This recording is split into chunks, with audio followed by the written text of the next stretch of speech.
30 Years a Slave, From Bondage to Freedom, The Institution of Slavery, as Seen on the Plantation and in the Home of the Planter, by Lewis Hughes. Preface. The institution of human slavery, as it existed in this country, has long been dead, and, happily for all the sacred interests which it assailed, there is for it no resurrection. It may, therefore, be asked to what purpose is the story which follows, of the experiences of one person under that dead and accursed institution?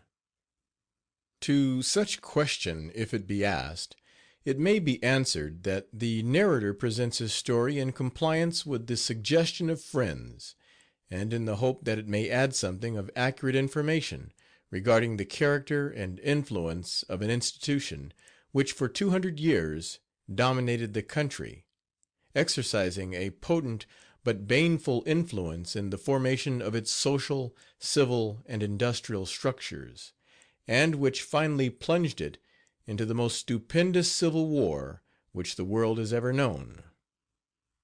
As the enlightenment of each generation depends upon the thoughtful study of the history of those that have gone before, everything which tends to fullness and accuracy in that history is of value, even though it be not presented with the adjuncts of literary adornment or thrilling scenic effects.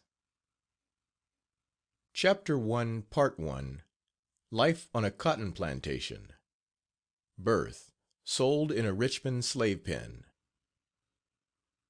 I was born in Virginia in 1832, near Charlottesville, in the beautiful valley of the Rivanna River. My father was a white man and my mother a negress, the slave of one John Martin. I was a mere child, probably not more than 6 years of age as I remember, when my mother, 2 brothers and myself were sold to Dr. Lewis, a practicing physician in the village of Scottsville. We remained with him about 5 years when he died, and in the settlement of his estate I was sold to one Washington Fitzpatrick, a merchant of the village. He kept me a short time when he took me to Richmond by way of canal boat, expecting to sell me, but as the market was dull he brought me back and kept me some 3 months longer, when he told me he had hired me out to work on a canal boat running to Richmond, and to go to my mother and get my clothes ready to start on the trip. I went to her as directed, and when she had made ready my bundle she bade me good bye with tears in her eyes, saying, "My son, be a good boy, be polite to everyone, and always behave yourself properly." It was sad to her to part with me, though she did not know that she was never to see me again, for my master had said nothing to her regarding his purpose, and she only thought, as I did, that I was hired to work on the canal boat, and that she should see me occasionally. But alas, we never met again. I can see her form still as when she bade me good bye. That parting I can never forget.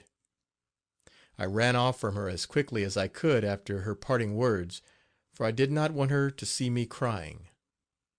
I went to my master at the store, and he again told me that he had hired me to work on the canal boat, and to go aboard immediately. Of the boat and the trip and the scenes along the route I remember little. I only thought of my mother and my leaving her. When we arrived at Richmond, George Pullen, a nigger trader, as he was called, came to the boat and began to question me, asking me first if I could remember having had the chicken pox, measles, or whooping cough. I answered yes. Then he asked me if I did not want to take a little walk with him. I said no. "Well," said he, "you have to go. Your master sent you down here to be sold, and told me to come and get you and take you to the trader's yard, ready to be sold." I saw that to hesitate was useless, so I at once obeyed him and went. A slave market. The trader's establishment consisted of an office, a large show room, and a yard in the rear enclosed with a wall of brick 15 feet high. The principal men of the establishment were the proprietor and the foreman. When slaves were to be exhibited for sale, the foreman was called to the office by means of a bell, and an order given him to bring into the show room work of but a few minutes, and the women were placed in a row on one side of the room and the men on the other. Persons desirous of purchasing them passed up and down between the lines, looking the poor creatures over, and questioning them in about the following manner: "What can you do? Are you a good cook? Seamstress? Dairymaid?" This to the women, while the men would be questioned as to their line of work. "Can you plow? Are you a blacksmith? Have you ever cared for horses? Can you pick cotton rapidly?" Sometimes the slave would be required to open his mouth that the purchaser might examine the teeth and form some opinion as to his age and physical soundness, and if it was suspected that a slave had been beaten a good deal, he would be required to step into another room and undress. If the person desiring to buy found the slave badly scarred by the common usage of whipping, he would say at once to the foreman: "Why, this slave is not worth much. He is all scarred up. No, I don't want him. Bring me in another to look at." Slaves without scars from whipping and looking well physically always sold readily. They were never left long in the yard. It was expected that all the slaves in the yard for sale would be neatly dressed and clean before being brought into the show room. It was the foreman's business to see that each one was presentable. Slave whipping as a business. Whipping was done at these markets or traders' yards all the time. People who lived in the city of Richmond would send their slaves here for punishment. When anyone wanted a slave whipped, he would send a note to that effect with a servant to the trader. Any petty offense on the part of a slave was sufficient to subject the offender to this brutal treatment. Owners who affected culture and refinement preferred to send a servant to the yard for punishment to inflicting it themselves. It saved them trouble, they said, and possibly a slight wear and tear of feeling. For this service the owner was charged a certain sum for each slave, and the earnings of the traders from this source formed a very large part of the profits of his business. The yard I was in had a regular whipping post, to which they tied the slave and gave him 9 and 30, as it was called, meaning 39 lashes as hard as they could lay it on. Men were stripped of their shirts in preparation for the whipping, and women had to take off their dresses from the shoulders to the waist. These whippings were not so severe as when the slaves were stripped entirely of their clothes, as was generally the case on the plantations where slaves were owned by the dozen. I saw many cases of whipping while I was in the yard. Sometimes I was so frightened that I trembled violently, for I had never seen anything like it before. Sold in the market. I was only in the yard a short time before I was bought by one George Reed, who lived in Richmond. He had no wife, but an old lady kept house for him and his 3 sons. At this time he had a place in the post office, but soon after I came there he lost it. He then moved into the country upon a farm of about 1,000 acres, enclosed by a cedar hedge. The house was a plain frame structure upon a stone basement and contained 4 rooms. It was surrounded with shrubbery and was a pleasant country seat, but I did not like it here. I grieved continually about my mother. It came to me more and more plainly that I would never see her again. Young and lonely as I was, I could not help crying, oftentimes for hours together. It was hard to get used to being away from my mother. I remember well Aunt Sylvia, who was the cook in the Reed household. She was very kind to me and always spoke consolingly to me, especially if I had been blue and had had one of my fits of crying. At these times she would always bake me an ash cake for supper, saying to me, "My child, don't cry. Aunt Sylvia will look after you." This ash cake was made of cornmeal and water, a little salt to make it palatable, and was baked by putting it between cabbage leaves and covering it with hot ashes. A sweeter or more delicious cake one could not desire, and it was common upon the tables of all the Virginia farmers. I always considered it a great treat to get one of these cakes from Aunt Sylvia. The appellations of aunt and uncle for the older slaves were not only common among the blacks, but the whites also addressed them in the same way. On the auction block. I was sick a great deal.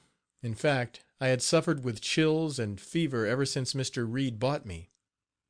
He, therefore, concluded to sell me, and in November, 1844, he took me back to Richmond, placing me in the Exchange Building, or auction rooms, for the sale of slaves.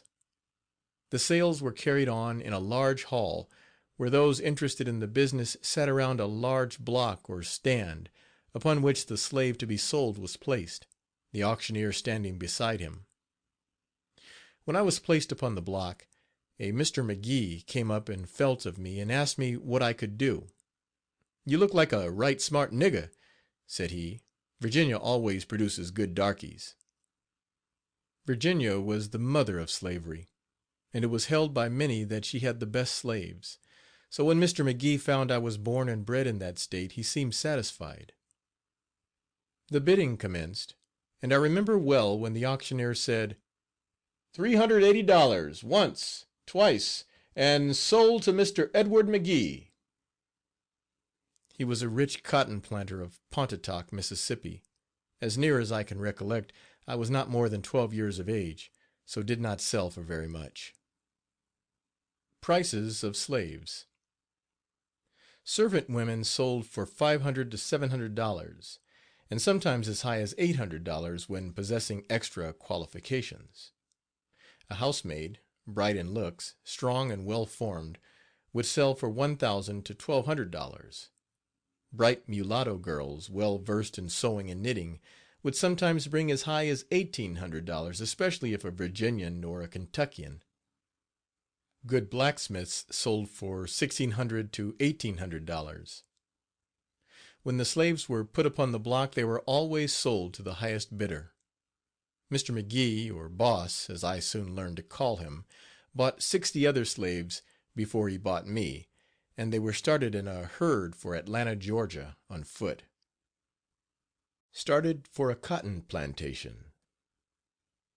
Boss, myself, and 10 others met them there. We then started for Pontotoc, Mississippi. On our way we stopped at Edenton, Georgia, where Boss sold 21 of the 60 slaves. We then proceeded on our way, Boss by rail and we on foot, or in the wagon. We went about 20 miles a day. I remember as we passed along, every white man we met was yelling, "Hooray for Polk and Dallas!" They were feeling good, for election had given them the men that they wanted. The man who had us in charge joined with those we met in the hurrahing. We were afraid to ask them the reason for their yelling, as that would have been regarded as an impertinence, and probably would have caused us all to be whipped. My Mississippi home. At length, after a long and wearisome journey, we reached Pontotoc, McGee's home, on Christmas Eve.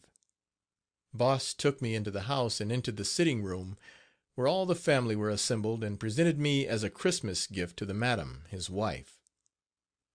My boss, as I remember him, was a tall, raw-boned man, but rather distinguished in looks, with a fine carriage, brilliant in intellect, and considered one of the wealthiest and most successful planters of his time. Mrs. McGee was a handsome, stately lady about 30 years of age, brunette in complexion, faultless in figure, and imperious in manner. I think that they were of Scotch descent.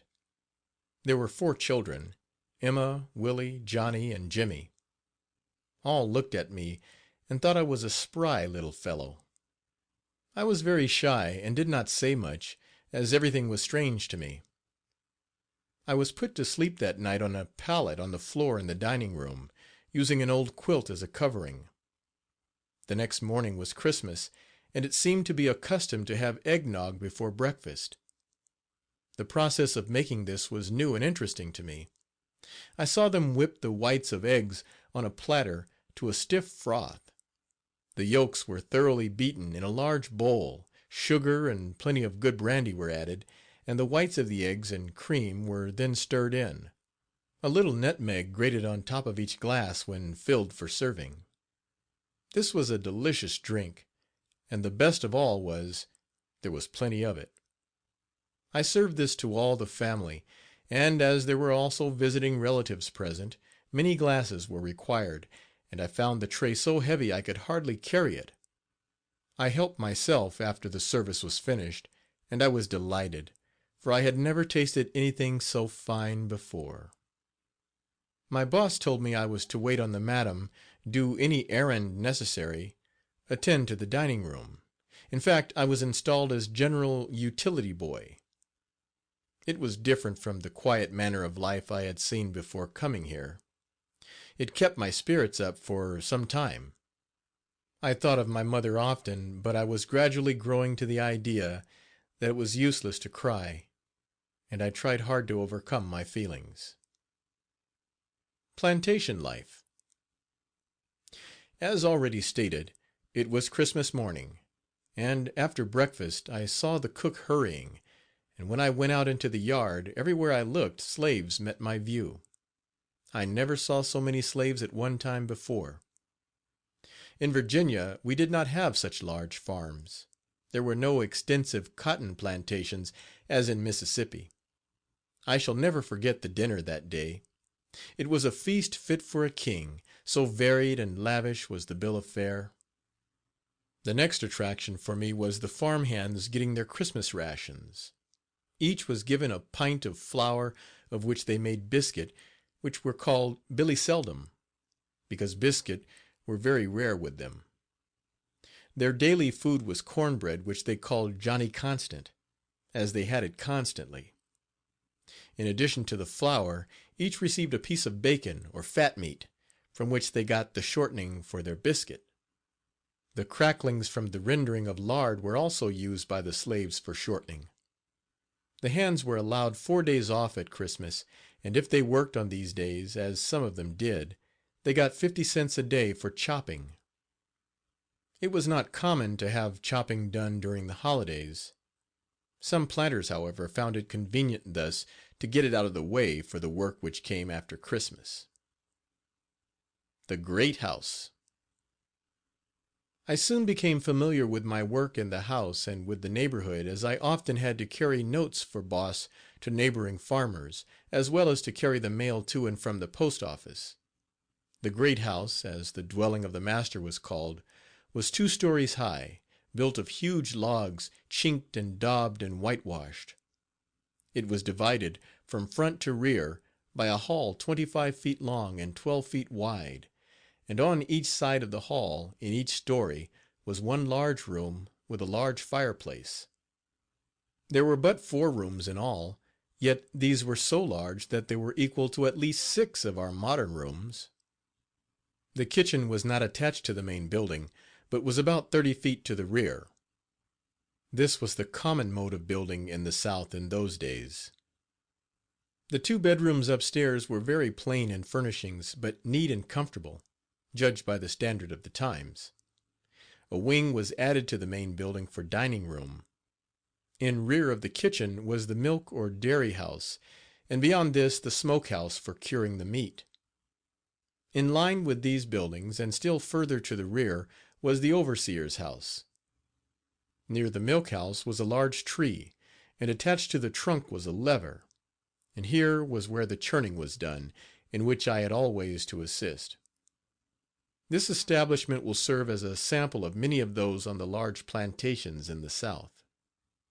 The main road from Pontotoc to Holly Springs, one of the great thoroughfares of the state and a stage route, passed near the house, and through the center of the farm. On each side of this road was a fence, and in the corners of both fences, extending for a mile, were planted peach trees, which bore excellent fruit in great profusion. House servant and errand boy.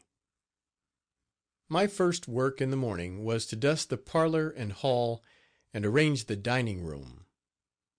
It came awkward to me at first, but after the madam told me how, I soon learned to do it satisfactorily. Then I had to wait on the table, sweep the large yard every morning with a brush broom, and go for the mail once a week. I used to get very tired, for I was young and consequently not strong. Aside from these things which came regularly, I had to help the madam in warping the cloth. I dreaded this work, for I always got my ears boxed if I did not or could not do the work to suit her. She always made the warp herself and put it in, and I had to hand her the thread as she put it through the harness. I would get very tired at this work, and, like any child, wanted to be at play, but I could not remember that the madam ever gave me that privilege. Saddling the horse at first was troublesome to me, but Boss was constant in his efforts to teach me, and after many trials I learned the task satisfactorily to the master and to bring the horse to the door when he wished to go out for business or pleasure. Riding horseback was common for both ladies and gentlemen, and sometimes I would have to saddle 3 or more horses when Boss, the madam, a friend or friends desired a ride. Bird hunting parties were common and were greatly enjoyed, by the young people especially. Boss always invited some of the young people of the neighborhood to these parties, and they never failed to put in an appearance. Williams, Bradford and Freeman were the sons of rich planters, and were always participants in this sport, and their young lady friends joined in it as onlookers, the young men singing and whistling to the birds, I, in the meantime, setting the net. As soon as I had got the net in order, they would approach the birds slowly, driving them into it. There was great laughter and excitement if they were successful in catching a fine flock. Cruel treatment. I was but a lad, yet I can remember well the cruel treatment I received. Some weeks it seemed I was whipped for nothing, just to please my mistress's fancy. Once, when I was sent to town for the mail and had started back, it was so dark and rainy my horse got away from me, and I had to stay all night in town. The next morning when I got back home I had a severe whipping, because the master was expecting a letter containing money, and was disappointed in not receiving it that night, as he was going to Panola to spend Christmas. However, the day came, and all the family went, except me. During the time they were gone, the overseer whipped a man so terribly with the bullwhip that I had to go for the doctor, and when Dr. Henningford, the regular family physician, came, he said it was awful, such cruel treatment, and he complained about it.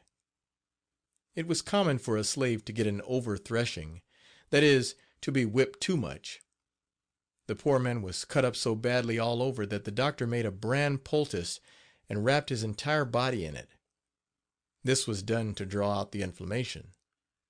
It seems the slave had been sick, and had killed a little pig when he became well enough to go to work, as his appetite craved hearty food, and he needed it to give him strength for his tasks.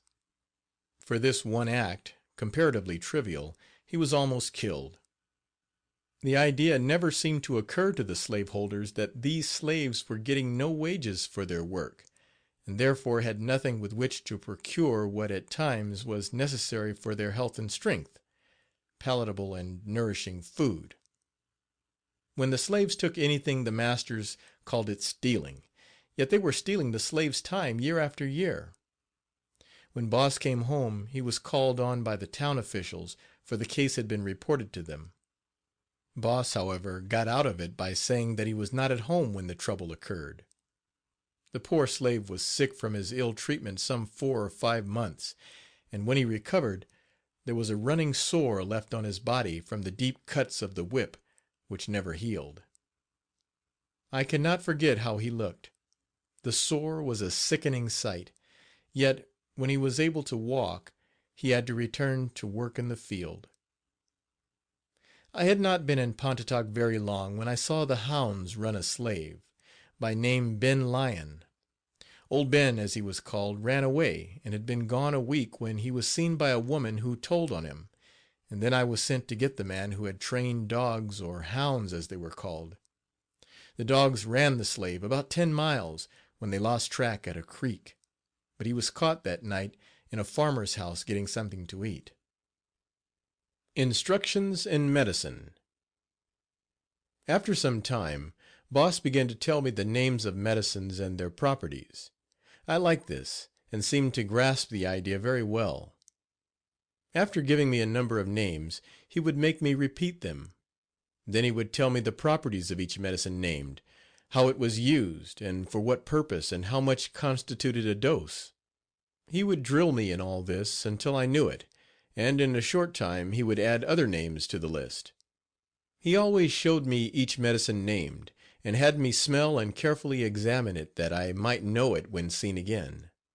I liked this, and used to wish that I was as wise as my master. He was very precise, steady, and gentle in any case of sickness, and although he had long retired from the medical world, all recognized his merit wherever he went. I used to go to the woods and gather slippery elm, alum root, and the roots of wild cherry and poplar, for we used all these in compounding medicines for the servants. The Overseer, Whippings, and Other Cruelties. The overseer was a man hired to look after the farm and whip the slaves. Very often they were not only cruel, but barbarous. Every farmer or planter considered an overseer a necessity.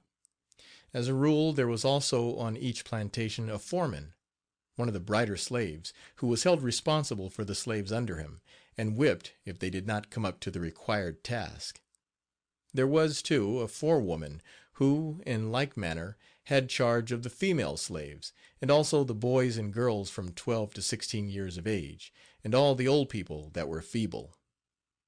This was called the trash gang. Ah, it would make one's heart ache to see those children, and how they were worked. Cold, frosty mornings, the little ones would be crying from cold, but they had to keep on. Aunt Polly, our forewoman, was afraid to allow them to run to get warm, for fear the overseer would see them. Then she would be whipped, and he would make her whip all of the gang. At length I became used to severe treatment of the slaves, but every little while something would happen to make me wish I were dead. Everything was in a bustle. Always there was slashing and whipping. I remember when Boss made a change in our overseer. It was the beginning of the year. Riley, one of the slaves, who was a principal plower, was not on hand for work one Monday morning, having been delayed in fixing the bridle of his mule, which the animal, for lack of something better, perhaps had been vigorously chewing and rendered nearly useless. He was, therefore, considerably behind time when he reached the field. Without waiting to learn what was the reason for the delay, the overseer sprang upon him with his bull whip, which was about 7 feet long, lashing him with all his strength, every stroke leaving its mark upon the poor man's body, and finally the knot at the end of the whip buried itself in the fleshy part of the arm, and there came around it a festering sore. He suffered greatly with it until one night his brother took out the knot, when the poor fellow was asleep, for he could not bear any one to touch it when he was awake. It was awful to hear the cracking of that whip as it was laid about Riley. One would have thought that an ox team had gotten into the mire, and was being whipped out, so loud and sharp was the noise. I usually slept in the dining room on the floor. Early one morning an old slave, by name of Uncle Jim, came and knocked at the window, and upon my jumping up and going to him, he told me to tell Boss that Uncle Jim was there.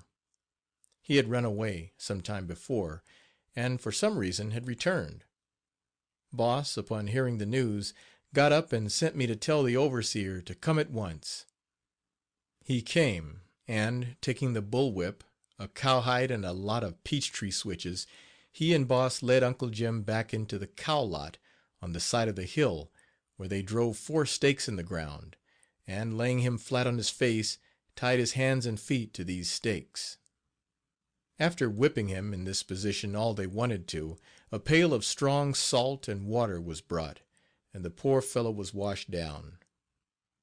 This washing was customary after whippings, as the planters claimed it drew out all the soreness and healed the lacerated flesh. Upon one occasion, the family being away, I was left extra work to do, being set to help 3 fellow slaves lay off the rows for planting corn. We did not get them quite straight. The deviation we made from the line was very little and could scarcely be seen even by an expert. But the least thing wrong about the work would cause any slave to be whipped, and so all 4 of us were flogged. The Slave Cabin. There was a section of the plantation known as the quarters, where were situated the cabins of the slaves. These cabins were built of rough logs and daubed with the red clay or mud of the region. No attempt was made to give them a neat appearance; they were not even whitewashed. Each cabin was about 14 feet square, containing but one room, and was covered with oak boards 3 feet in length, split out of logs by hand. These boards were not nailed on, but held in their places by what were termed weight poles, laid across them at right angles. There were in each room 2 windows, a door, and a large, rude fireplace. The door and window frames, or facings, were held in their places by wooden pins, nails being used only in putting the doors together. The interior of the cabins had nothing more attractive than the outside. There was no plastering, and only a dirt floor. The furniture consisted of 1 bed, a plain board table, and some benches made by the slaves themselves. Sometimes a cabin was occupied by 2 or more families, in which case the number of beds was increased proportionately. For light, a grease lamp was used, which was made of iron, bowl shaped, by a blacksmith. The bowl was filled with grease and a rag or wick placed in it, one end resting on the edge for lighting. These lamps gave a good light, and were in general use among the slaves. Tallow candles were a luxury, never seen in the great houses of the planters. The only light for outdoors used by the slaves was a torch made by binding together a bundle of small sticks or splinters. Cotton raising. After the selection of the soil most suitable for cotton, the preparation of it was of vital importance. The land was deeply plowed, long enough before the time for planting to allow the spring rains to settle it. Then it was thrown into beds or ridges by turning furrows both ways toward a given center. The seed was planted at the rate of 100 pounds per acre. The plant made its appearance in about 10 days after planting, if the weather was favorable. Early planting, however, followed by cold, stormy weather, frequently caused the seed to rot. As soon as the 3rd leaf appeared, the process of scraping commenced, which consisted of cleaning the ridge with hoes of all superfluous plants and all weeds and grass. After this, a narrow plow known as a bull tongue was used to turn the loose earth around the plant and cover up any grass not totally destroyed by the hoes. If the surface was very rough, the hoes followed, instead of preceding, the plow to unearth those plants that may have been partially covered. The slaves often acquired great skill in these operations, running plows within 2 inches of the stalks and striking down weeds within half an inch with their hoes, rarely touching a leaf of the cotton. Subsequent plowing, alternating with hoeing, usually occurred once in 20 days. There was danger in deep plowing of injuring the roots, and this was avoided, except in the middle of rows in wet seasons, when it was necessary to bury and more effectually kill the grass.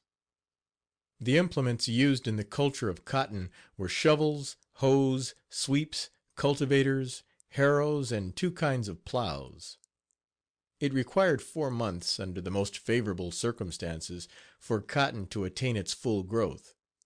It was usually planted about the 1st of April, or from March 20th to April 10th, bloomed about the 1st of June, and the first balls opened about August 15th, when picking commenced. The blooms come out in the morning, and are fully developed by noon, when they are a pure white. Soon after meridian they begin to exhibit reddish streaks, and next morning are a clear pink. They fall off by noon of the 2nd day. The cotton worm. A cutworm was troublesome sometimes, but the plants were watched very carefully, and as soon as any signs of worms were seen, work for their destruction was commenced. The majority of the eggs were laid upon the calyx and involucre. The worm, after gnawing through its enclosed shell, makes its first meal upon the part of the plant upon which the egg was laid, be it leaf, stem, or involucre. If it were laid upon the leaf, as was usually the case, it might be 3 days before the worm reached the boll. But were the eggs laid upon the involucre, the worm pierced through within 24 hours after hatching. The newly hatched boll worm walks like a geometrical larva or looper, a measuring worm as it was called. This is easily explained by the fact that while in the full-grown worm the abdominal legs or prolegs are nearly equal in length, in the newly hatched worm the second pair are slightly shorter than the third, and the first pair are shorter and slenderer than the second, a state of things approaching that in the full-grown cotton worm, though the difference in size in the former case is not nearly so marked as in the latter. This method of walking is lost with the first or second molt. There is nothing remarkable about these young larvae. They seem to be thicker in proportion to their length than the young cotton worms, and they have not so delicate and transparent an appearance. Their heads are black, and their bodies seem already to have begun to vary in color. The body above is furnished with sparse, stiff hairs, each arising from a tubercle.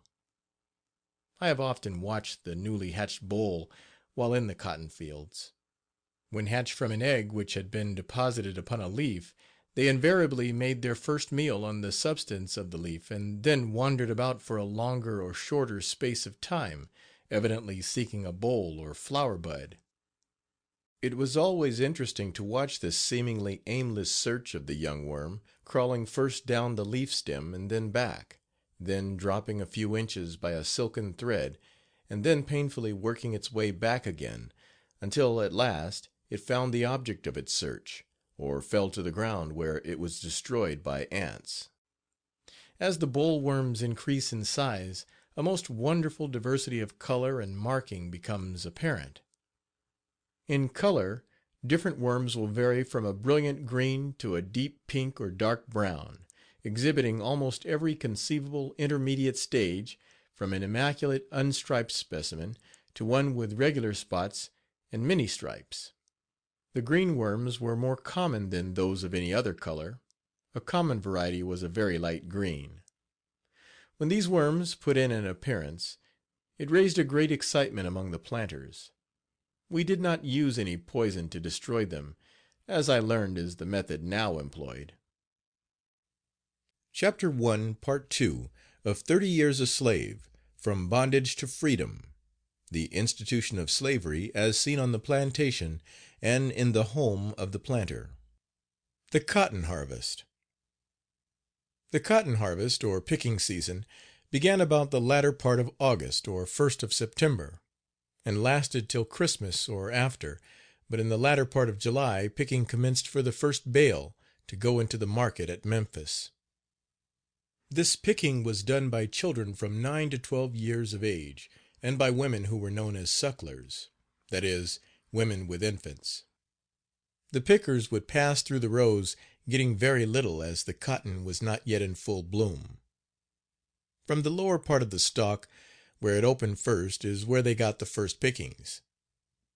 The season of first picking was always a great time, for the planter who brought the first bale of cotton into market at Memphis was presented with a basket of champagne by the commission merchants. This was a custom established throughout Mississippi. After the first pickings were secured, the cotton developed very fast, continuing to bud and bloom all over the stalk until the frost falls. The season of picking was exciting to all planters. Everyone was zealous in pushing his slaves in order that he might reap the greatest possible harvest. The planters talked about their prospects, discussed the cotton markets just as the farmers of the North discussed the markets for their products. I often saw Boss so excited and nervous during the season he scarcely ate. The daily task of each able-bodied slave during the cotton picking season was 250 pounds or more, and all those who did not come up to the required amount would get a whipping. When the planter wanted more cotton picked than usual, the overseer would arrange a race. The slaves would be divided into two parties, with a leader for each party. The first leader would choose a slave for his side, then the second leader one for his, and so on alternately until all were chosen. Each leader tried to get the best on his side. They would all work like good fellows for the prize, which was a tin cup of sugar for each slave on the winning side. The contest was kept up for 3 days, whenever the planter desired an extra amount picked.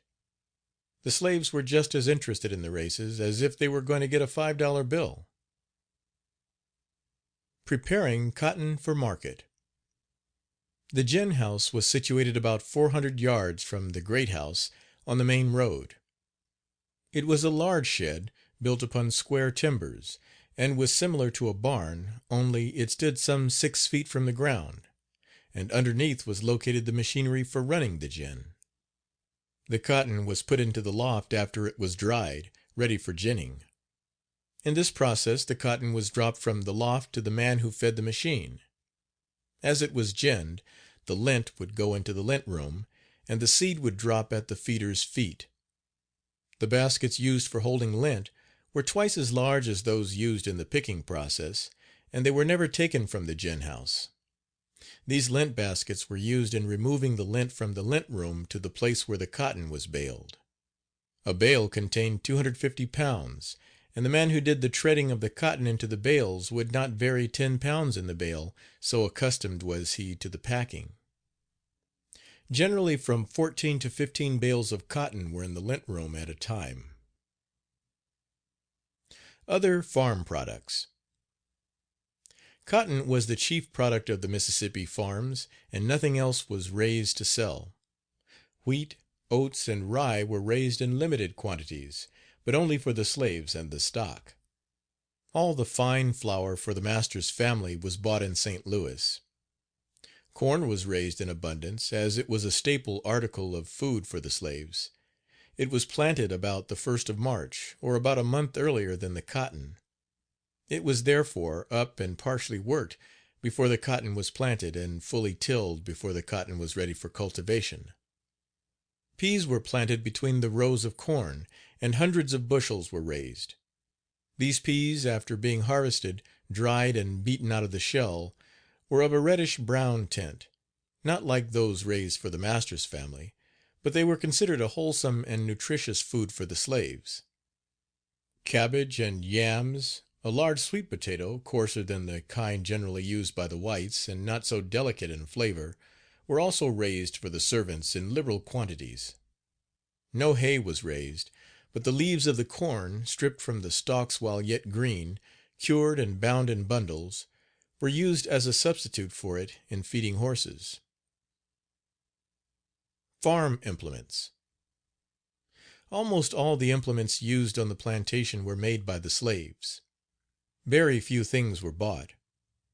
Boss had a skilled blacksmith, Uncle Ben, for whom he paid $1,800, and there were slaves who were carpenters and workers in wood who could turn their hands to almost anything. Wagons, plows, harrows, grubbing hoes, hames, collars, baskets, bridle bits and hoe handles were all made on the farm and from the material which it produced, except the iron. The timber used in these implements was generally white or red oak, and was cut and thoroughly seasoned long before it was needed. The articles thus manufactured were not fine in form or finish, but they were durable and answered the purposes of a rude method of agriculture. Horse collars were made from corn husks and from poplar bark which was stripped from the tree in the spring when the sap was up and it was soft and pliable, and separated into narrow strips which were plaited together. These collars were easy for the horse, and served the purpose of the more costly leather collar. Every season at least 200 cotton baskets were made. One man usually worked at this all the year round, but in the spring he had 3 assistants. The baskets were made from oak timber, grown in the home forests and prepared by the slaves. It was no small part of the work of the blacksmith and his assistant to keep the farm implements in good repair, and much of this work was done at night. All the plank used was sawed by hand from timber grown on the master's land, as there were no sawmills in that region. Almost the only things not made on the farm which were in general use there were axes, trace chains, and the hoes used in cultivating the cotton. The clearing of new land. When additional land was required for cultivation, the first step was to go into the forest in summer and deaden or girdle the trees on a given tract. This was cutting through the bark all around the trunk about 30 inches from the ground. The trees so treated soon died and in a year or two were in condition to be removed. The season selected for clearing the land was winter, beginning with January. The trees, except the larger ones, were cut down, cut into lengths convenient for handling, and piled into great heaps, called log heaps, and burned. The undergrowth was grubbed out and also piled and burned. The burning was done at night, and the sight was often weird and grand. The chopping was done by the men slaves and the grubbing by women.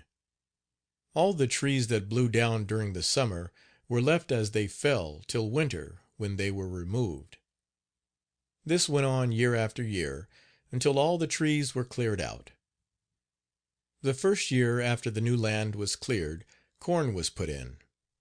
The next season cotton. As a rule, corn and cotton were planted alternately, especially if the land was poor. If not, cotton would be continued year after year on the same land. Old corn stalks were always plowed under for the next year's crop, and they served as an excellent fertilizer. Cotton was seldom planted on newly cleared land, as the roots and stumps rendered it difficult to cultivate the land without injury to the growing plant. I never saw women put to the hard work of grubbing until I went to McGee's, and I greatly wondered at it. Such work was not done by women slaves in Virginia. Children were required to do some work. It mattered not how many grown people were working. There were always tasks set for the boys and girls ranging in age from 9 to 13 years. Beyond these ages they worked with the older slaves. After I had been in Pontotoc 2 years, I had to help plant and hoe, and work in the cotton during the seasons, and soon learned to do everything pertaining to the farm. Cooking for the slaves. In summer time the cooking for the slaves was done out of doors. A large fire was built under a tree. 2 wooden forks were driven into the ground on opposite sides of the fire, a pole laid on the forks, and on this kettles were hung over the fire for the preparation of the food. Cabbage and meat, boiled, alternated with meat and peas, were the staple for summer. Bread was furnished with the meals, and cornmeal dumplings, that is, little balls made of meal and grease from the boiled bacon and dropped into boiling water, were also provided and considered quite palatable, especially if cooked in the water in which the bacon was boiled. In winter the cooking was done in a cabin, and sweet potatoes, dried peas, and meat were the principal diet. This bill of fare was for dinner or the midday meal. For supper each slave received 2 pieces of meat and 2 slices of bread. But these slices were very large, as the loaves were about 6 inches thick and baked in an old-fashioned oven. This bread was made from cornmeal, for, as I have said, only on holidays and special occasions did the slaves have white bread of any kind. Part of the meat and bread received at supper time was saved for the morning bite. The slaves never had any breakfast, but went to the field at daylight, and after working till the sun was well up, all would stop for their morning bite. Very often some young fellow ate his morning bite the evening before at supper, and would have nothing for the morning, going without eating until noon. The stop for morning bite was very short. Then all would plunge into work until midday, when all hands were summoned to their principal meal. Carding and spinning. Through the winter and on rainy days in summer, the women of the field had to card the wool and spin it into yarn. They generally worked in pairs, a spinning wheel and cards being assigned to each pair, and while one carded the wool into rolls, the other spun it into yarn suitable for weaving into cloth, or a coarse, heavy thread used in making bridles and lines for the mules that were used in the fields. This work was done in the cabins, and the women working together alternated in the carding and spinning. 4 cuts were considered a task or day's work, and if anyone failed to complete her task she received a whipping from the madam. At night, when the spinners brought their work to the big house, I would have it to reel. The reel was a contrivance consisting of a sort of wheel, turning on an axis, used to transfer the yarn from the spools or spindles of the spinning wheels into cuts or hunks. It was turned by hand, and when enough yarn had been reeled to make a cut, the reel signaled it with a snap. This process was continued until 4 cuts were reeled, which made a hunk, and this taken off, was ready for use. So the work went on until all was reeled. I often got very weary of this work, and would almost fall asleep at it, as it was generally done at night after I had had a long day's toil at something else. Weaving clothes for the slaves. One woman did the weaving, and it was her task to weave from 9 to 10 yards a day. Aunt Liza was our weaver, and she was taught the work by the madam. At first she did not get on so well with it, and many times I have seen the madam jump at her, pinch and choke her because she was dull in understanding how to do it. The madam made the unreasonable demand that she should do the full task at first, and because she failed she was punished, as was the custom in all cases of failure, no matter how unreasonable the demand. Liza finally became equal to her task, and accomplished it each day. But the trouble and worry to me was when I had to assist the madam in warping, getting the work ready for the weaver. She would warp the thread herself and place it in the loom. Then I would have to hand her the threads as she put them through the hames. For any failure in quickly comprehending or doing my work, I did not fail to receive the customary blow or blows from her hand. Each piece of cloth contained 40 yards, and this cloth was used in making clothes for the servants. About half of the whole amount required was thus made at home. The remainder was bought, and as it was heavier it was used for winter clothing.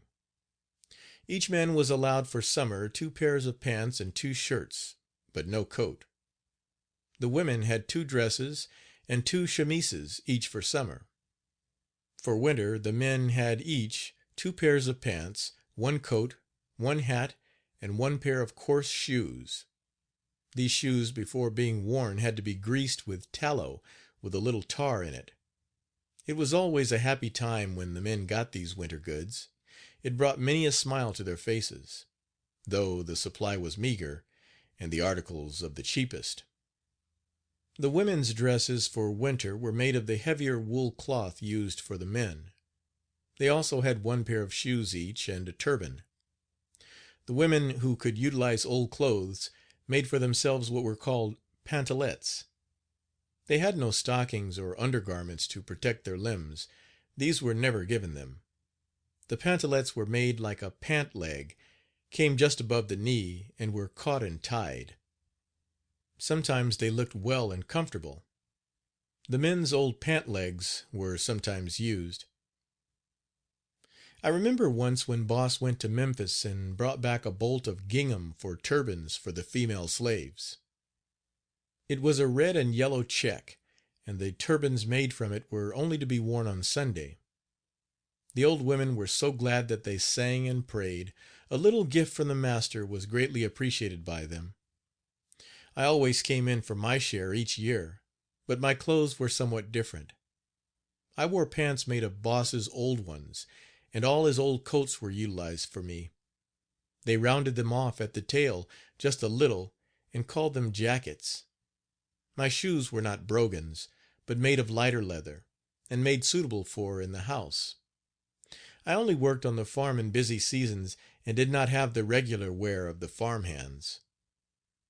On Monday morning it was a great sight to see all the hands marching to the field. The cotton clothes worn by both men and women, and the turbans of the latter, were snowy white, as were the wool hats of the men, all contrasted with the dark faces of the wearers in a strange and striking manner. Slave mothers. Care of the children. The women who had young babies were assigned to what was considered light work, such as hoeing potatoes, cutting weeds from the fence corners, and any other work of like character. About 9 o'clock in the forenoon, at noon, and 3 o'clock in the afternoon, these women, known on the farms as the sucklers, could be seen going from work to nurse their babies. Many were the heart sighs of these sorrowing mothers as they went to minister to their infants. Sometimes the little things would seem starved, for the mothers could only stop their toil 3 times a day to care for them. When old enough to receive it, the babies had milk, the liquor from boiled cabbage, and bread and milk together. A woman who was too old to do much of anything was assigned to the charge of these babies in the absence of their mothers. It was rare that she had anyone to help her. The cries of these little ones, who were cut off almost entirely from motherly care and protection, were heartrending. The cabin used for the infants during the day was a double one, that is, double the usual size, and was located near the great house. The cradles used were made of boards and were not more than 2 by 3 feet in size. The women carried their babies in the cradles to the baby cabin in the morning, taking them to their own cabins at night. The children, ranging in age from 1 to 7 years, were numerous, and the old woman had them to look after as well as the babies. This was indeed a task, and might well have taxed the strength of a younger woman. There were always from 8 to a dozen infants in the cabin. The summer season was trying on the babies and young children. Often they would drink too much liquor from cabbage, or too much buttermilk, and would be taken with a severe colic. I was always called on these occasions to go with Boss to administer medicine. I remember on one occasion a little boy had eaten too much cabbage and was taken with cramp colic. In a few minutes his stomach was swollen as tight and hard as a balloon, and his teeth clenched. He was given an emetic, put in a mustard bath, and was soon relieved. The food was too heavy for these children, and they were nearly always in need of some medical attendance. Excessive heat with improper food often brought on cholera infantum, from which the infants sometimes died rapidly and in considerable numbers. Methods of punishment. The methods of punishment were barbarous in the extreme, and so numerous that I will not attempt to describe them all. One method was to tie the slave to a tree, strip off his clothes, and then whip him with a rawhide or long limber switches, or the terrible bull whip. Another was to put the slave in stocks, or to buck him, that is, fasten his feet together, draw up his knees to his chin, tie his hands together, draw them down over the knees, and put a stick under the latter and over the arms. In either of these ways the slave was entirely at the mercy of his tormentors, and the whipping could proceed at their pleasure. After these whippings the slave was often left helpless and bleeding upon the ground until the master or overseer saw fit to let him up. The most common method of punishment was to have the servants form a ring called the bull ring, into which the one to be punished was led naked. The slaves were then each given a switch, rawhide, strap, or whip, and each one was compelled to cut at the poor victim as he ran around the ring. The ring was composed of men, women, and children, and as they numbered from 40 to 50, each circuit of the ring would result in that number of lashes, and by the time the victim had made 2 or 3 rounds his condition can be readily imagined. The overseer was always one of the ring, vigorously using the whip, and seeing that all the slaves did the same. Some of the victims fainted before they had passed once around the ring. Women slaves were punished in the same manner as the men. The saltwater bath was given after each punishment. Runaway slaves were usually caught by means of hounds, trained for the purpose by men who made it a business and a source of revenue, notwithstanding its brutal features and degrading influence. 4th of July barbecue. Barbecue originally meant to dress and roast a hog whole, but has come to mean the cooking of a food animal in this manner for the feeding of a great company.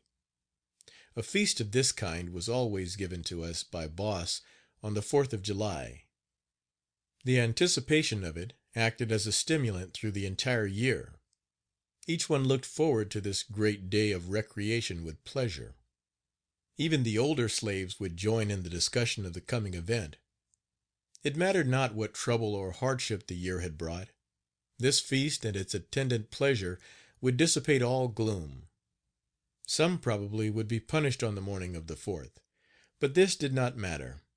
The men thought of the good things in store for them, and that made them forget that they had been punished. All the week previous to the great day, the slaves were in high spirits, the young girls and boys each evening congregating in front of the cabins to talk of the feast while others would sing and dance. The older slaves were not less happy, but would only say, "Ah, God has blessed us in permitting us to see another feast day." The day before the 4th was a busy one. The slaves worked with all their might. The children who were large enough were engaged in bringing wood and bark to the spot where the barbecue was to take place. They worked eagerly all day long, and by the time the sun was setting, a huge pile of fuel was beside the trench, ready for use in the morning. At an early hour of the great day, the servants were up, and the men whom Boss had appointed to look after the killing of the hogs and sheep were quickly at their work. And by the time they had the meat dressed and ready, most of the slaves had arrived at the center of attraction.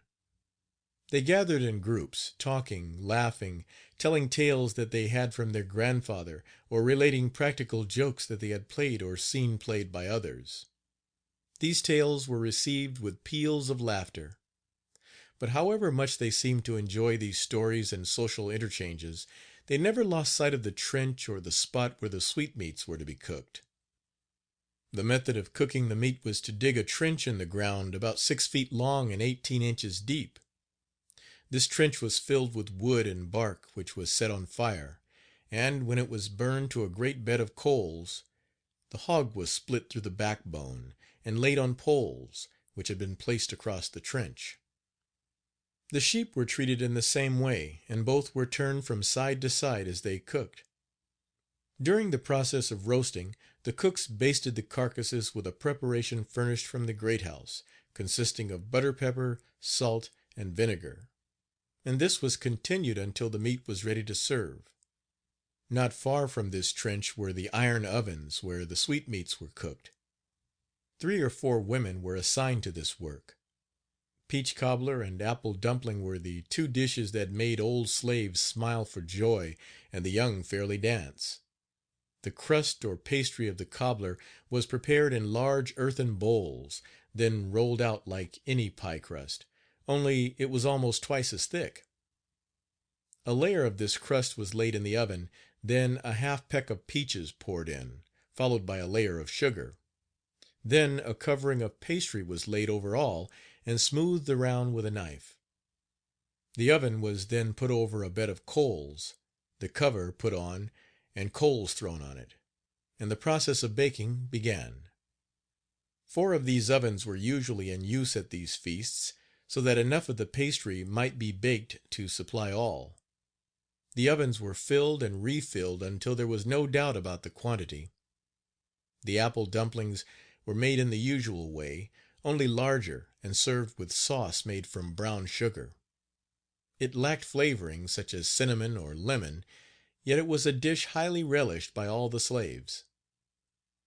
I know that these feasts made me so excited I could scarcely do my house duties, and I would never fail to stop and look out of the window from the dining room down into the quarters. I was eager to get through with my work and be with the feasters. About noon everything was ready to serve.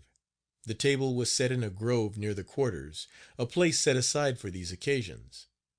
The tableware was not fine, being of tin, but it served the purpose, and did not detract from the slaves' relish for the feast. The drinks were strictly temperance drinks, buttermilk and water. Some of the nicest portions of the meat were sliced off and put on a platter to send to the great house for Boss and his family. It was a pleasure for the slaves to do this, for Boss always enjoyed it. It was said that the slaves could barbecue meats best, and when the whites had barbecues, slaves always did the cooking. When dinner was all on the table, the invitation was given for all to come, and when all were in a good way eating, Boss and the madam would go out to witness the progress of the feast, and seemed pleased to see the servants so happy. Everything was in abundance, so all could have plenty. Boss always insisted on this. The slaves had the whole day off and could do as they liked. After dinner some of the women would wash, sew or iron. It was a day of harmless riot for all the slaves, and I cannot express the happiness it brought them. Old and young for months would rejoice in the memory of the day and its festivities, and bless Boss for this ray of sunlight in their darkened lives. Attendance at church. There was an observance of religious forms at least by the occupants of both the great house and the cabins. The McGee family were church-going people, and, except in very inclement weather, never failed to attend service on Sunday. They were Methodists, and their church was 4 miles from their residence. The Baptist church was but 2 miles distant, and the family usually alternated in their attendance between the two places of worship. I always attended them to church, generally riding behind while the Boss drove. Upon reaching church, my first duty was to run to a spring for a pitcher of fresh water, which I passed not only to the members of our party, but to any others desiring drink. Whatever may be thought of the religious professions of the slaveholders, there can be no question that many of the slaves were sincere believers in the Christian religion, and endeavored to obey the precepts according to their light. Religious meetings of the slaves. Saturday evening on the farm was always hailed with delight. The air was filled with happy shouts from men and boys, so glad were they that Sunday, their only day of rest, was near. In the cabins the women were washing and fixing garments for Sunday, that they might honor the Lord in cleanliness and decency. It was astonishing how they utilized what they had, and with what skill and industry they performed these self-imposed tasks. Where the family was large it was often after midnight before this work was done. While this preparation for the Sabbath was in progress in most of the cabins, the old men would gather in one for a prayer meeting.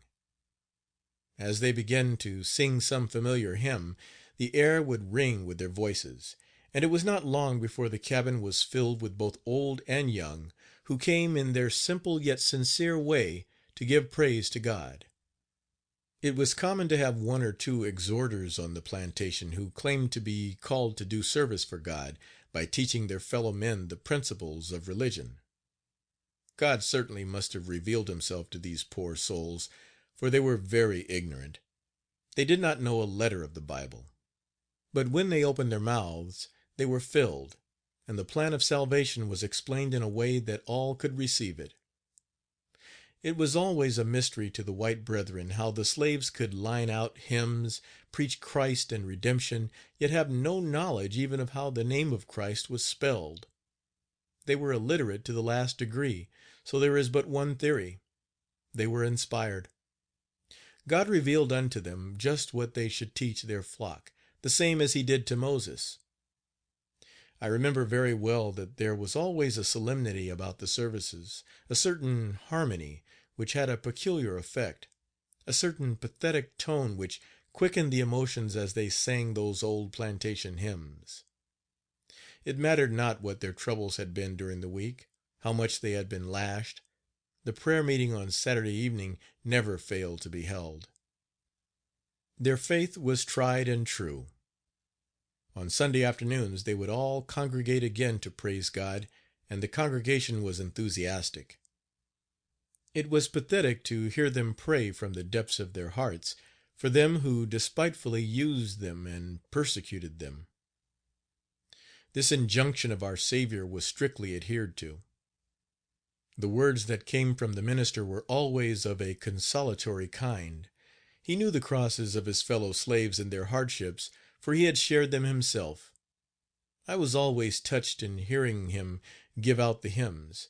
I can hear old Uncle Ben now as he solemnly worded out the following lines: "Must I be carried to the skies on flowery beds of ease, while others fought to win the prize and sailed through bloody seas?" After singing he would always speak to them of the necessity for patience in bearing the crosses, urging them to endure as good soldiers. Many tears were shed, and many glad shouts of praise would burst forth during the sermon. A hymn usually followed the sermon, then all retired. Their faces seemed to shine with a happy light.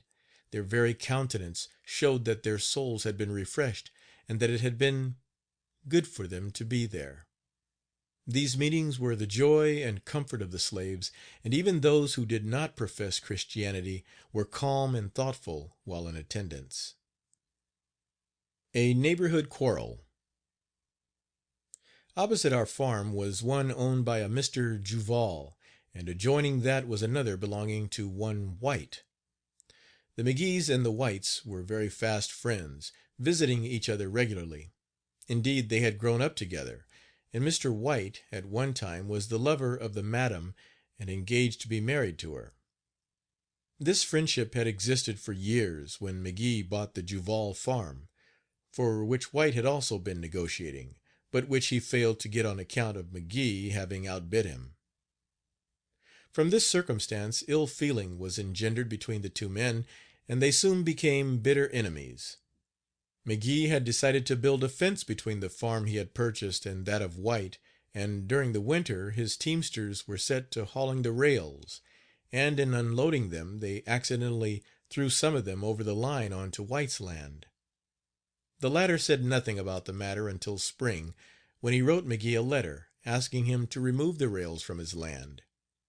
McGee paid no attention to the request, and he soon received a second note, when he said to his wife, "That fellow is about to turn himself a fool. I'll give him a cowhiding." A third and more emphatic note followed, in which White told the boss that the rails must be removed within 24 hours. He grew indignant, and, in true Southern style, he went immediately to town and bought arms, and prepared himself for the fray. When he returned he had every hand on the plantation stop regular work and put them all to building the fence. I was of the number. Ross and the overseer came out to overlook the work and hurry it on. About 4 o'clock in the afternoon White put in an appearance, and came face to face with McGee, sitting on his horse and having a double-barreled shotgun lying across the pommel of his saddle. White passed on without saying a word, but Boss yelled at him: "Hello, I see you are about to turn yourself a fool." White checked up and began to swear, saying, "You are a coward to attack an unarmed man." He grew furious, took off his hat, ran his fingers through his hair, saying, "Here I am. Blow me to , and I'll have someone blow you there before night." During White's rage he said, "I'll fight you anywhere, bowie knife fight, shotgun fight, or any other." He called, in his excitement, for his nephew, who was working on his farm, to come, and immediately sent him to Billy Duncan's to get him a double-barreled shotgun. Meantime Mrs. McGee appeared on the scene and began to cry, begging White to stop and allow her to speak to him. But he replied, "Go off, go off, I don't want to speak to you." Boss grew weak and sick, and through his excitement was taken violently ill, vomiting as if he had taken an emetic.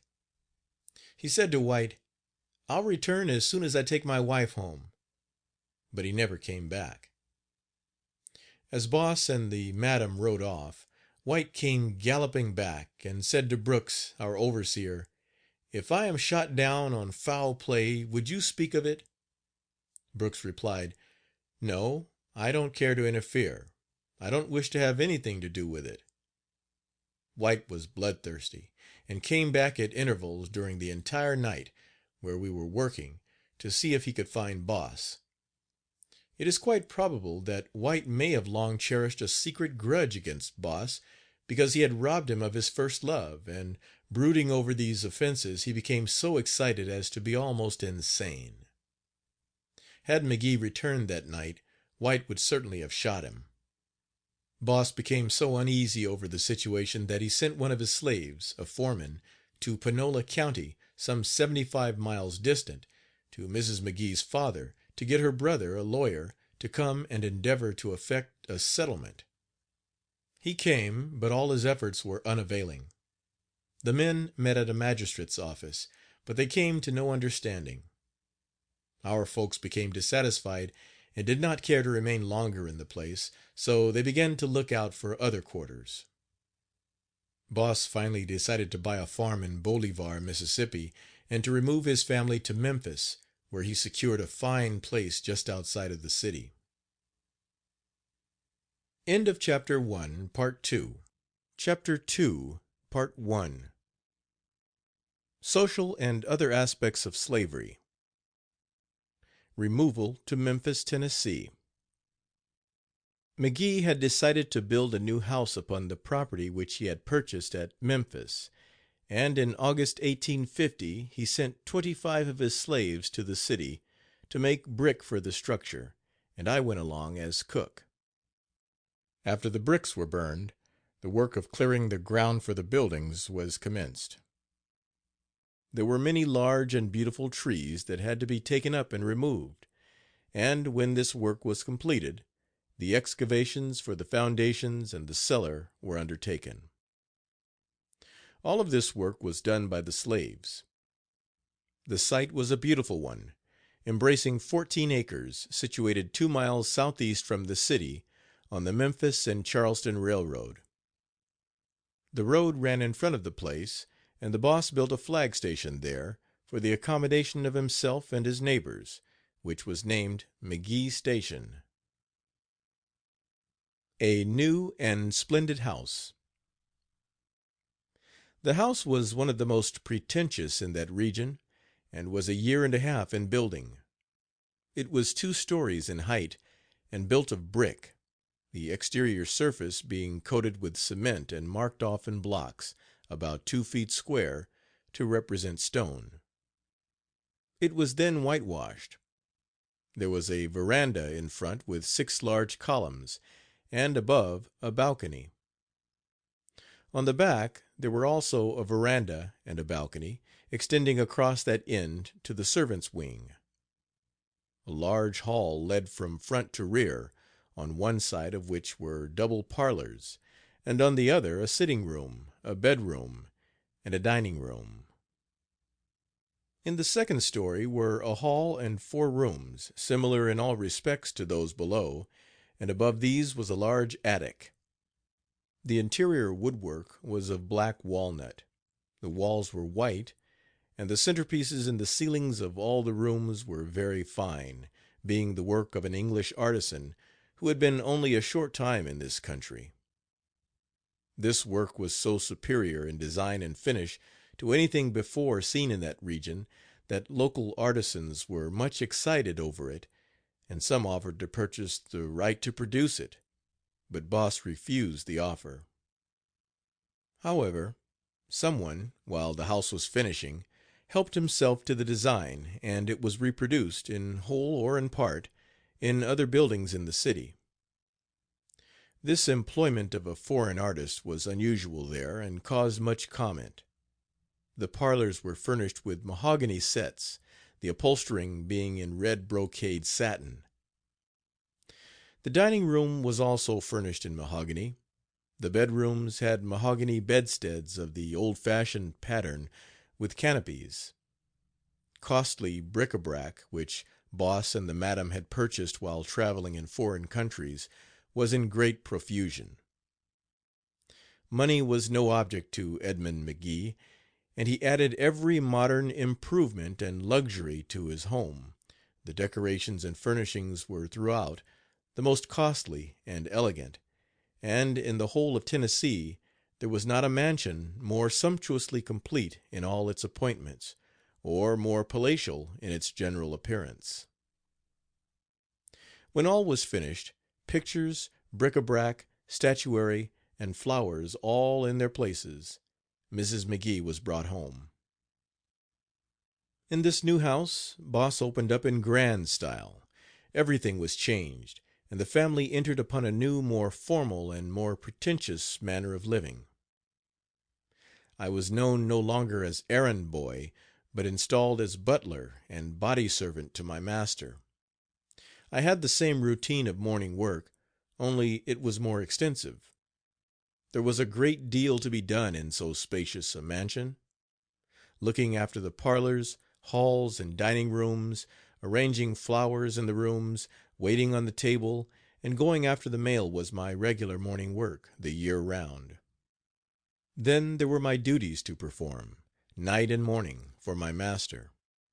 These were to brush his clothes, black his shoes, assist him to arrange his toilet, and do any little thing that he wanted me to. Aside from these regular duties, there were windows to wash, silver to polish, and steps to stone on certain days in the week. I was called to do any errand necessary, and sometimes to assist in the garden.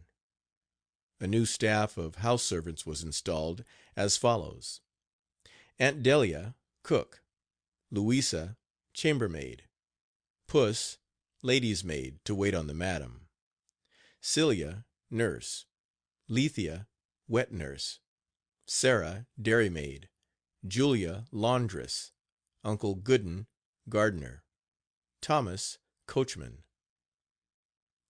The new style of living. The servants at first were dazed with the splendor of the new house, and laughed and chuckled to themselves a good deal about Ma's fine house, and really seemed pleased, for strange to say the slaves of rich people always rejoiced in that fact. A servant owned by a man in moderate circumstances was hooted at by rich men's slaves. It was common for them to say, "Oh, don't mind that darky, he belongs to poor white trash." So, as I said, our slaves rejoiced in master's good luck.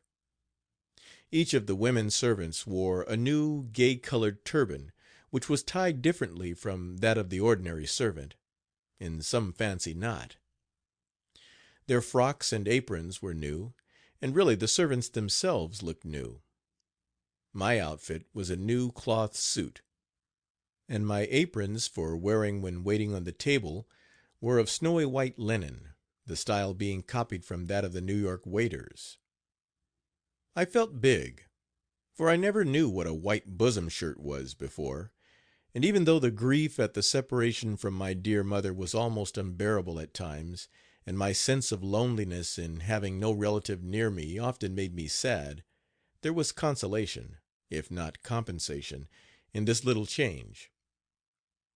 I had known no comforts, and had been so cowed and broken in spirits by cruel lashings, that I really felt light-hearted at this improvement in my personal appearance, although it was merely for the gratification of my master's pride, and I thought I would do all I could to please Boss. The adornment of the grounds.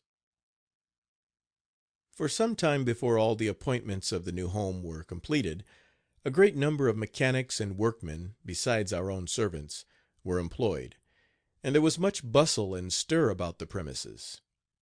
Considerable outdoor work was yet to be done, fences to be made, gardens and orchards to be arranged and planted, and the grounds about the house to be laid out and adorned with shrubbery and flower beds. When this work was finally accomplished, the grounds were indeed beautiful. The walks were graveled and led through a profusion of shrubbery and flower beds. There was almost every variety of roses, while scattered over the grounds there were spruce, pine and juniper trees, and some rare varieties seldom seen in this northern climate.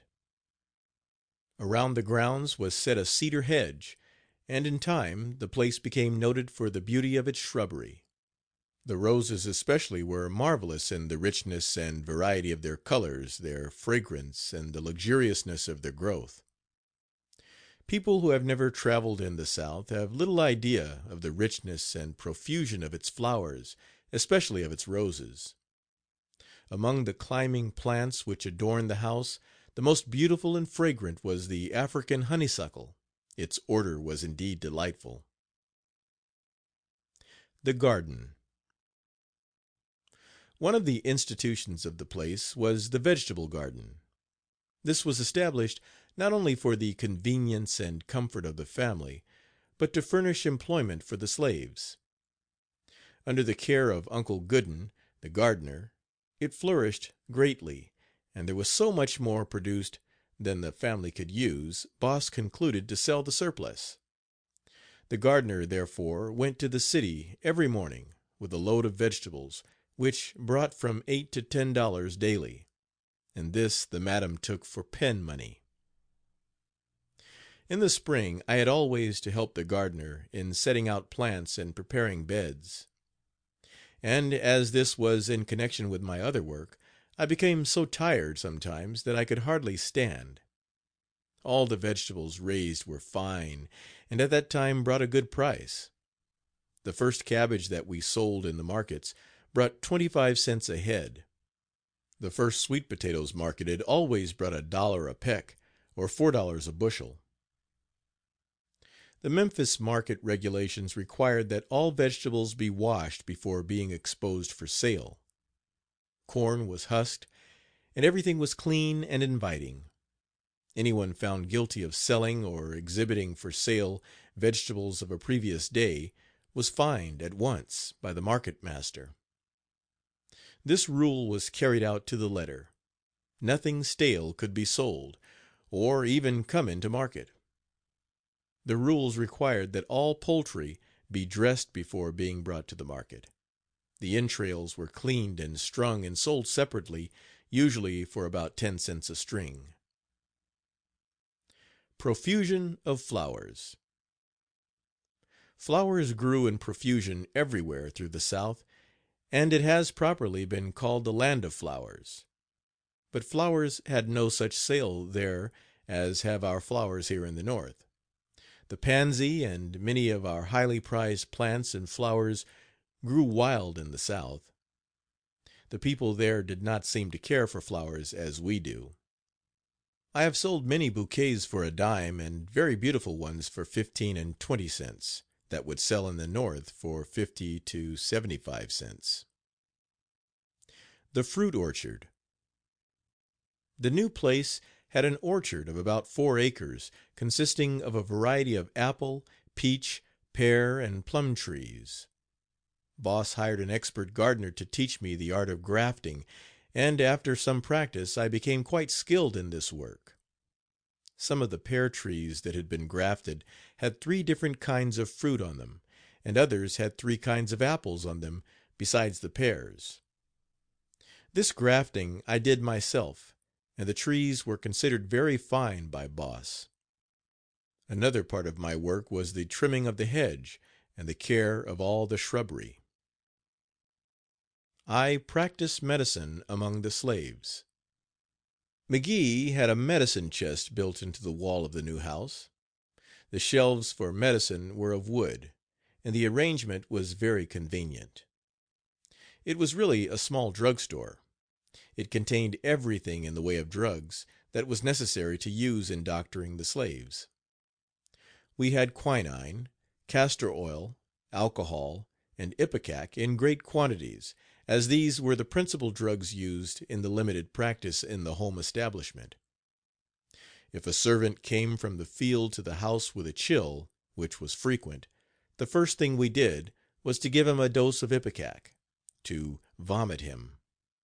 On the evening after, we would give him 2 or 3 of Cook's pills.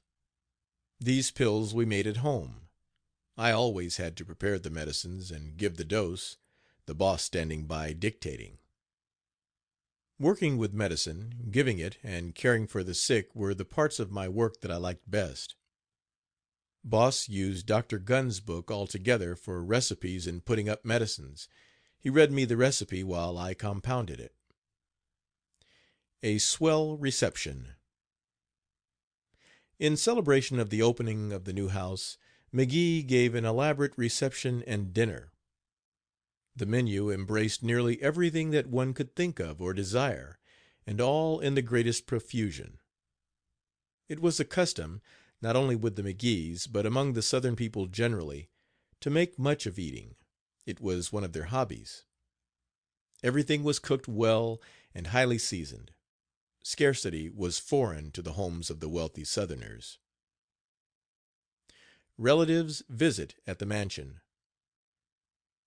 After the family had been settled about a month in the new home, their relatives in Panola County, Mississippi, Mr. Jack McGee, known among the servants as Old Jack, Mrs. Melinda McGee, his wife, Mrs. Farrington, their daughter, who was a widow, and their other children, Louisa, Ella, and William, all came up for a visit and to see the wonderful house. Mr. Jack McGee was the father of Madam and the uncle of Boss. My master and mistress were therefore first cousins, and Boss sometimes called the old man father, and at other times uncle. Old Master Jack, as he alighted, said to those behind him, "Now be careful.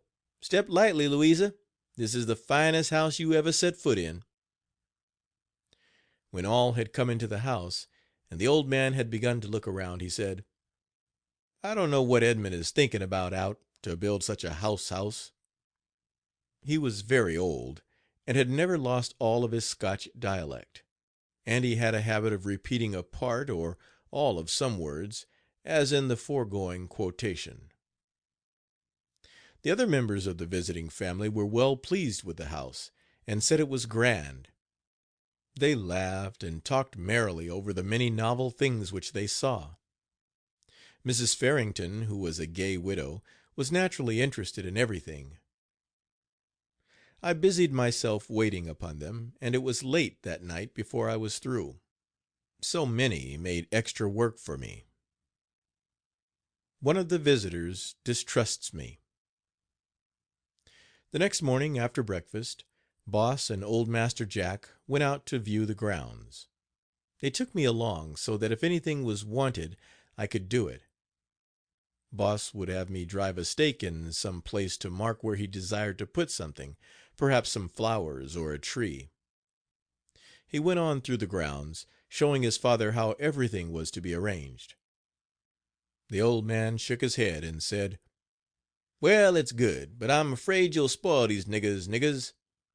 Keep your eye on that boy Lou," meaning me. "He is slippery. Too smart, art." "Oh, I'll manage that, father," said Boss. "Well, see that you do, for I see running away in his eyes." One of the things that interested old Master Jack was the ringing of the dinner bell. "Well, I do think," said the old man, "that boy can ring a bell better than anybody I ever heard. Why, it's got a regular tune." I used to try to see how near I could come to making it say, "Come to dinner." The Madam in a rage. The 4 days soon passed, and all the company gone, we were once more at our regular work. Delia, the cook, seemingly had not pleased the madam in her cooking while the company were there, so, the morning after they left, she went toward the kitchen, calling, "Delia! Delia!" Delia said, "I wonder what she wants now." By this time she was in the kitchen, confronting Delia. Her face was flushed as she screamed out, "What kind of biscuits were those you baked this week?" "I think they were all right, Miss Sarah." "Hush!" screamed out the madam, stamping her foot to make it more emphatic. "You did not half cook them," said she. "They were not beat enough. Those waffles were ridiculous," said the madam. "Well, Miss Sarah, I tried." "Stop!" cried madam in a rage. "I'll give you thunder if you dictate to me." Not a very elegant display in language or manner for a great lady. Old Aunt Delia, who was used to these occurrences, said, "My Lord, that woman don't know what she wants. Ah, Lou, there is nothing but the devil up here," meaning the new home. "Can't do nothing to please her up here in this fine house. I tell you Satan never get his own till he get her." They did not use baking powder as we do now, but the biscuits were beaten until light enough. 20 minutes was the time allotted for this work, but when company came there was so much to be done, so many more dishes to prepare, that Delia would, perhaps, not have so much time for each meal. But there was no allowance made. It was never thought reasonable that a servant should make a mistake. Things must always be the same. I was listening to this quarrel between Madame and Delia, supposing my time would come next, but for that once she said nothing to me. The Madame's severity. Mrs. McGee was naturally irritable. Servants always got an extra whipping when she had any personal trouble, as though they could help it. Every morning little Kate, Aunt Delia's little girl, would have to go with the madam on her rounds to the different buildings of the establishment to carry the key basket. So many were the keys that they were kept in a basket especially provided for them, and the child was its regular bearer. The madam, with this little attendant, was everywhere, in the barn, in the hennery, in the smoke-house, and she always made trouble with the servants wherever she went. Indeed, she rarely returned to the house from these rounds without having whipped 2 or 3 servants, whether there was really any cause for the punishment or not. She seldom let a day pass without beating some poor woman unmercifully. The number and severity of these whippings depended more upon the humor of the madam than upon the conduct of the slaves. Of course, I always came in for a share in this brutal treatment. She continued her old habit of boxing my jaws, pinching my ears, no day ever passing without her indulging in this exercise of her physical powers. So long had I endured this, I came to expect it, no matter how well I did my duties, and it had its natural effect upon me, making me a coward, even though I was now growing into manhood. I remember once, in particular, when I had tried to please her by arranging the parlor, I overheard her say, "They soon get spirit. It don't do to praise servants." My heart sank within me. What good was it for me to try to please? She would find fault anyway. Her usual morning greeting was, "Well, Lou, have you dusted the parlors?" "Oh, yes," I would answer. "Have the flowers been arranged?" "Yes, all is in readiness," I would say. Once I had stoned the steps as usual, but the madam grew angry as soon as she saw them. I had labored hard and thought she would be pleased. The result, however, was very far from that. She took me out, stripped me of my shirt, and began thrashing me, saying I was spoiled. I was no longer a child, but old enough to be treated differently. I began to cry, for it seemed to me my heart would break.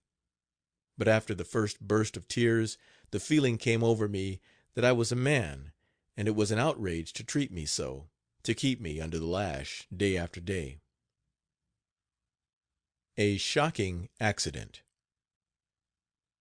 Not long after Mrs. Farrington had made her first visit to our house, she came there to live. Celia had been acting as her maid. When Mrs. Farrington had been up some months, it was decided that all the family should go down to old Master Jack's for a visit.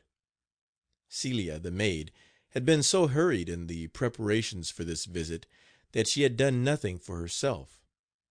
The night before the family was to leave, therefore, she was getting ready a garment for herself to wear on the trip, and it was supposed that she sewed until midnight or after, when she fell asleep, letting the goods fall into the candle. All at once, a little after 12 o'clock, I heard a scream, then a cry of "Fire! Fire!" and Boss yelling, "Louis! Louis!" I jumped up, throwing an old coat over me, and ran upstairs in the direction of Mrs. Farrington's room. I encountered Boss in the hall, and, as it was dark and the smoke stifling, I could hardly make any headway. At this moment Mrs. Farrington threw her door open and screamed for Cousin Eddie, meaning McGee. He hurriedly called to me, to get a pitcher of water, quick." I grasped the pitcher from the stand, and he attempted to throw the water on Celia, who was all in a blaze, running around like a madwoman. But the pitcher slipped from his hand and broke, very little of the water reaching her. She was at last wrapped in an old blanket to extinguish the flames, but she was burned too badly to recover. Boss, being a physician, said at once, "Poor girl, poor girl, she is burned to death." He did all he could for her, wrapped her in linen sheets, and endeavored to relieve her sufferings, but all was of no avail. She had inhaled the flame, injuring her internally, and lived only a few days. Master's new cotton plantation. Shortly after Boss bought his home in Memphis, he bought a large farm in Bolivar, Mississippi. It was a regular cotton farm on the Mississippi River, embracing 200 acres. The houses built for the slaves were frame, 18 in number, each to contain 3 or 4 families, and arranged on each side of a street that ran through the farm. This street was all grassed over, but there were no sidewalks. All the buildings, the barn, gin house, slaves' quarters, and overseer's house, were whitewashed, and on this grass-grown street they made a neat and pretty appearance. The house where the boss and the madam stayed when they went down to the farm was about 200 yards from the slaves' quarters. It was arranged in 2 apartments, one for the overseer and wife, and the other for the master and mistress upon the occasion of their visits. This building was separated from the other buildings by a fence. There was what was called the cook house, where was cooked all the food for the hands. Aunt Matilda was cook in charge. Besides the buildings already named, there were stables, a blacksmith's shop and sawmill, and the general order of arrangement was carried out with respect to all. The appearance was that of a village. Everything was raised in abundance, to last from one crop to the next.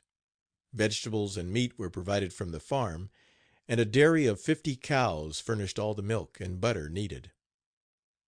The cane brakes were so heavy that it was common for bears to hide there, and at night come out and carry off hogs. Wolves were plenty in the woods behind the farm, and could be heard at any time. The cane was so thick that when they were clearing up new ground, it would have to be set on fire, and the cracking that would ensue was like the continuous explosion of small firecrackers. About 160 slaves, besides children, all owned by McGee, were worked on the farm. Instead of ginning 2 or 3 bales of cotton a day, as at Pontotoc, they ginned 6 to 7 bales here. Incidents. I remember well the time when the great Swedish singer Jenny Lind came to Memphis. It was during her famous tour through America in 1851. Our folks were all enthused over her. Boss went in and secured tickets to her concert, and I was summoned to drive them to the hall. It was a great event. People swarmed the streets like bees. The carriages and hacks were stacked back from the hall as far as the eye could reach. On another occasion, when the great prodigy Blind Tom came to Memphis, there was a similar stir among the people. Tom was very young then, and he was called the Blind Boy. People came from far and near to hear him. Those coming from the villages and small towns, who could not get passage on the regular trains, came in freight or on flat-bottom cars. The tickets were $5 each, as I remember. Boss said it was expensive, but all must hear this boy pianist. Many were the comments on this boy of such wonderful talents. As I drove our people home, they seemed to talk of nothing else. They declared that he was indeed a wonder. Longing for freedom. Sometimes when the farm hands were at work, peddlers would come along, and as they were treated badly by the rich planters, they hated them and talked to the slaves in a way to excite them and set them thinking of freedom. They would say encouragingly to them, "Ah, you will be free some day." But the downtrodden slaves, some of whom were bowed with age, with frosted hair and furrowed cheek, would answer, looking up from their work, "We don't believe dat. My grandfather said we was to be free, but we ain't free yet." It had been talked of, this freedom, from generation to generation. Perhaps they would not have thought of freedom if their owners had not been so cruel. Had my mistress been more kind to me, I should have thought less of liberty. I know the cruel treatment which I received was the main thing that made me wish to be free. Besides this, it was inhuman to separate families as they did. Think of a mother being sold from all her children, separated for life. This separation was common, and many died heartbroken by reason of it. Ah, I cannot forget the cruel separation from my mother. I know not what became of her, but I have always believed her dead many years ago. Hundreds were separated, as my mother and I were, and never met again. Though freedom was yearned for by some because the treatment was so bad, others, who were bright and had looked into the matter, knew it was a curse to be held a slave. They longed to stand out in true manhood, allowed to express their opinions, as were white men. Others still desired freedom, thinking they could then reclaim a wife, or husband, or children. The mother would again see her child. All these promptings of the heart made them yearn for freedom.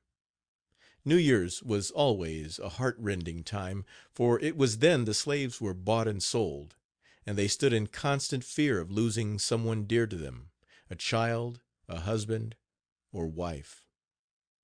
My first break for freedom. In the new home my duties were harder than ever.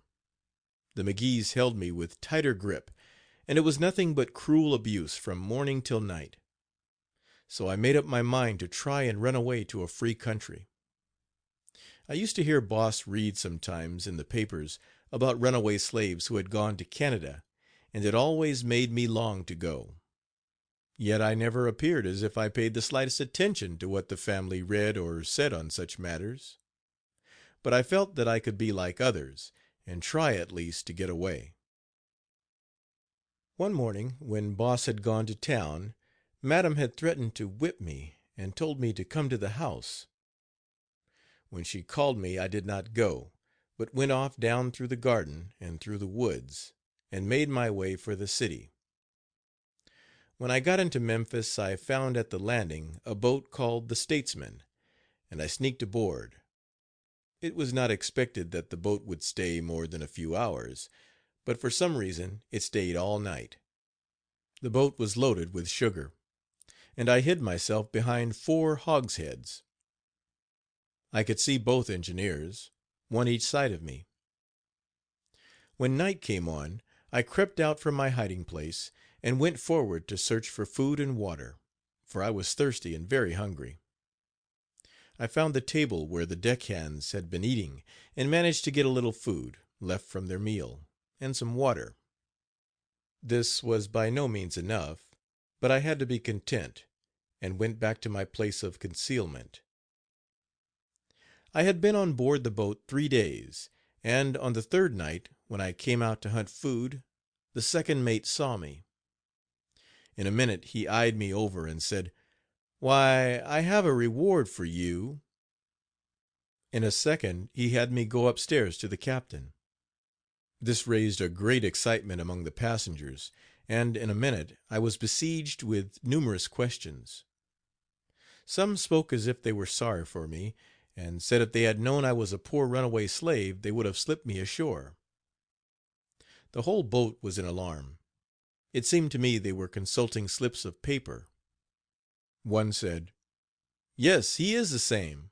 Listen how this reads: Ran away from Edmund McGee, my mulatto boy Lewis, 5 feet 6 inches in height, black hair, is very bright and intelligent.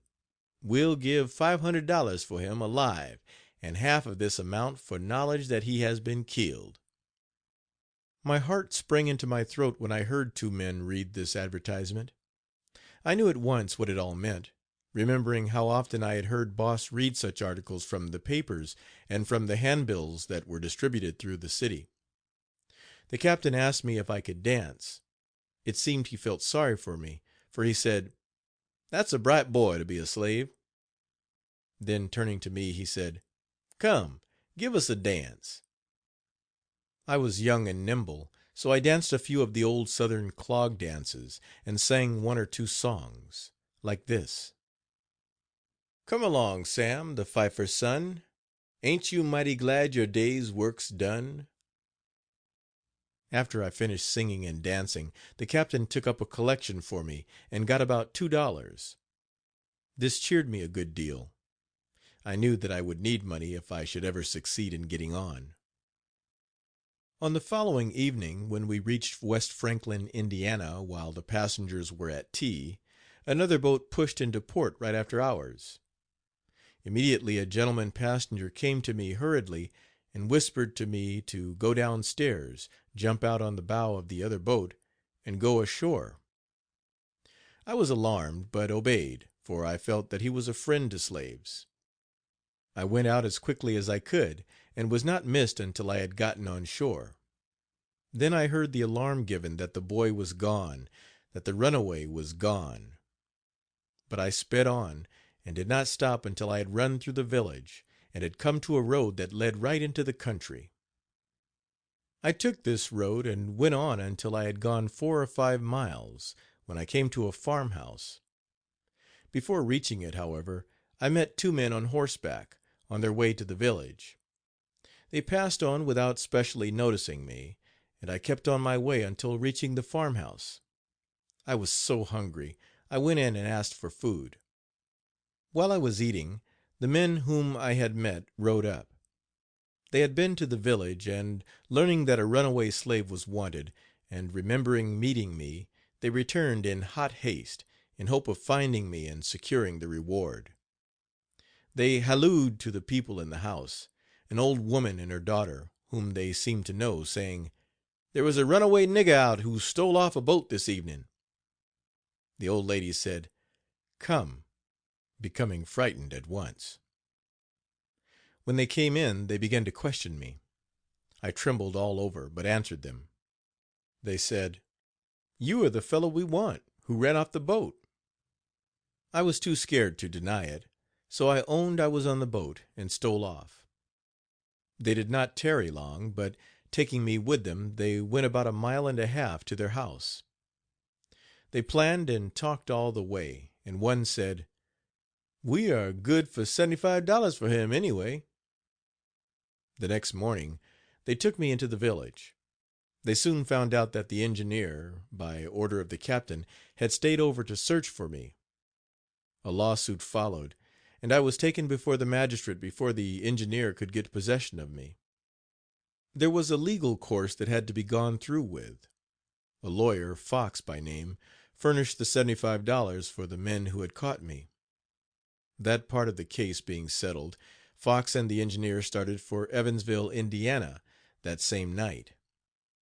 Upon arriving there, Fox received from the captain of the boat the money he had advanced to the men who caught me, and we went on, arriving at Louisville, Kentucky, the next day. I was then taken again before a magistrate by the captain, when the following statement was read by that official: "Captain Montgomery brought forth a boy, and said he is the property of Edmund McGee, of Memphis, Tennessee. Come forth, owner, and prove property, for after the boy shall remain in jail 6 months, he shall be sold to pay jail feed." Mr. McGee was informed of my whereabouts, and it was not long before he and his cousin came to get me. When they came, I was called up by the nickname they had given me, Memphis. "Come out here, Memphis," said the turnkey. "Your master has come for you." I went downstairs to the office and found Boss waiting for me. "Hello, Lou," said he. "What are you doing here, you dog?" I was so frightened I said nothing. Of course, some few words were passed between him and the officers. I heard him say that I was a smart fellow, and he could not tell why I had run away, that he had always treated me well. This was to impress the officers with the idea that he was not unkind to his slaves. The slaveholders all hated to be classed as bad taskmasters, yet nearly all of them were. The clothes I wore were jail property, and he could not take me away in them, so we started to go up town to get others. As we passed out, the jailer Buchanan said, "Ain't you going to put handcuffs on 'em?" "Oh, no," said Boss. After I was taken to the store and fitted with a new suit of clothes, he brought me back to the jail, where I washed myself and put on the new garments. When all was complete, and I seemed to suit master's fastidious eye, he took me to the Galt House, where he was stopping. In the evening we started for home, and reached Memphis the following day. Boss did not flog me, as I expected, but sent me to my regular routine work. We had been in this new home so short a time he did not want it to be rumored that he whipped his slaves, he was so stylish and rich. But the madam was filled with rage, although she did not say much. I think they saw that I was no longer a child. They feared I would go again, but after I had been home some 3 or 4 weeks, Madam Sarah commenced her old tricks, attempting to whip me, box my jaws and pinch me. If any little thing was not pleasing to her at meal time, it was a special delight for her to reach out when I drew near to her to pass something, and give me a blow with her hand. Truly it was a monstrous domestic institution that not only tolerated but fostered such an exhibition of table manners by a would-be fine lady, such vulgar spite and cruelty. End of Chapter 2, Part 1. Chapter 2, Part 2. My second runaway trip. About 3 months after my first attempt to get away, I thought I would try it again. I went to Memphis, and saw a boat at the landing called the John Le Rose, a Cincinnati packet. This boat carried the mail. She had come into port in the morning, and was being unloaded. I went on board in the afternoon, and jumped down into the hull. Boss had been there in the forepart of the afternoon, inquiring for me, but I did not know it then. After I'd been in the boat some time, the men commenced loading it. I crept up in the corner and hid myself. At first 200 or 300 dry and green hides were thrown in, and these hid me, but later on 2 or 3 tiers of cotton bales were put in the center of the hull, and when the boat started, I got upon the top of these and lay there. I could hear the people talking above me, but it was so dark I could not see anything. It was dark as a dungeon. I had lain there 2 nights, and began to get so weak and faint I could stand it no longer. For some reason the boat did not start the day I went aboard, consequently I had not gotten as far from home as I expected, and my privations had largely been in vain. Despairing and hungry on the 3rd day, I commenced howling and screaming, hoping that someone would hear me and come to my relief, for almost anything else would have been preferable to the privation and hunger from which I was suffering. But I could make no one hear. At least no one paid any attention to my screams, if they did hear. In the evening, however, one of the deckhands came in with a lantern to look around and see everything was all right. I saw the light and followed him out, but I had been out of my hiding only a short time when I was discovered by a man who took me upstairs to the captain. It was an effort for me to walk upstairs, as I was weak and faint, having neither eaten nor drank anything for 3 days. This boat was crowded with passengers, and it was soon a scene of confusion. I was placed in the pilot's room for safety until we arrived at a small town in Kentucky called Monroe. I was put off here, to be kept until the packet came back from Cincinnati. Then I was carried back to Memphis, arriving about 1 o'clock at night, and, for safe keeping, was put into what was called the calaboose. This was especially for the keeping of slaves who had run away and been caught. Word was sent to Boss of my capture, and the next morning Thomas Bland, a fellow servant of mine, was sent to take me home. I cannot tell how I felt, for the only thought that came to me was that I should get killed. The madam met us as we drove into the yard.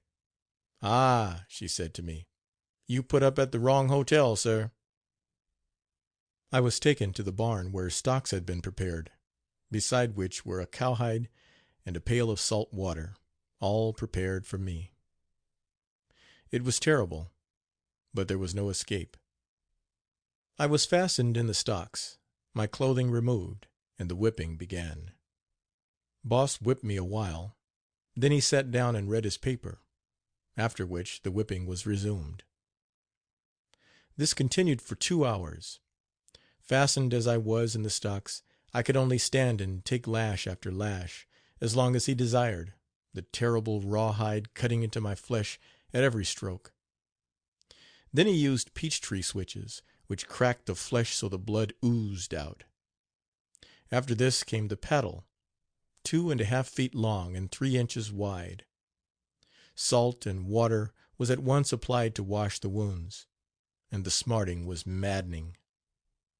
This torture was common among the Southern planters. God only knows what I suffered under it all, and He alone gave me strength to endure it. I could hardly move after the terrible ordeal was finished, and could scarcely bear my clothes to touch me at first, so sore was my whole body, and it was weeks before I was myself again.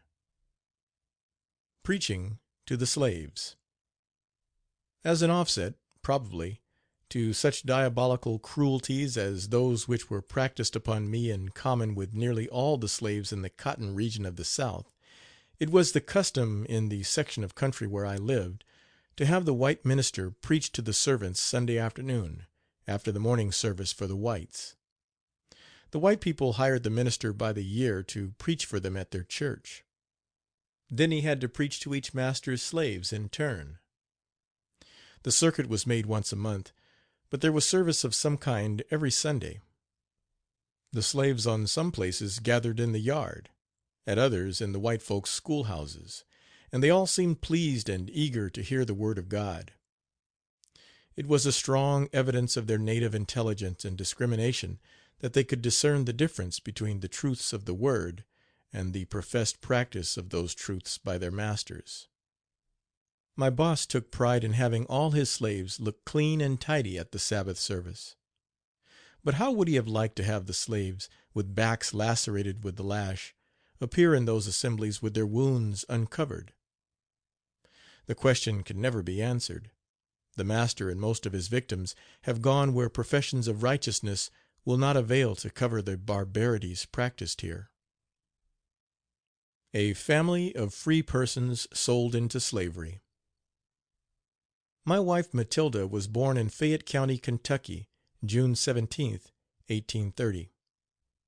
It seems that her mother and her 7 children were to have been free according to the old Pennsylvania law. There were 2 uncles of the family who were also to have been free, but who had been kept over time. So they sued for their freedom and gained it. The lawyers in the case were abolitionists and friends to the slaves, and saw that these men had justice. After they had secured their freedom, they entered suit for my wife's mother, their sister, and her 7 children. But as soon as the brothers entered this suit, Robert Logan, who claimed my wife's mother and her children as his slaves, put them into a trader's yard in Lexington, and when he saw that there was a possibility of their being successful in securing their freedom, he put them in jail, to be sold down the river. This was a deliberate attempt to keep them from their rights, for he knew that they were to have been set free many years before, and this fact was known to all the neighborhood.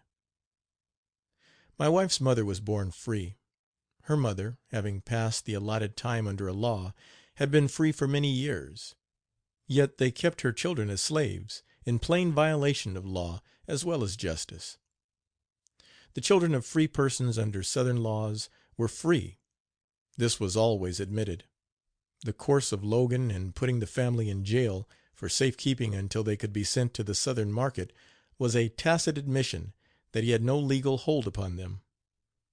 Woods and Collins, a couple of nigger traders, were collecting a drove of slaves for Memphis about this time, and when they were ready to start, all the family were sent off with the gang, and when they arrived in Memphis they were put in the trader's yard of Nathan Bedford Forrest.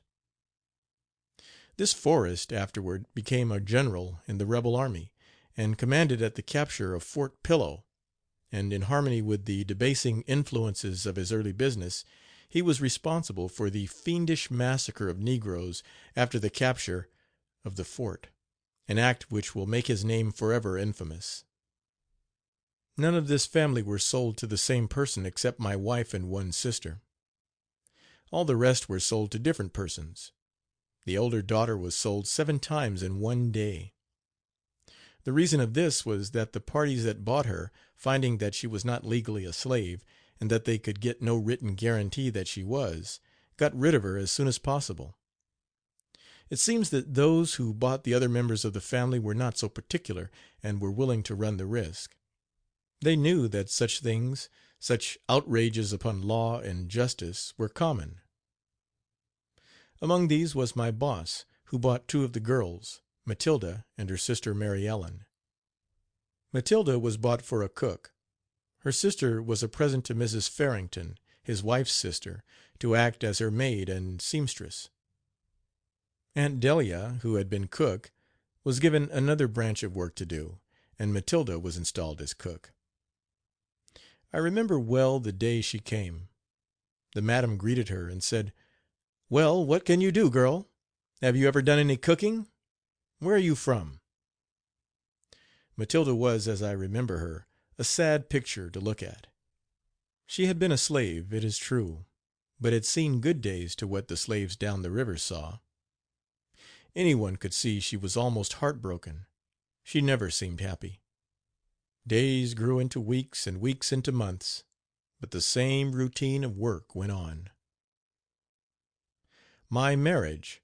Birth of twins. Matilda had been there 3 years when I married her. The boss had always promised that he would give me a nice wedding, and he kept his word. He was very proud and liked praise.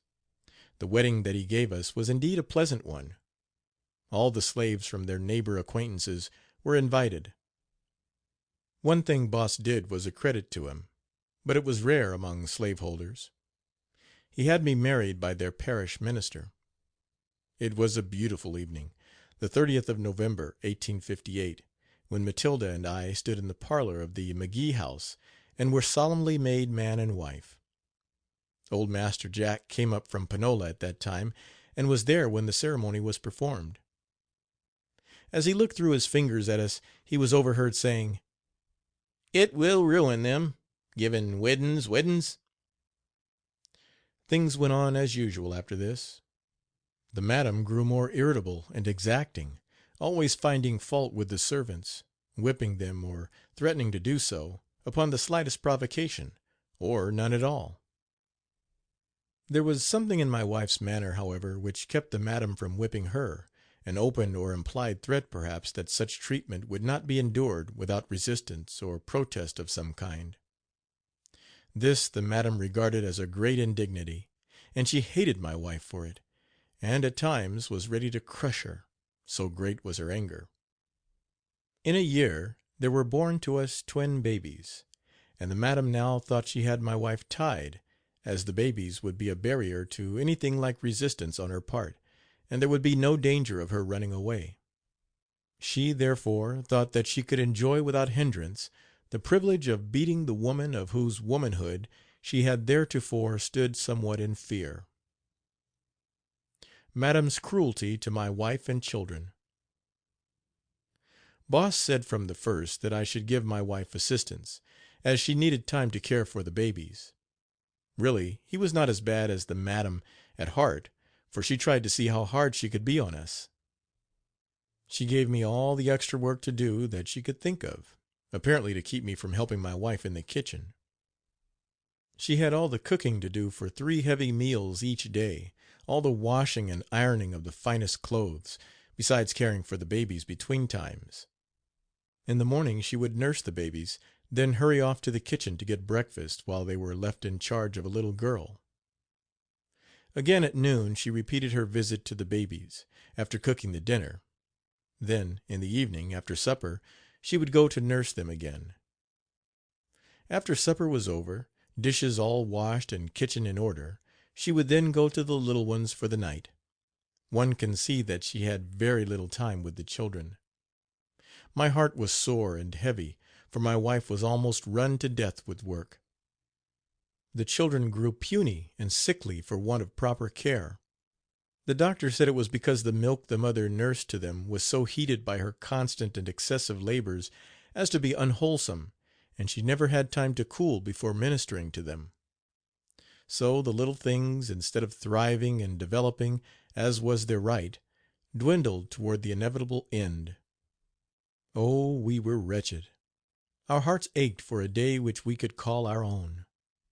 My wife was a Christian, and had learned to know the worth of prayer, so would always speak consolingly.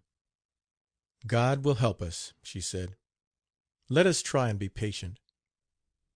Our trial went on, until one morning I heard a great fuss in the house, the madam calling for the yardman to come and tie my wife, as she could not manage her.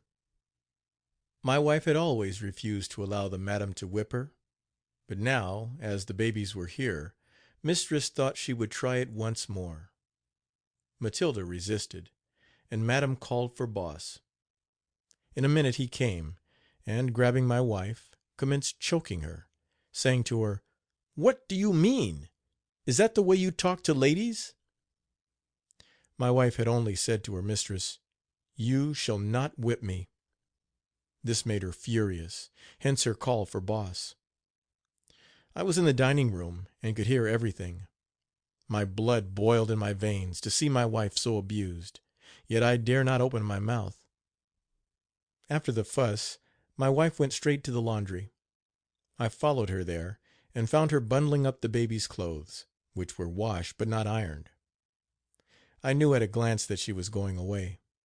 Boss had just gone to the city, and I did not know what to say, but I told her to do the best she could. Often when company came and I held the horses or did an errand for them, they would tip me to a quarter or half a dollar. This money I always saved, and so had a little change, which I now gave to Matilda for her use in her effort to get away from her cruel treatment. She started at once for Forrest's Traders' Yards, with the babies in her arms, and after she got into Memphis she stopped outside the yard to rest. While she was sitting on the curb stone, Forrest came out of the yard by the back gate and saw her. Coming up to her, he said, "My God, Matilda, what are you doing here? You have changed so I would not have known you. Why have you come here?" Matilda said, "I came back here to be sold again." He stepped back and called another nigger trader, Collins by name, from Kentucky. "Look here," said Forrest, pointing to my wife. Collins took in the situation at once, and said he would buy her and the children. "That woman is of a good family," said he, "and was only sold to prevent her from getting her freedom." She was then taken into the yard. "Oh," said Forrest, "I know these McGees. They are hard colts." Word was then sent McGee that his cook was in the yard, and had come to be sold. He went in haste to the yard. Collins offered to buy her, but McGee said no man's money could buy that woman and her children. I raised her husband, and I would not separate them. She was brought back, and as they rode along in the rockaway, Boss said, "When I am through with you I guess you won't run away again." As they drove up I saw the madam go running out to meet them. She shouted to Matilda, "Ah, madam, you put up at the wrong hotel." They at once went to the barn where my wife was tied to the joist, and Boss and the madam beat her by turns. After they had finished the whipping, Boss said tauntingly, "Now I am buying you and selling you. I want you to know that I never shall sell you while my head and yours is hot." I was trembling from head to foot, for I was powerless to do anything for her. My twin babies lived only 6 months after that, not having had the care they needed, and which it was impossible for their mother to give them while performing the almost endless labor required of her, under threats of cruel beatings. One day, not long after our babies were buried, the madam followed my wife to the smoke house and said, "I am tempted to take that knife from you, Matilda, and cut you in two. You and old Reuben, one of the slaves, went all around the neighborhood and told the people that I killed your babies, and almost whipped you to death." Of course, when the slaves were accused falsely, as in this case, they were not allowed to make any reply. They just had to endure in silence whatever was said. Efforts to learn to read and write. Thomas, the coachman, and I were fast friends. We used to get together every time we had a chance and talk about freedom. "Oh," Tom would say, "if I could only write." I remember when Tom first began to take lessons at night from some plasterers, workmen of the neighborhood. They saw that he was so anxious to learn that they promised to teach him every evening if he would slip out to their house. I, too, was eager to learn to read and write, but did not have the opportunity which Tom had of getting out at night. I had to sleep in the house where the folks were, and could not go out without being observed, while Tom had quarters in another part of the establishment, and could slip out unobserved. Tom, however, consoled me by saying that he would teach me as soon as he knew how. So Tom one night put a copy of some figures on the side of the barn for me to practice from. I took the chalk and imitated him as near as I could, but my work was poor beside his, as he had been learning for some months and could make the figures quite well and write a little. Still, I kept trying, Tom encouraging me and telling me that I would learn in time. "Just keep trying," said he. When this first lesson was over, I forgot to rub out the marks on the barn, and the next morning when old Master Jack, who happened to be at our home just at that time, went out there and saw the copy and my imitation of it, he at once raised great excitement by calling attention to the rude characters and wanting to know who had done that. I was afraid to own that I had done it, but old Master Jack somehow surmised that it was Tom or I, for he said to Boss, "Edmund, you must watch those fellows, Lewis and Thomas. If you don't, they will get spoilt. They are pretty close to town here. Tom and I laughed over this a good deal, and how easily we slipped out of it, but concluded not to stop trying to learn all we could. Tom always said, "Lou, I'm going to be a free man yet. Then we will need some education. No, let us never stop trying to learn." Tom was a Virginian, as I was, and was sold from his parents when a mere lad. Boss used to write to his parents owners occasionally, that his people might hear from him. The letters were to his mother, but sent in care of the white folks. Tom had progressed very fast in his secret studies, and could write enough to frame a letter. It seems it had been over a year since Boss had written for him, but nothing was said until one morning I heard Boss telling Tom to come to the barn to be whipped. He showed Tom 3 letters which he had written to his mother, and this so startled him that he said nothing. I listened breathlessly to each word Boss said. "Where did you learn to write?" asked he. "And when did you learn? How long have you been writing to your mother?" At that moment he produced the 3 letters which Tom had written. Boss, it seems, had mistrusted something, and spoke to the postmaster, telling him to stop any letters which Tom might mail for Virginia to his mother. The postmaster did as directed, for slaves had no rights which postmasters were bound to respect.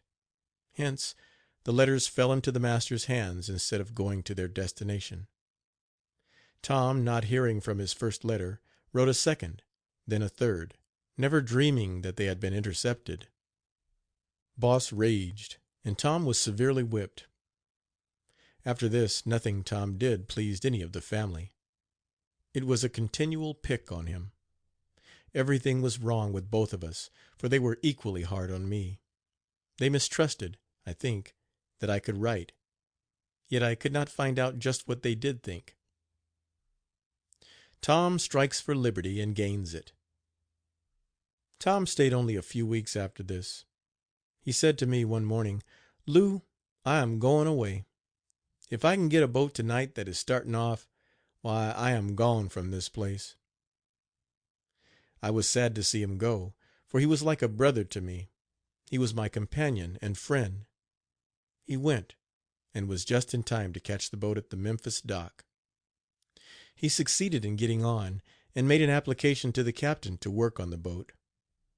The captain did not hesitate to employ him, as it was common for slaves to be permitted to hire themselves out for wages which they were required to return, in whole or in part, to their masters. Of course, all such slaves carried a written pass to this effect. Tom was shrewd, and having learned to write fairly well, he wrote himself a pass, which was of the usual kind, stating his name, to whom he belonged, and that he was privileged to hire himself out wherever he could, coming and going as he pleased.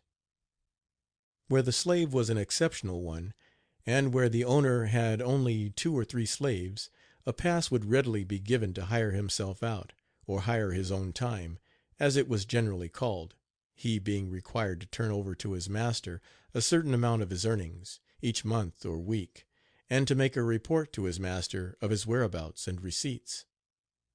Sometimes the slave would be required to turn in to his master a certain sum, as for instance $50 or $100 a year, and he would have to earn that before he could use any of his earnings for himself.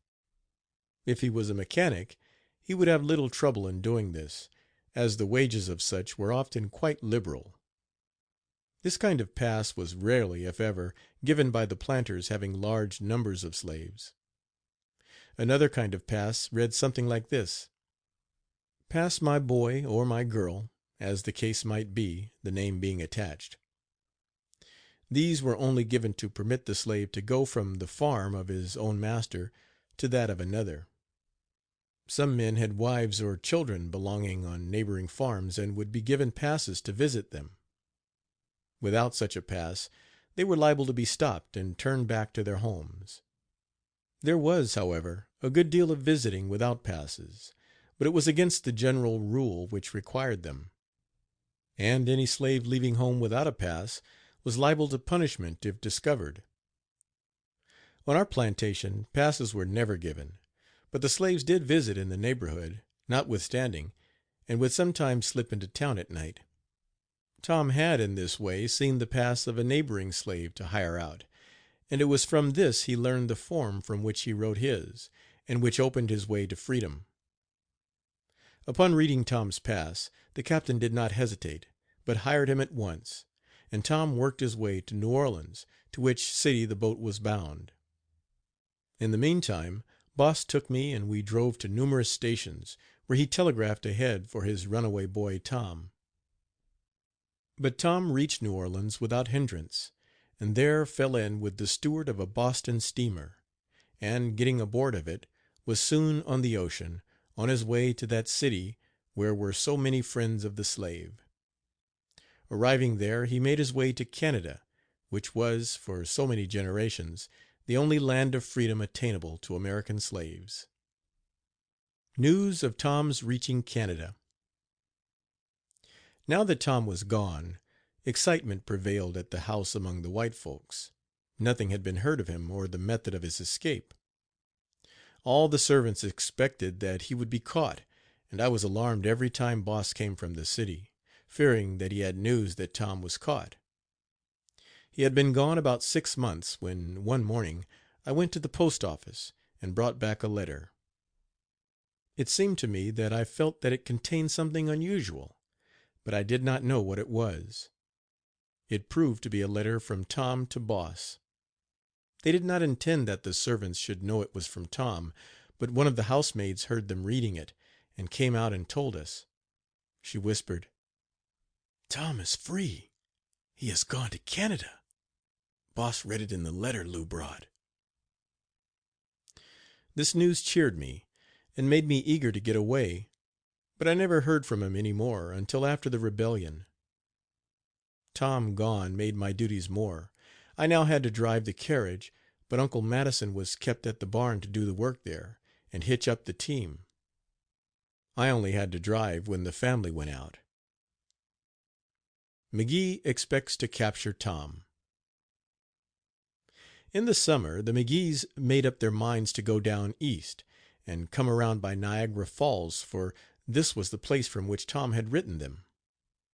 Boss had great confidence in himself, and did not doubt his ability to take Tom home with him if he should meet him, even though it should be in Canada. So he took a pair of handcuffs with him as a preparation for the enterprise. His young nephew had been to Niagara Falls and seen and talked with Tom. But Boss said if he had seen him anywhere he would have laid hands on him at once and taken him home at all hazards. Making clothes. When the family went on this visit down east I was left in charge of the house, and was expected to keep everything in order, and also to make the winter clothes for the farm hands. The madam and I had cut out these clothes before she left, and it was my principal duty to run the sewing machine in their manufacture. Many whole days I spent in this work. My wife made the buttonholes and sewed on the buttons. I made hundreds of sacks for use in picking cotton. This work was always done in summer. When the garments were all finished, they were shipped to the farm at Bolivar to be ready for the fall and winter wear. In like manner the clothes for summer use were made in winter. A superstition. It was the custom in those days for slaves to carry voodoo bags. It was handed down from generation to generation, and though it was one of the superstitions of a barbarous ancestry, it was still very generally and tenaciously held to by all classes. I carried a little bag which I got from an old slave who claimed that it had power to prevent anyone who carried it from being whipped. It was made of leather, and contained roots, nuts, pins, and some other things. The claim that it would prevent the folks from whipping me so much, I found, was not sustained by my experience. My whippings came just the same. Many of the servants were thorough believers in it, though, and carried these bags all the time. Memphis and its commercial importance. The city of Memphis, from its high bluff on the Mississippi, overlooks the surrounding country for a long distance. The muddy waters of the river, when at a low stage, lap the ever crumbling banks that yearly change, yielding to new deflections of the current. For hundreds of miles below there is a highly interesting and rarely broken series of forests, canebrakes, and sandbars, covered with masses of willows and poplars which, in the spring, when the floods come down, are overflowed for many miles back. It was found necessary to run embankments practically parallel with the current in order to confine the waters of the river in its channel. Memphis was and is the most important city of Tennessee, indeed the most important between St. Louis and New Orleans, particularly from the commercial point of view. Cotton was the principal product of the territory tributary to it. The street running along the bluff was called Front Row, and was filled with stores and business houses. This street was the principal cotton market, and here the article which in those days was personified as the commercial king was bought and sold, and whence it was shipped or stored, awaiting an advancing price.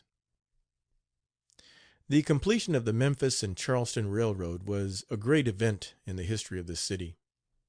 It was termed the marriage of the Mississippi and the Atlantic, and was celebrated with a great popular demonstration, people coming from the surrounding country for many miles. Water was brought from the Atlantic Ocean and poured into the river, and water taken from the river and poured into the Atlantic at Charleston. It was anticipated that this railroad connection between the two cities would make of Charleston the great shipping port, and of Memphis the principal cotton market of the Southwest. The expectation in neither of these cases has been fully realized. Boss, in common with planters and businessmen throughout that whole region, was greatly excited. I attended him, and thus had the opportunity of witnessing this notable celebration. End of Chapter 2, Part 2. Chapter 3, Part 1. Slavery and the War of the Rebellion. Beginning of the War. I remember well when Abraham Lincoln was elected. Boss and the madam had been reading the papers, when he broke out with the exclamation, "The very idea of electing an old rail splitter to the presidency of the United States. Well, he'll never take his seat." When Lincoln was inaugurated, Boss, old Master Jack, and a great company of men met at our house to discuss the matter, and they were wild with excitement. Was not this excitement an admission that their confidence in their ability to whip the Yankees 5 or 6 to 1 was not so strong as they pretended? The war had been talked of for some time, but at last it came. When the rebels fired upon Fort Sumter, then great excitement arose. The next day, when I drove Boss to town, he went into the store of one Williams, a merchant, and when he came out, he stepped to the carriage and said, "What do you think? Old Abraham Lincoln has called for 400,000 men to come to Washington immediately. Well, let them come. We will make a breakfast of them. I can whip a half dozen Yankees with my pocket knife." This was the chief topic everywhere. Soon after this, Boss bought himself a 6-shooter. I had to mold the bullets for him, and every afternoon he would go out to practice. By his direction I fixed a large piece of white paper on the back fence, and in the center of it put a large black dot. At this mark he would fire away, expecting to hit it, but he did not succeed well. He would sometimes miss the fence entirely, the ball going out into the woods beyond. Each time he would shoot I would have to run down to the fence to see how near he came to the mark. When he came very near to it, within an inch or so, he would say laughingly, "Ah, I would have got him that time," meaning a Yankee soldier. There was something very ludicrous in this pistol practice of a man who boasted that he could whip half a dozen Yankees with a jackknife. Every day for a month this business, so tiresome to me, went on. Boss was very brave until it came time for him to go to war, when his courage oozed out, and he sent a substitute, he remaining at home as a home guard. One day when I came back with the papers from the city, the house was soon ringing with cries of victory.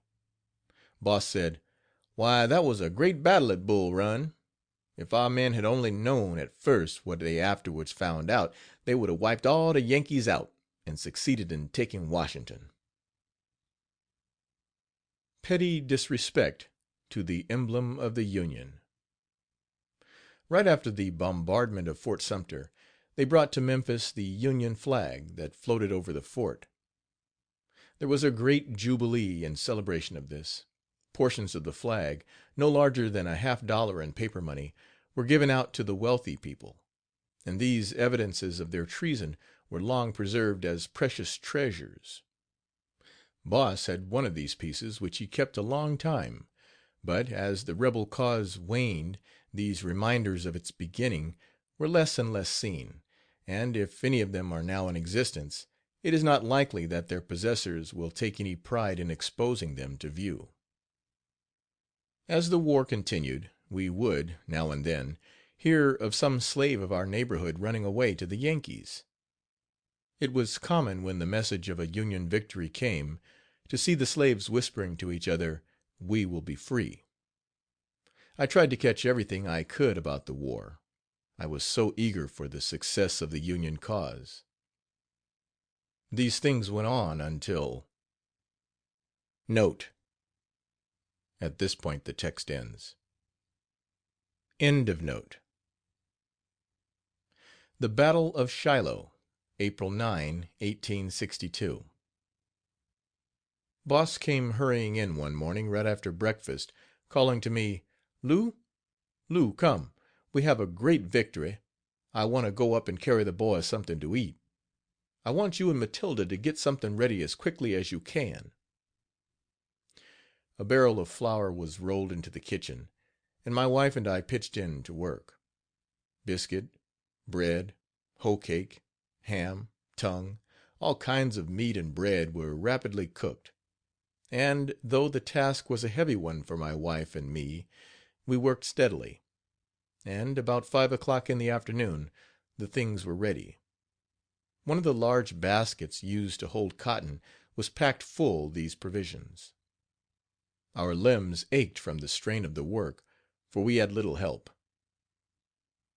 One reason for the anxiety of the boss for the preparation of this provision for the soldiers was that he knew so many in one of the companies, which was known as the Como Avengers, and he had a son, a nephew and a brother of his wife connected with it, the latter a major on General Martin's staff. On the following morning I got up early and hurried with my work to get through, as I had to go to the post office. Madam hurried me off, as she expected a letter from her husband, who had promised to write, at the earliest moment, of their friends and relatives. I rushed into the city at full speed, got some letters and a morning paper, and, returning as rapidly as possible, gave them to her. She grasped them eagerly, and commenced reading the paper. In a short time I heard her calling me to come to her. I went in, and she said in great excitement: "Louis, we want to have you drive us into town to see the Yankee prisoners who are coming through at noon from Shiloh." I went and told Madison to hitch up as soon as he could. In the meantime I got myself ready, and it was not long before we were off for the city. The madam was accompanied by a friend of hers, a Mrs. Oliver. We were at the station in plenty of time. About 12 o'clock the train from Shiloh drew into the station, but the prisoners that were reported to be on board were missing. It proved to be a false report. While they were looking for the prisoners, Mrs. Oliver saw Jack, a servant of Edward McGee, brother of madam. "Oh, look," said Mrs. Oliver, "there is Edward's Jack. Lou, run and call him." In a minute I was off the carriage, leaving the reins in madam's hands. Jack came up to the carriage, and the women began to question him. "Where is your master, Ed?" asked both of them. "He is in the car, missus. He is shot in the ankle," said Jack. In a minute the women were crying. "I was going to get a hack," said Jack, "to—" "No, no," said both of them. "Go, Lou, and help Jack to bring him to our carriage. You can drive him more steadily than the hackman."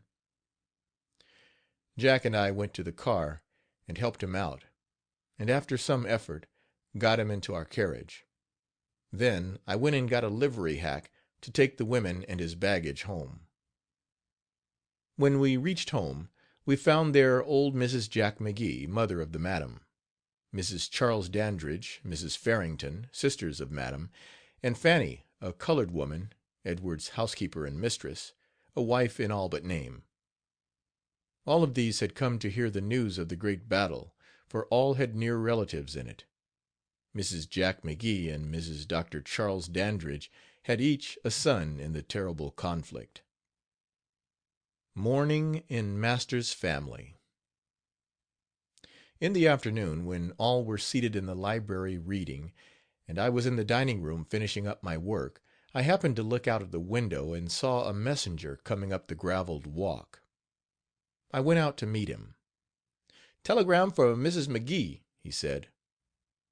I took it to her, and, reading it without a word, she passed it to the next member of the family, and so it was passed around until all had read it except Mrs. Dandridge.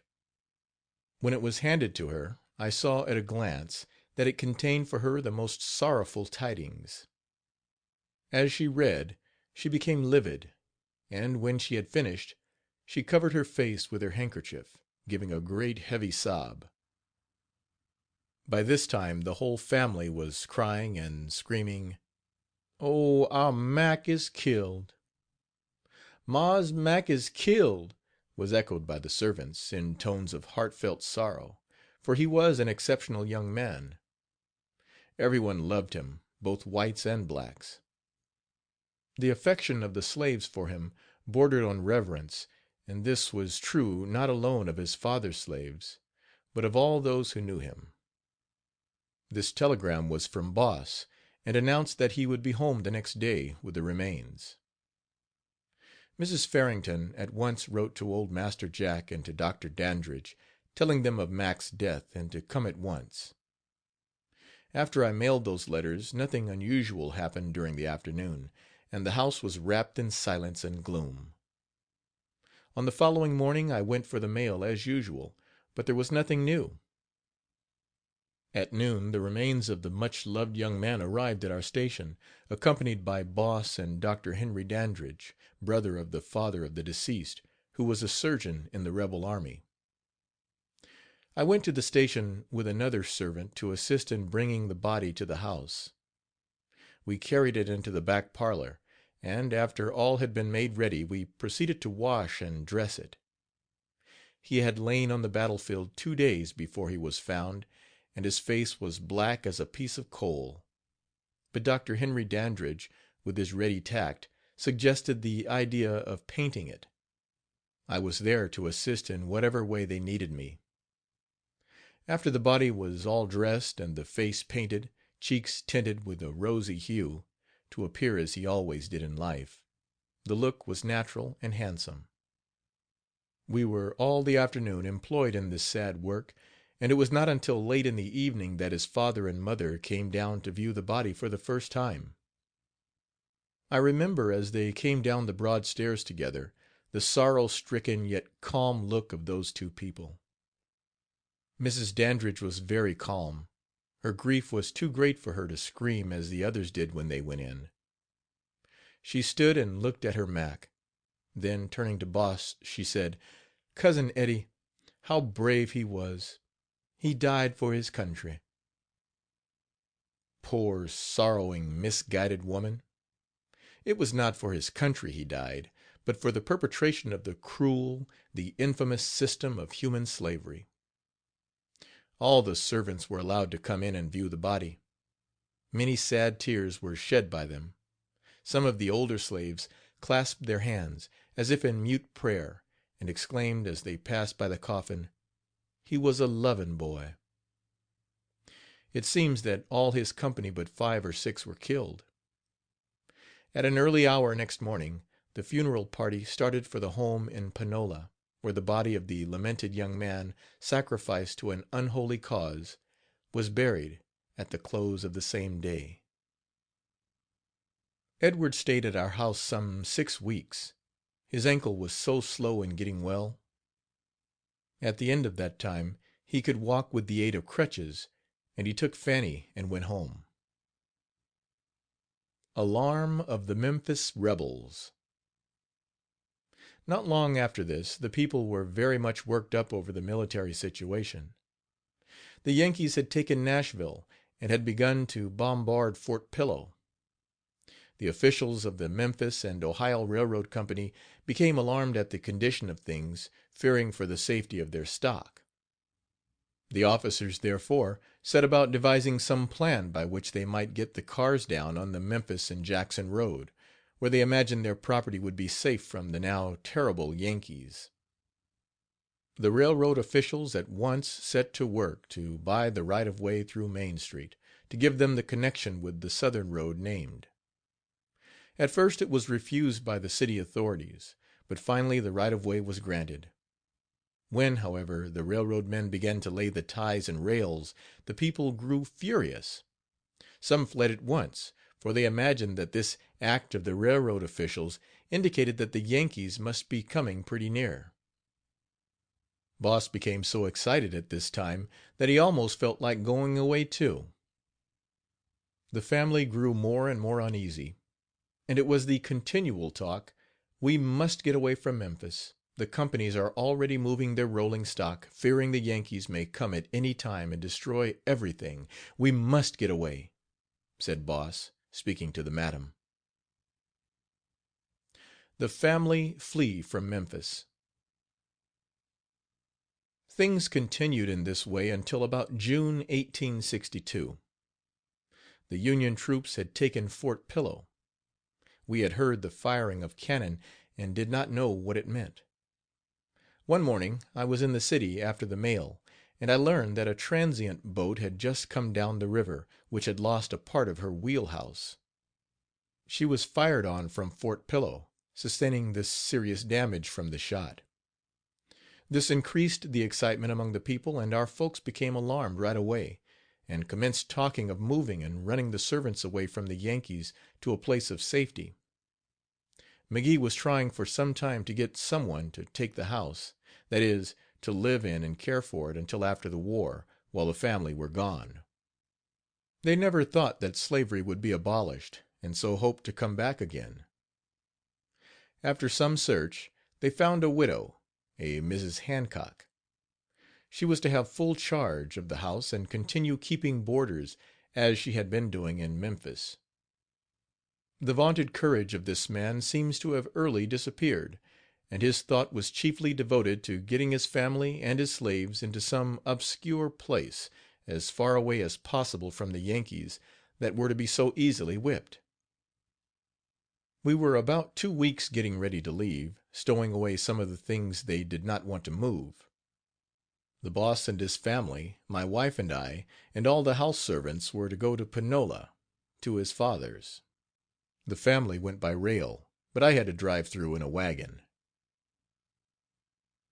I am taken to Bolivar Farm. Soon after the family all reached Master Jack's, Boss took me to his own farm in Bolivar County. This separated me for a time from my wife, for she remained with the family. I had to look after the house at the farm, attend the dining room, and, between meals, sew every day, making clothes for the hands.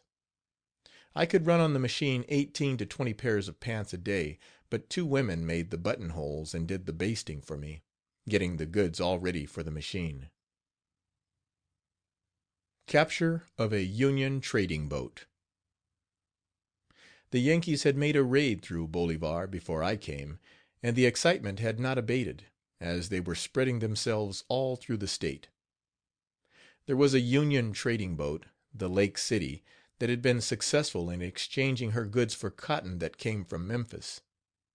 She usually stopped at Helena, Friars Point, and other small towns, but on a trip at this time she came about 50 miles farther down the river, to Carson's Landing, right at Boss's farm.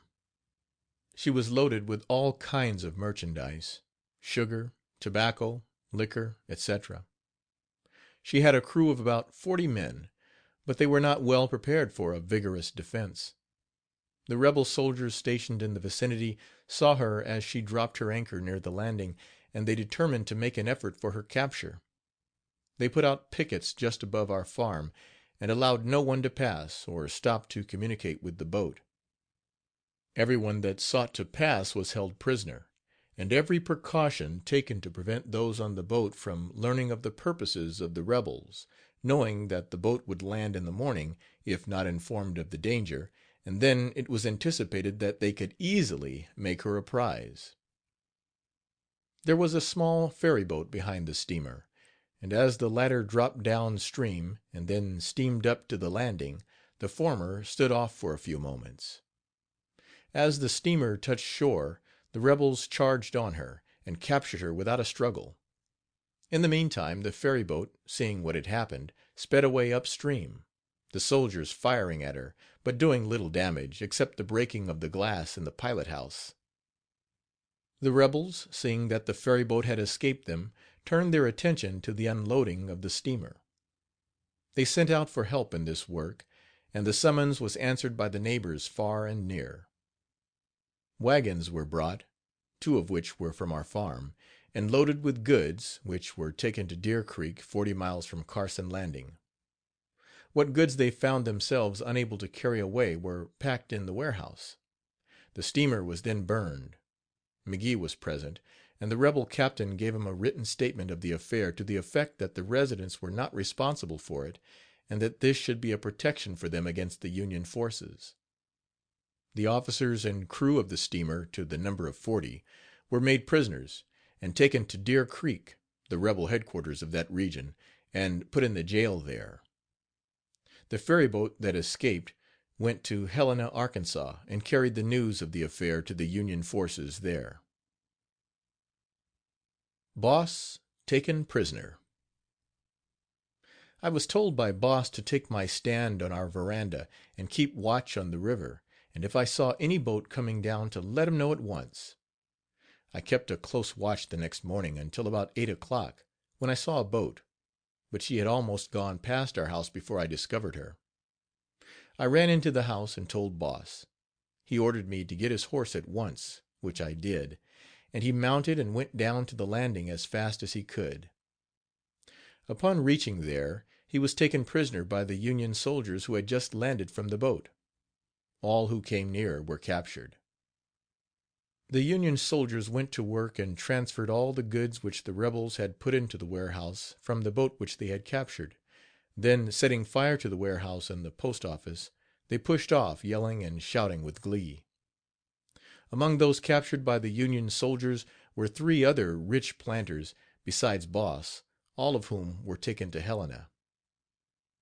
After they had been there about a week, the planters offered to secure the release of the Unionists captured on the boat which the rebels had burned at Carson Landing, and who had been sent to the rebel jail at Deer Creek, if they were guaranteed their own release in exchange. They offered to bear the expense of a messenger to the rebel officer at Deer Creek with this proposition. The Union officer at Helena accepted the proposition, and the messenger was sent off. It was arranged that he should stop over at our house both on his way down and back. Upon his return, he stopped overnight, and the next morning proceeded on his way. When he had gone about 5 miles, he saw a flatboat at a landing, on which were people drinking and having a merry time.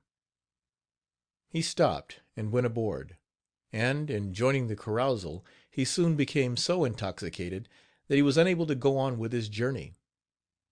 Among those present was one Gilcrease, a cousin of the McGees, who recognized the man as the messenger in this important business, went to him and asked him for the letters he carried.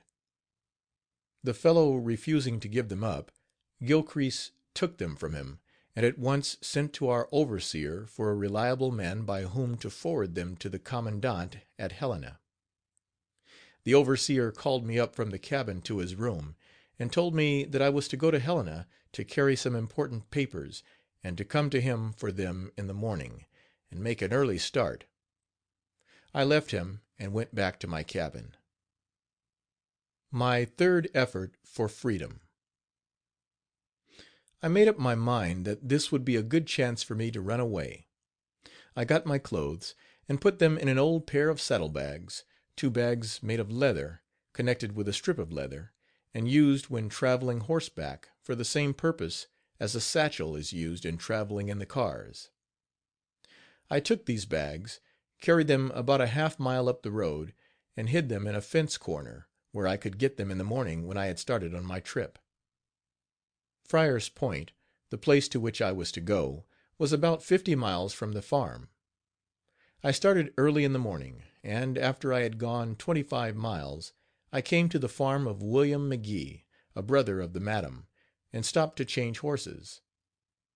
I found that William McGee was going, in the morning, down to old Master Jack's, so I took one of their horses, leaving mine to use in its place, went right to Friar's Point, delivered the letters to a man there to carry to Helena, and got back to William McGee's farm that night. I made up my mind to go with William down to Panola, where madam was, to tell her about Boss being captured.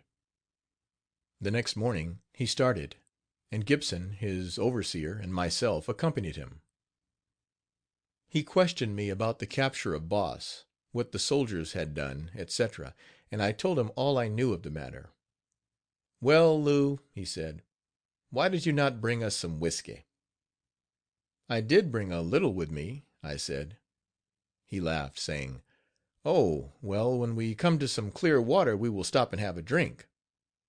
Then I said, Mr. Smith will look for me tonight, but he won't see me. I'm going to tell the madam that Boss is captured." "Hey ho!" he said. "Then you are running away?" I replied, "Well, I know Miss Sarah don't know Boss is in prison." We traveled on, all three of us, stopping at intervals to be refreshed. After 2 days we arrived at Panola. Our journey was a tedious one. The streams were so swollen in places that we could hardly pass. The Tallahatchie we had to swim, and one of the men came near losing his horse and his life. The horses became tangled in a grapevine as we were nearing the shore at which we aimed, and the current being very swift, we were carried below the landing place. But finally we got safely ashore, McGee landing and we following. Reaching Panola wet and weary, I conveyed to madam the story of her husband's capture and imprisonment, a rumor of which had already reached her. The next morning was Christmas, and a number of the family had come to spend it together. They had heard that McGee was captured and in prison, but now, as I told them every feature of the affair in detail, they grew excited and talked wildly about it. Among those who came were Dr. Dandridge and his wife, Blanton McGee and his wife, Tim Oliver and his wife. All these women were daughters of old Master Jack McGee and sisters to the madam. Mrs. Farrington and old lady McGee were already there. These reunions on Christmas were a long established custom with them, but the pleasure of this one was sadly marred by the vicissitudes and calamities of the war. A shadow hung over all the family group. They asked me many questions about Boss, and, of course, I related all I knew. After I'd been there 3 days, they started me back with letters for Boss. When I left it was near night, and I was to stop over at Master Jack's farm 15 miles away. It was expected that I would reach Fryer's Point on the 3rd morning, thus allowing me 3 days to go 60 miles, but I could not make much headway, as the roads were so heavy. The understanding was that I was to deliver the letters to the same gentleman at Fryer's to whom I delivered the others, for forwarding to Boss at Helena. I was then to go straight to the farm at Bolivar and report to Smith, the overseer. But after I had got about 4 miles away, I concluded that I would not go back to the farm, but try to get to the Yankees. I knew I had disobeyed Smith by going down to the madam's to tell her about Boss, because he told me not to go when I spoke to him about it. And now, if I went back, I feared he would kill me. For I knew there would be no escape for me from being run into the bull ring, and that torture I could not think of enduring. I, therefore, stopped, and, taking the bridle and saddle from the horse, hid them in the corner of a fence in a cornfield. Then I went into the woods. The papers which I had were in the saddlebag, safe. The place where I stayed in the daytime was in a large shuck pen, a pen built in the field to feed stock from in the winter time. This pen was on Dr. Dandridge's farm, and the second night I worked my way up near the house. Knowing all the servants, I was watching a chance to send word to the coachman, Alfred Dandridge, that I wanted him to tell my wife that I was not gone. I went down to his cabin in the quarters, and after a short time he came. I was badly scared, and my heart was heavy and sore, but he spoke comfortingly to me, and I was cheered, somewhat, especially when he promised to see Matilda, and tell her of my whereabouts. He gave me some food and hid me away for the night in his house. I kept close all the next day, and at night, when all was still, Alfred and I crept out and went to old Master Jack's. The distance was not great, and we soon covered it. Alfred went in and told my wife that I was outside and wanted to see her. She came out, and was so frightened and nervous that she commenced sobbing and crying, and almost fainted when I told her, in low tones, that I was going to try to get to Memphis, and that Alfred was helping to plan a way to this end. The rebels occupied both roads leading to Memphis, and I was puzzled to know how to reach the city without coming in contact with them. 2 days after I had talked with my wife, The rebel troops who were camped on the Holly Springs road left for some other point. My friend Alfred found this out, and came and told me the encouraging news. The following night I went to old Master Jack's, and told my wife that the way now seemed clear, and that I was going at once. I was bent on freedom, and would try for it again. I urged my wife not to grieve, and endeavored to encourage her by saying that I would return for her as soon as possible, should I succeed in getting to a land freedom. After many tears and blessings, we parted, and I left, Uncle Alfred going with me some 3 miles, as I was not acquainted with the road. When he left me, I went on alone with gloomy forebodings, but resolved to do my best in this hazardous undertaking, whatever might happen. The road passed over hills and through swamps, and I found the traveling very wearisome. I had traveled some hours, and thought I was doing well, when, about 1 o'clock in the night, I came up out of a long swamp, and, reaching the top of a hill, I stopped for a moment's rest, raising myself to an erect position from that of walking, inclined by reason of weariness and the weight of the saddlebags thrown across my shoulders. The weather was bad. A heavy mist had come up, and it was so dark that I could hardly see my way. As I started on, a soldier yelled at me from the mist: "Halt! Advance and give the countersign."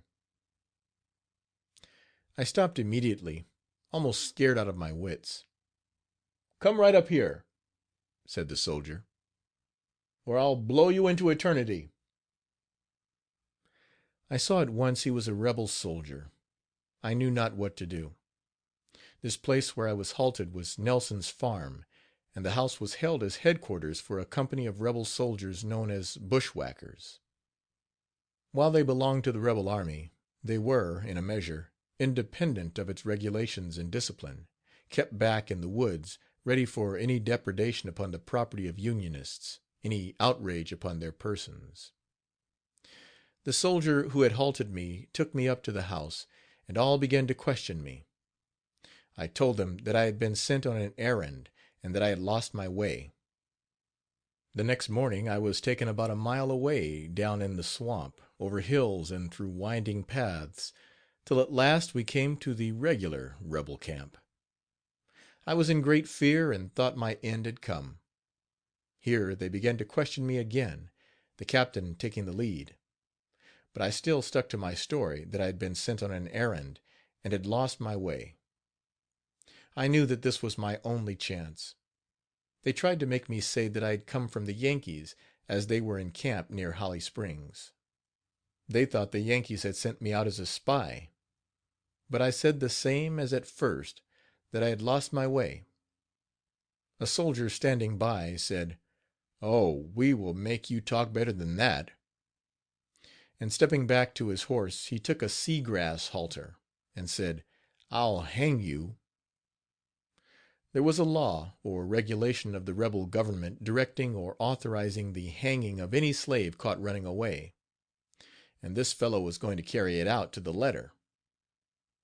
I talked and pleaded for my life. My feelings were indescribable. God only knows what they were. Dr. Carter, one of the soldiers, who knew me and the entire McGee family, spoke up and said: "You had better let me go and tell Mr. Jack McGee about him." The captain agreed to this, and the doctor went. The following day old Jack came, and steadily refused to consent to my being hung. He said: "I know Edmund would not have him hung. He is too valuable. No, we will put him in jail, and feed him on bread and water. Too valuable a nigger to be hung.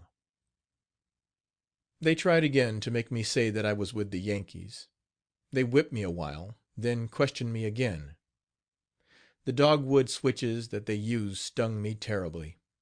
They were commonly used in Mississippi for flogging slaves, one of the refinements of the cruelty of the institution of slavery.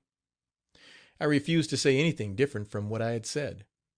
But when they had finished whipping me I was so sore I could hardly move. They made up their minds to put me in jail at Panola, 22 miles away, to be fed on bread and water.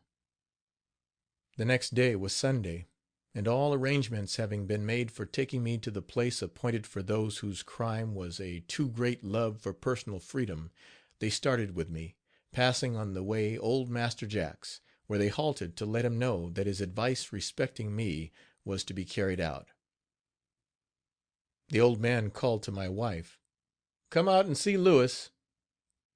Someone had told her that they were going to hang me, and I shall never forget her looks as she came out in the road to bid me good bye. One of the soldiers was softened by her agony and whispered to her, "Don't cry, Andy. We are not going to hang him. We will only put him in jail." I saw this change my wife's looks in a minute. I said a few words to her, and with a prayer for God's blessing on us both, we parted, and they moved on. After we had gone about 7 miles, we met 2 soldiers who belonged to the regiment at Nelson. They said, "Hello, where are you going with that nigger?" The 2 men in charge of me replied, "We are going to take him to Panola jail." "Why," said one of the soldiers, "there is no jail there. The Yanks passed through and pulled down the doors and windows of the jail, and let all the prisoners out." This caused a stop, and a council of war was held in the fence corner, the result of which was a decision to take me back to old Jack McGee's. After we had gotten back there, they took me and gave me another flogging to satisfy the madam. I was never so lacerated before. I could hardly walk, so sore and weak was I. The law was given me that if ever I was caught out in the public road again by any soldier, I was to be shot. Monday morning I was sent to the field to plow, and though I was very stiff and my flesh seemed sore to the bone, my skin drawn and shriveled as if dead, I had, at least, to make the attempt to work. To have said, "Master, I am too sore to work," would only have gotten me another whipping. So I obeyed without a word. End of Chapter 3, Part 1. Chapter 3, Part 2. Rebels burn their cotton. The capture of Memphis by the Union troops closed the principal cotton market of the country, and there was, as a consequence, an immense accumulation of the product in the hands of the farmers of that region. They were, therefore, compelled to resort to temporary expedients for its protection from the elements. Old Master Jack had his piled up in a long rick, and shelters built over it. Other farmers did the same. As cotton was almost the only source of revenue for the farmers, and as there was now no opportunity of getting it to market, there was such a dearth of money as had seldom, if ever, been known, and a corresponding dearth of those necessaries of life which money was the only means of procuring. The accumulations of our family in this product were very great. While the rebel farmers were waiting for a time when they could turn their stores of this valuable article into money, proclamation was issued by the rebel government that all the owners of cotton that had it stored on their farms must prepare to have it burned. Hundreds of rebel soldiers marched to every section of Mississippi that they could reach, and applied the torch to these cotton ricks. The destruction was enormous. This was to prevent the cotton from falling into the hands of the Unionists. Jeff Davis said to his deluded followers that it was better for them to destroy this property than to risk its coming into the possession of their enemies, since that would equally impoverish themselves, while it might result to the pecuniary advantage of those with whom they were at war. I know that it was a terrible sight when our cotton was burned. Hundreds of bales were consumed, and it seemed like a wholly unnecessary destruction of property, and therefore unwise as a war measure. Many were sorry that they had acquiesced in the policy, as it cost them thousands of dollars, and made many poor. They thought that possibly their farms might have escaped the visits of the Union soldiers, and the property, so much needed, been saved in whole or in part. They reasoned, and reasoned correctly, that their condition would in no sense have been worse if their cotton had not been burned by their own soldiers, but might have been much better in many cases, without any real detriment to the rebel cause. The sacrifice of the property of their own people by the rebel authorities was evidence of the desperation of the condition of the rebellion, and was so regarded by not a few at that time. Those were terrible days. One could see anxiety written on every face among the whites. The slaves even looked worried at times, though the war meant so much to them, as they were always looking forward to freedom at its close if the Union troops were successful. My fourth runaway trip. After I had been working on the farm about 2 months, and had thoroughly talked the matter over with Alfred Dandridge, we planned to make a careful and persistent effort to escape from the land of bondage. We thought that as others, here and there all through the neighborhood, were going, we would make trial of it. My wife and I were at old Master Jack's, and, after we had consulted with Alfred and Lydia, his wife, we all concluded to go at once. Alfred had been a teamster for Dandridge for many years, and was familiar with the road, as he had hauled cotton into Memphis for his master for so long a time he could hardly tell when he began. Mat Dandridge was a fellow servant belonging to the same man, and both had, as was not unusual, taken their master's name, or rather were known by it. Mat had learned of our purpose to run away, and concluded to join our party. So one night, when all was still, we started. Uncle Alfred, as I always called him, was to be our leader. He was older than any of the rest of us, and had had a good deal of experience. We, therefore, all looked to him; in fact, we relied entirely upon him. After we had traveled about 12 miles, we came to a swamp, called Hickey Halley. Here we stopped, as day was dawning, and settled down for the day, as we could travel only in the night, lest we should be seen and caught. We were wet, our clothes soaked through from the heavy dew. We had to travel through cornfields, cotton patches, oat fields and underbrush, not daring to take the main road. This is why we were so wet. Uncle Alfred traveled wholly by the stars. They were his guide. He knew by looking at them the 4 cardinal points of the compass. Many old slaves were guided in this way when traveling in the night, and some could tell the time of night by the position of the stars. We stayed in Hickey Halley all day, and in the evening, when it was dark enough, we started on again, Uncle Alfred offering up a prayer to God to guide us safely through. Coldwater was our next stopping place, and here a difficulty rose before us that made us fearful. We had nothing to wear but what we had on, and not much of that, so had small space for carrying anything, and therefore had brought with us only a little bite to eat. As we had lived on this small provision for a day, there was now but little left for our increasing wants, and the difficulty of securing anything from the houses without danger of detection was almost insurmountable. But we felt encouraged as we thought of what we were striving for, and sped on our way. But the way was hard, for sometimes we got completely stuck in briar patches, and had to turn and go back, in order to find a way out. Old logs and driftwood that had been piled up year after year were other obstacles in our way, and one can imagine how hard it was to make our way through such a mass of brush and forest by the dim light of the stars as they struggled through the dense branches of the trees. We stumbled on, however, as best we could, each fearful, yet silently praying for guidance and help. When within 4 or 5 miles of Coldwater, Uncle Alfred stopped, cautioned us not to speak above a whisper, as the rebel troops were camped on both sides of us. We were in a swamp between the 2 roads, gradually working our way through to the river, as we could not go on either side of the roads for fear of detection. At the bridges, where these roads crossed the river, there were rebel camps, and it was useless for us to think of crossing either. We therefore worked our way carefully through the thicket that we were in until we came within sight of the river. Then Uncle Alfred went ahead, creeping a few steps, then stopping to see if the river was clear of soldiers. From this point it was some 2½ miles to the bridges each way, and it was our idea that if we could cross here without being seen by the soldiers, we would be all right. Uncle Alfred came back to us and told us that he thought the way was clear. "I cannot hear a sound," said he, "so let us go on."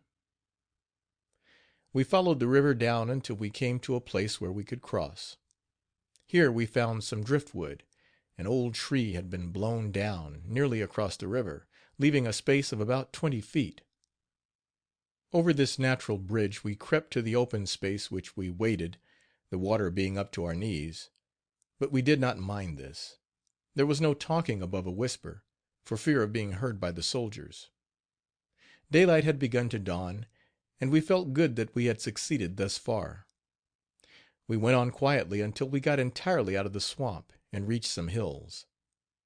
The woods were on each side of us and still thick, so we stopped here on the side of a hill where the sun shone brightly on us, expecting to rest for the day. Our clothes had already become quite dry from the sunshine, and, so far, we felt all right. Alfred and I had made a turn around the place, listening to see if we could hear any noise, or see any trace of soldiers, but we discovered no trace of them, and went back to our stopping place. I had been asleep, and some of the others were still asleep, when suddenly I heard the yelp of bloodhounds in the distance. It seemed quite far away at first, but the sound came nearer and nearer, and then we heard men yelling. We knew now that they were on our trail, and became so frightened that we all leaped to our feet and were about to run when Uncle Alfred said: "Stop, children, let me oil your feet." He had with him a bottle of ointment made of turpentine and onions, a preparation used to throw hounds off a trail. All stopped, and the women, having their feet anointed first, started off, Uncle Alfred telling them to run in different directions. He and I were the last to start. Alfred said: "Don't let the bushes touch you."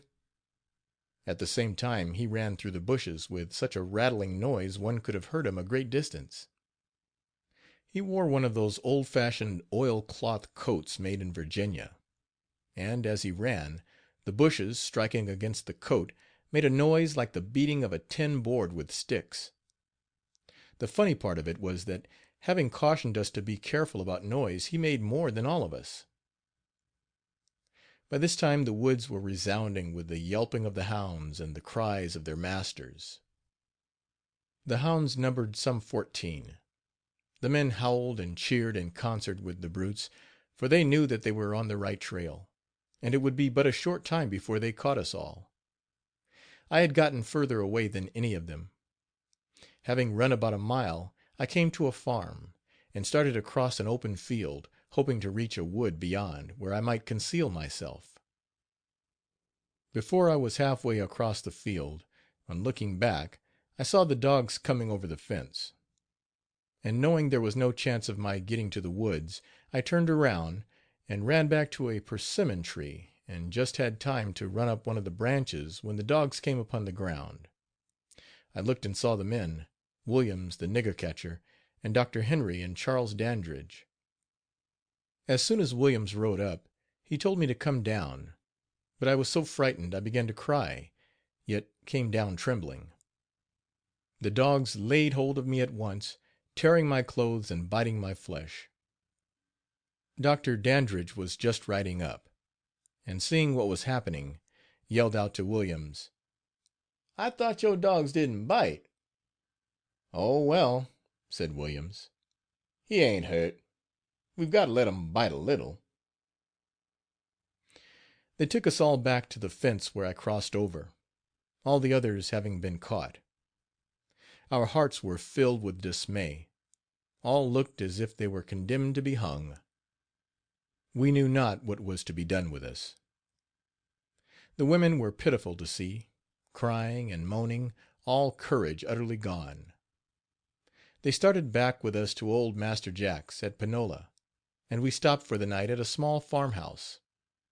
The old woman who kept it said, tauntingly: "You niggers going to the Yankees?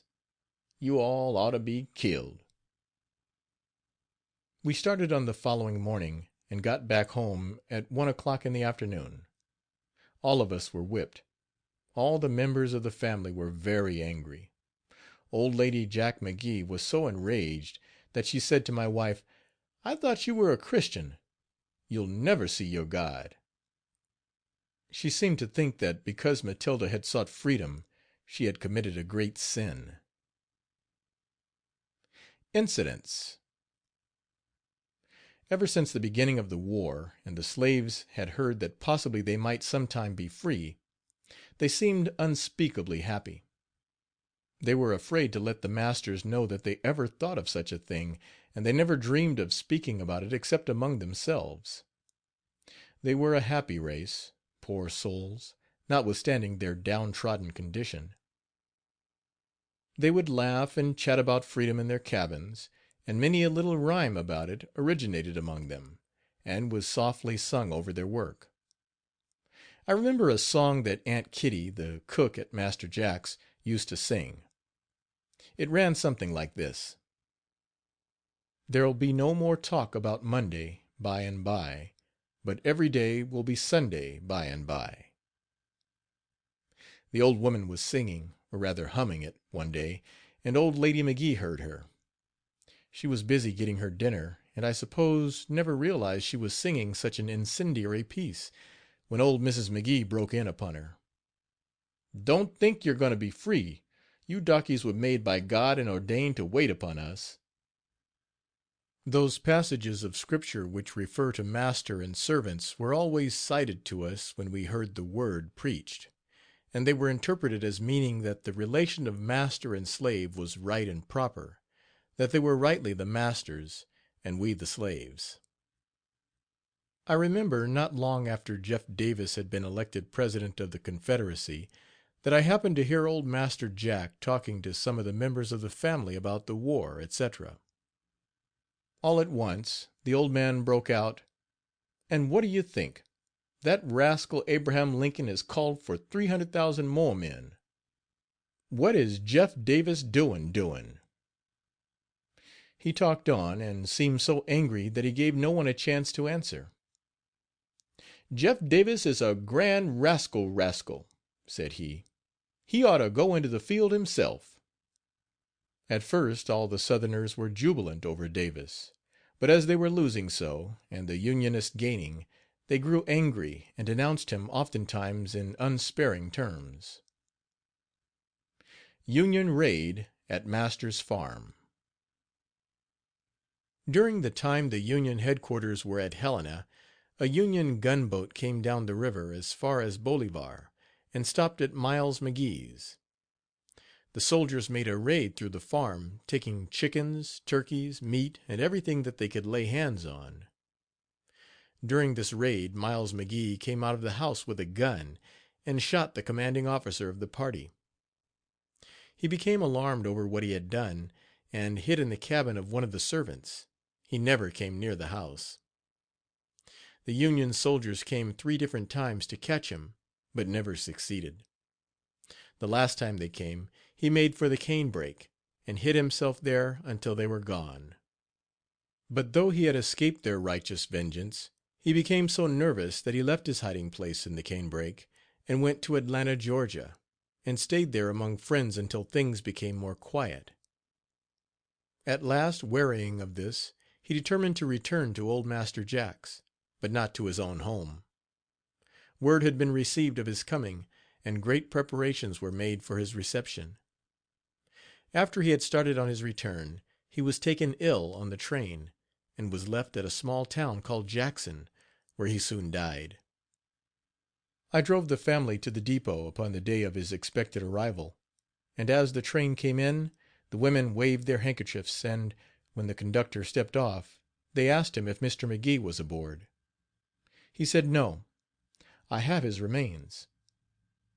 The scene that followed I cannot describe. Such wailing and screaming, I could not but feel sad, even though they had treated me so meanly, causing the death of my children, and separating me from my wife. Their grief was indeed great. The sad news was conveyed to his mother, old Mrs. Jack McGee, at the house by an advance messenger, and we soon followed with the body. He was the favorite son of his mother, and her grief was very great. But for his wanton shooting of the Union officer, he would probably not have met his death as he did. Union soldiers pass the Panola home. One winter night, while I was at old Master Jack's, I was awakened by a rumbling noise like that of heavy wagons, which continued steadily, and so long a time that I finally concluded it must be an army passing. And such I found to be the case, upon getting up and venturing out, the rumbling which had awakened me being caused by the passing artillery. I was afraid to go out straight to the soldiers, but would take a few steps at a time, then stop and listen behind a tree or the shrubbery. All seemed quiet, there was no talking.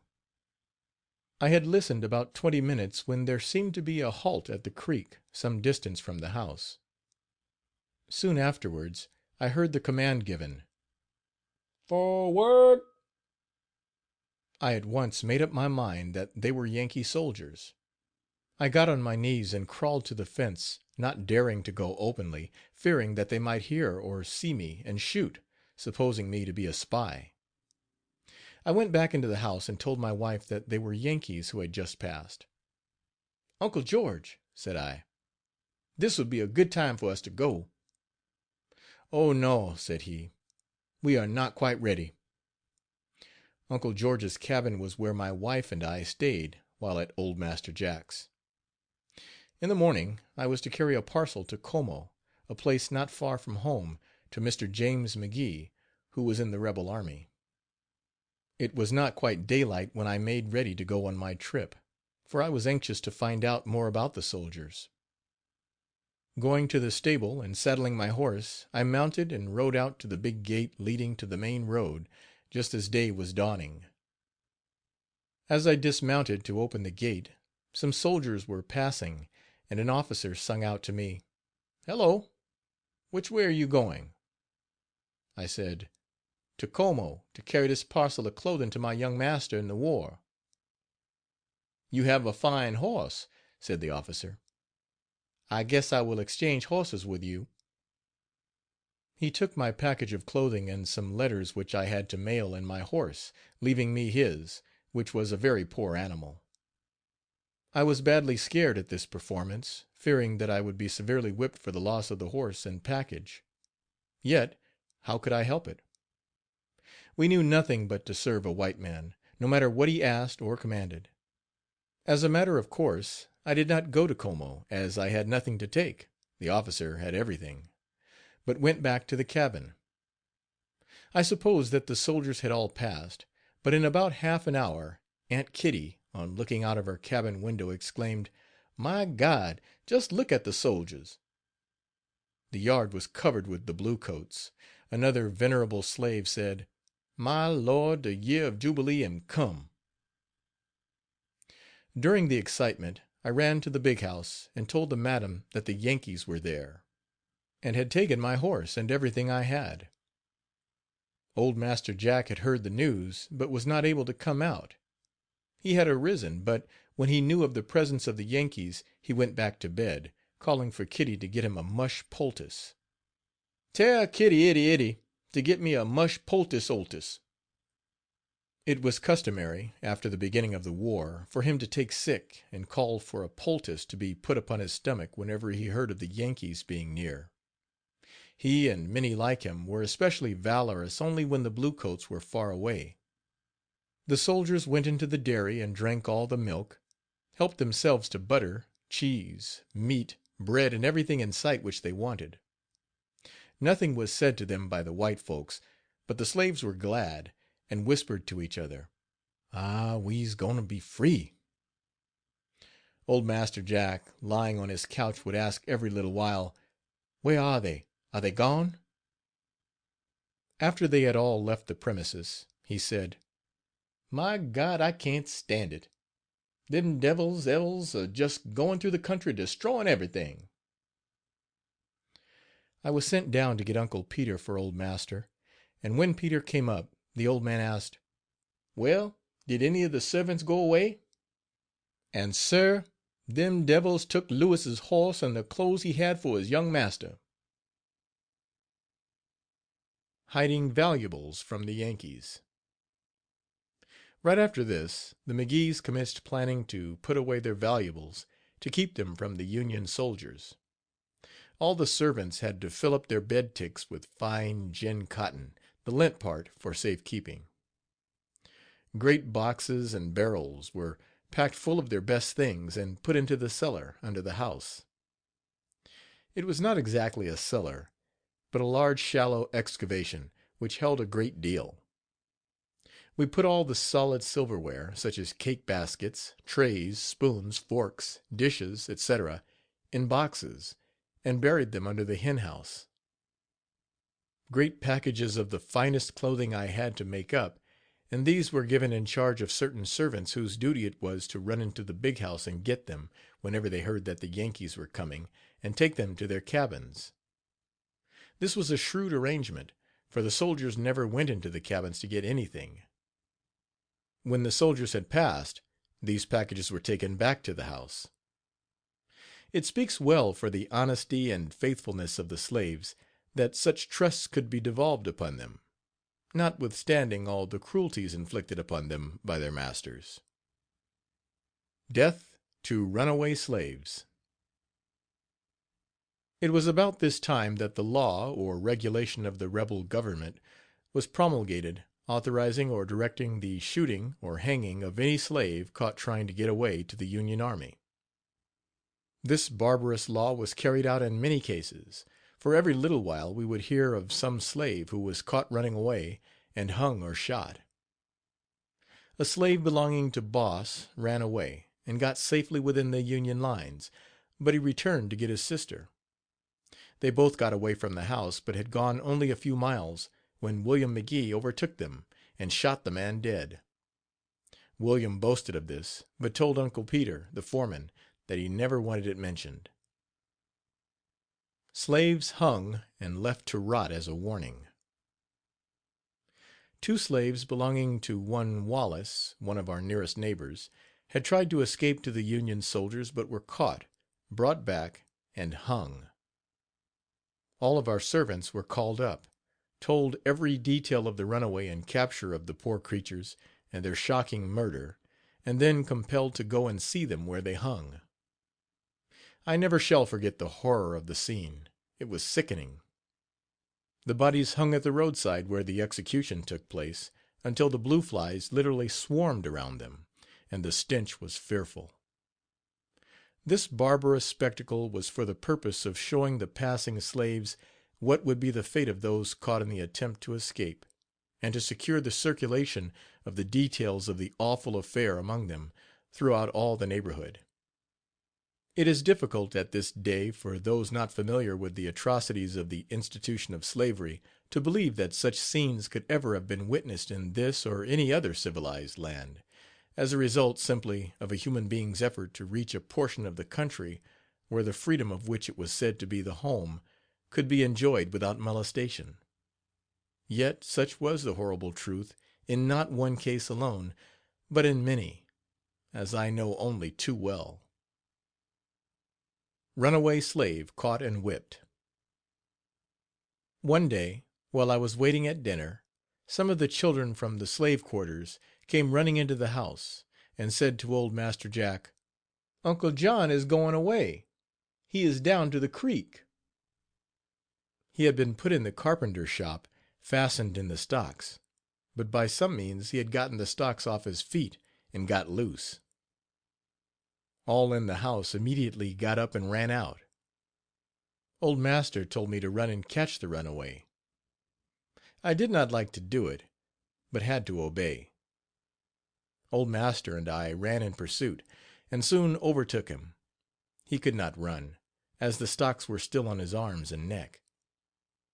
We brought him back, and he was staked out; that is, 4 stakes were driven into the ground, the arms tied to 2 and the legs to the other 2. He was then paddled with the whipping paddle upon the bottom of his feet by old Master Jack, until blood blisters arose, when he took his knife and opened them. I was then sent for salt and water, and the bruises of the suffering chattel were washed as usual in the stinging brine. A home guard accidentally shoots himself. After the capture of Memphis by the Union forces, the soldiers were in the habit of making raids into the surrounding country. These were a source of alarm and anxiety among the people, and they were constantly on the watch to defend their property and themselves as best they could. One day Dr. Charles Dandridge went over to one of our neighbors, Mr. Beaubour's, to practice shooting and to see if he had heard anything new about the war. It was the custom of the home guards to meet weekly and practice with their firearms in order to be the better prepared, as they pretended, for any sudden incursion of the now dreaded Yankee. Mr. Beaubour had gotten a Yankee pistol from some friend who was in the army, and Dr. Charles wanted to see and try it. It was shown him, and its workings explained.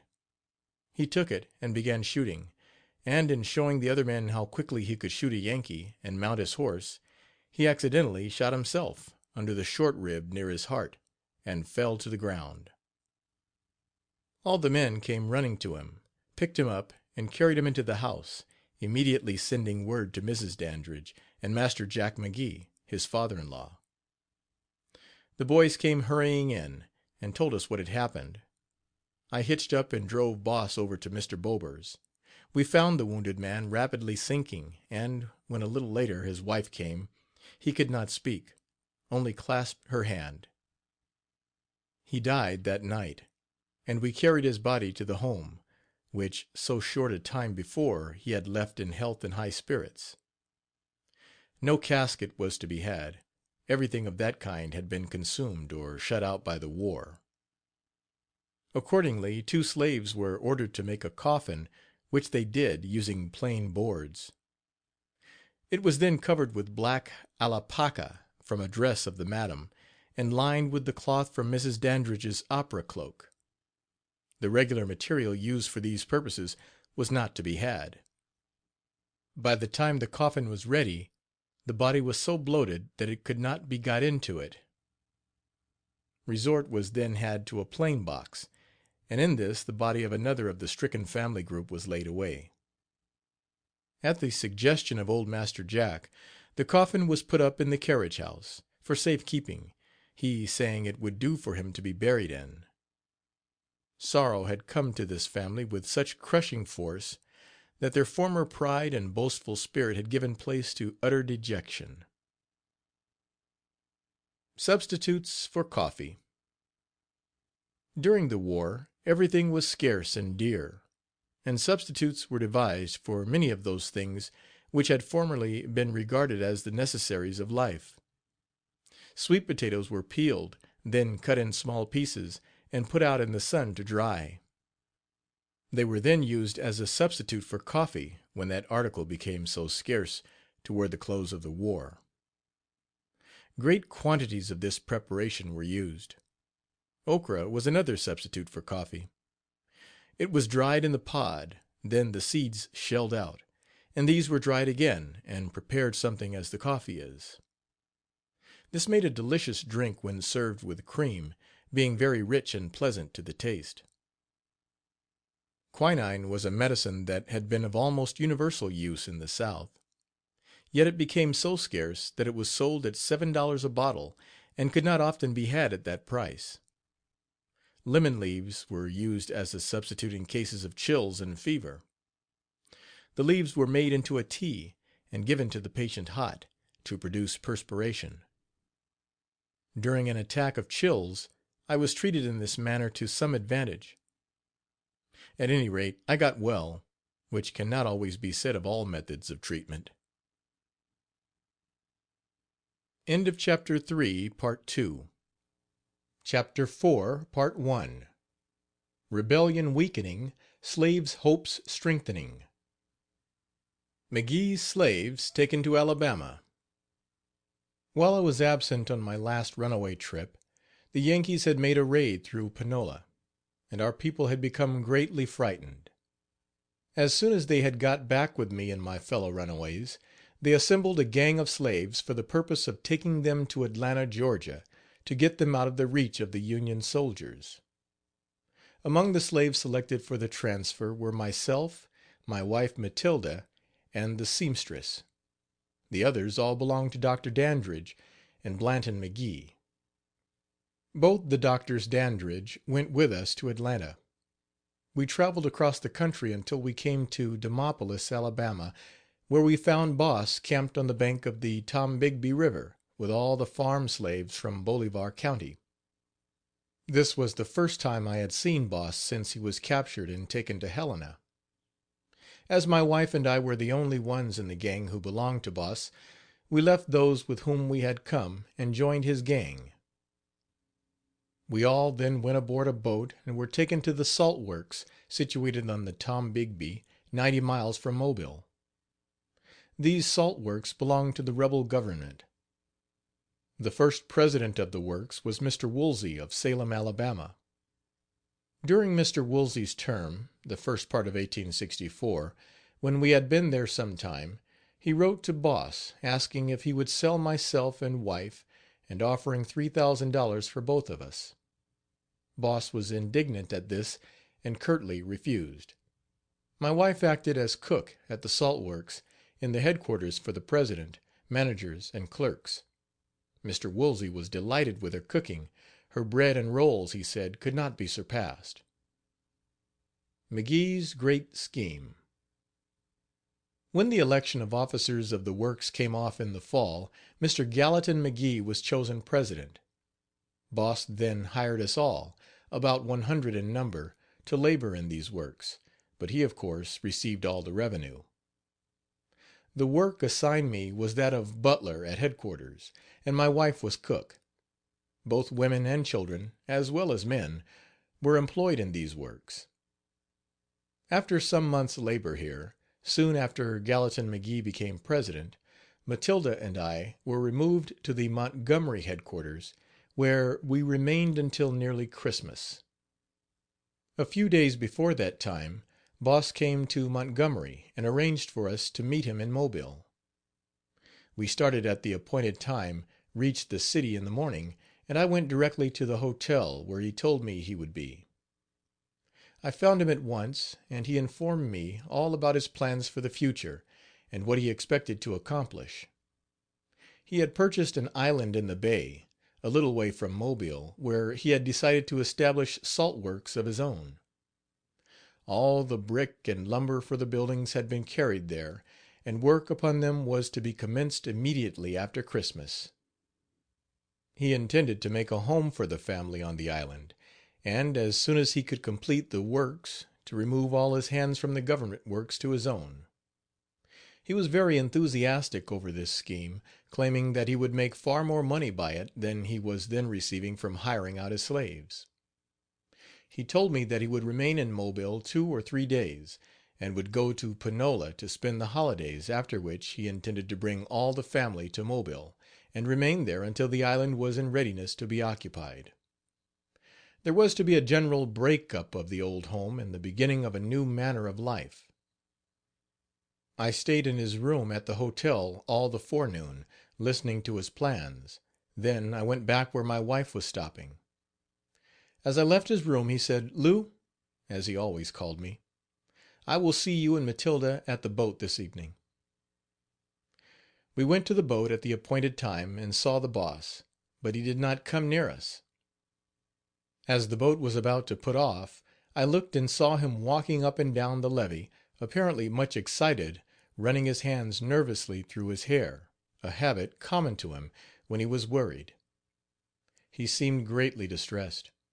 The military situation troubled him, for the Union army had conquered nearly everything, and the fact now stared him in the face that he would soon lose his slaves. He never dreamed in the beginning of the war that the Unionists would conquer, and that the slaves would be freed. But now he saw that not only all his wealth in the bodies and souls of men was slipping away from him, but that much, if not all of the gain which these chattels had brought him was likely to take wings and fly away. McGee's death. We returned to the salt works the morning after leaving Mobile. Boss remained 2 days in Mobile and then started for Panola, the home of his father in law, but, on his way, he was taken sick, having contracted a heavy cold which ran into pneumonia, and he lasted only a short time, dying on New Year's Day. He had taken cold in bringing the slaves from Bolivar over the river on barges. The river was overflowed about 50 miles out, and the only way he could get the slaves across was by using large barges made of logs. They were several days floating down in this way before he could get out to the railroad at Jackson, Mississippi, where he transferred them to the cars. This was too much of an exposure, and it killed him. After Boss died, all the plans were changed. Colonel Hunting, son-in-law of old Master Jack, came down to the salt works and hired us all out there for another year. This was the beginning of the year 1865. Of Master's plans concerning the island and his proposed salt works, the family knew little, for they questioned me closely as to what he told me of the matter. What he spent on the island in lumber, brick, etc., was lost, as they knew nothing of the particulars of the expenditure. The madam remained at her father's, and the slaves at the works. I make some money. As I was here for another year, acting as butler, thought I would try and see if I could not make some money for myself. I asked Mr. Brooks, the manager of the works, if he could get me some tobacco by sending to Mobile for it. He said he could, and on the 4th day thereafter, in the evening, it came. I was anxious to get it the same evening, but Mr. Brooks said: "Oh, I guess you had better wait until morning, then when you finish your work come down to the office and get it. You will then have more time to see the boys in the works." In the morning I was up early, and after doing my morning work I was off to Brooks' office. When I went in he said: "There it is, under the table." The package was so small I felt disappointed. $100 worth ought to be more, said I to myself, but I took it and went out among the men. I thought I would try to sell it at $5 a plug, and if I could not sell it at that, I would take $4. I must make something, for I had borrowed the money to buy it with, and I saw that to clear anything on it I must at least get $4 a plug. The money which I had borrowed was from 3 fellow servants who had been fortunate in earning some little time and had saved their money. The first men I met in the works bought 2 plugs at $5 each, and after I had been there about an hour all was sold. So I went back with a light heart. Mr. Brooks said to me at dinner: "Well, how did you get along with your tobacco?" I did very well, I said. The only trouble was I did not have enough. I sold it for $180. "Well," said he, "if you did, you made more clear money than the works here. How much a plug did you sell it for?" at the same time drawing out his pencil and commencing to figure it up. "I had 36 plugs," said I, "and I sold them for $5 a plug." Nothing more was said just then, but after dinner Brooks and 2 of the clerks went out on the veranda to smoke. When they were in a good way smoking, Brooks slipped into the dining room and said: "Well, that was fine. You got $5 a plug for the tobacco?" "Oh, yes," I said. "Tobacco is scarce, and they were hungry for it. It went like hot cakes. The price was not questioned. I sold at once." "What is the prospect for selling more?" he asked. "Will you sell it for half the profit if I furnish the tobacco?" I said yes. So he sent the same day for a box of tobacco, about 500 plugs. When the tobacco came the box was sawed in 2, and one half sent up to my room. I put some fellows out as agents to sell for me: Uncle Hudson, who took care of the horses and mules at the works; John at the hospital; William, head chopper, among the 100 men in the woods. Each brought in from $40 to $50 every 2 or 3 days, and took another supply. Sometimes, when I had finished my work in the afternoon, I would get an old pony and go around through the neighborhood and sell 4 or 5 plugs. It was a mystery to the servants how I got the tobacco, but I did not let on that Brooks was backing me. In 2 weeks we had taken in $1,600, and I was happy as I could be. Brooks was a fine fellow, a Northerner by birth, and did just what he said he would. I received one half of the money. Of course this was all rebel money, but I was sharp, and bought up all the silver I could find. Just as we got on the other half of the box, Brooks received word that the Yankees were coming, and to send all the hands to their masters.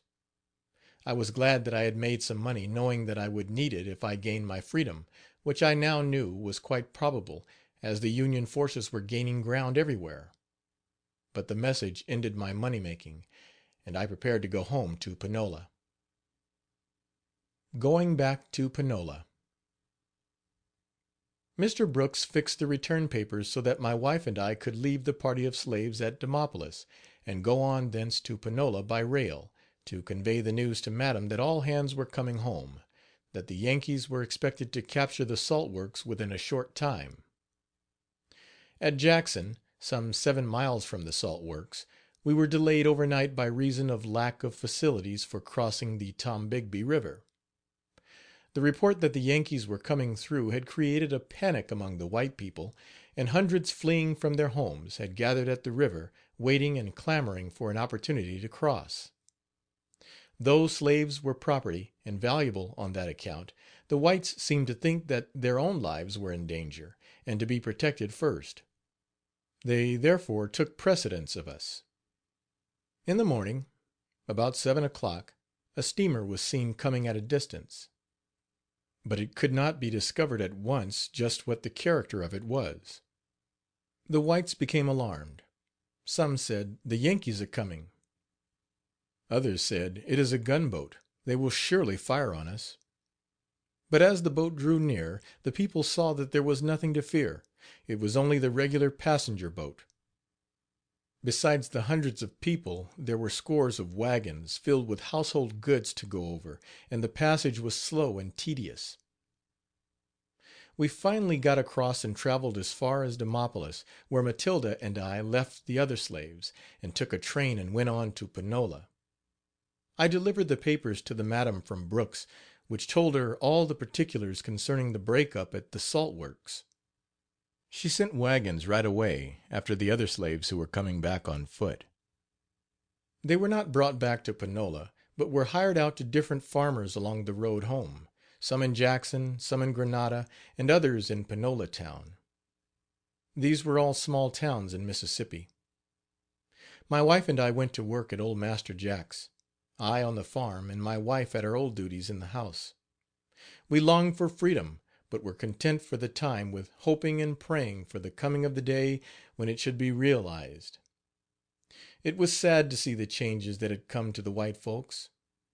Sorrow had left its impress upon all, and we felt it, notwithstanding all that we had suffered at their hands. Boss had willed the homestead in Memphis to Mrs. Farrington, and she was getting ready to take possession.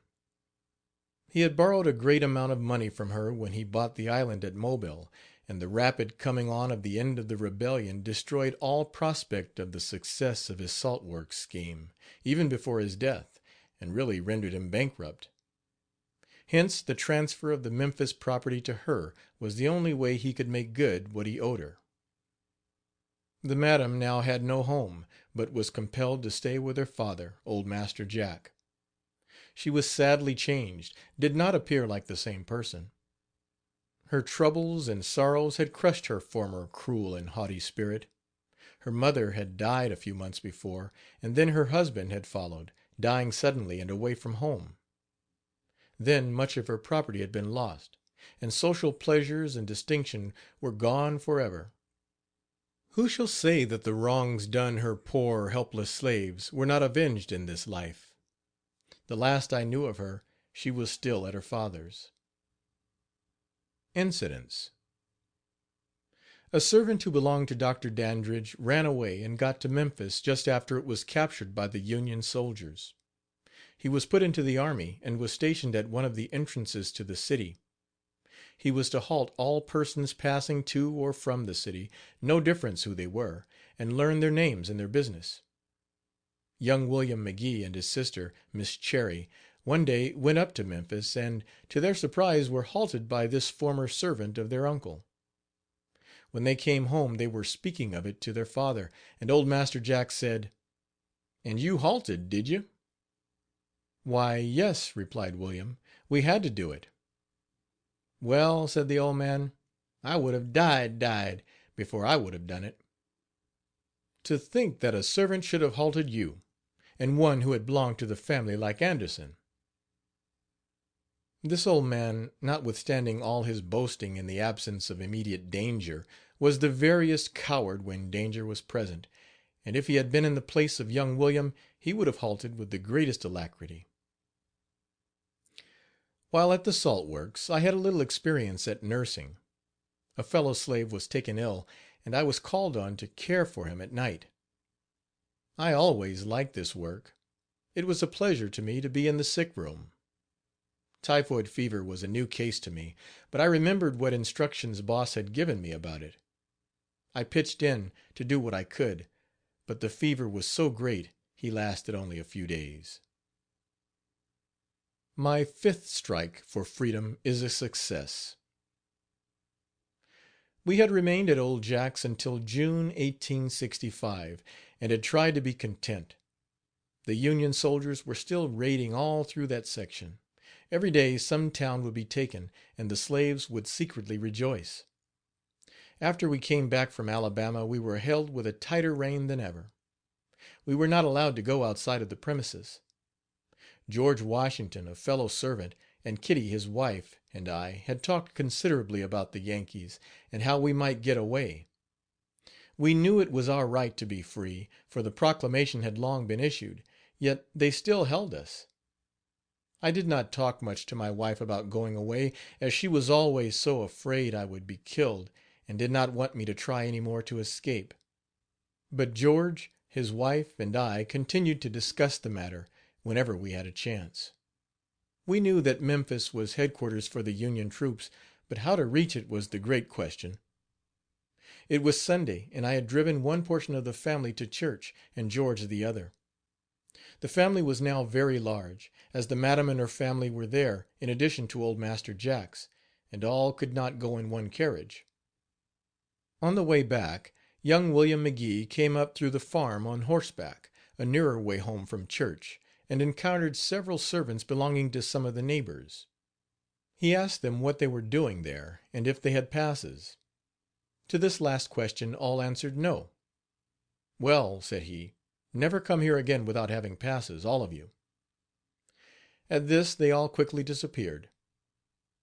When old Jack came home, Will told him what had passed, and he immediately called for George and Uncle Peter, the foreman, and told them that no one not belonging there was to come into the quarters without a pass, and any servant with a pass should be brought to the house that the pass might be inspected.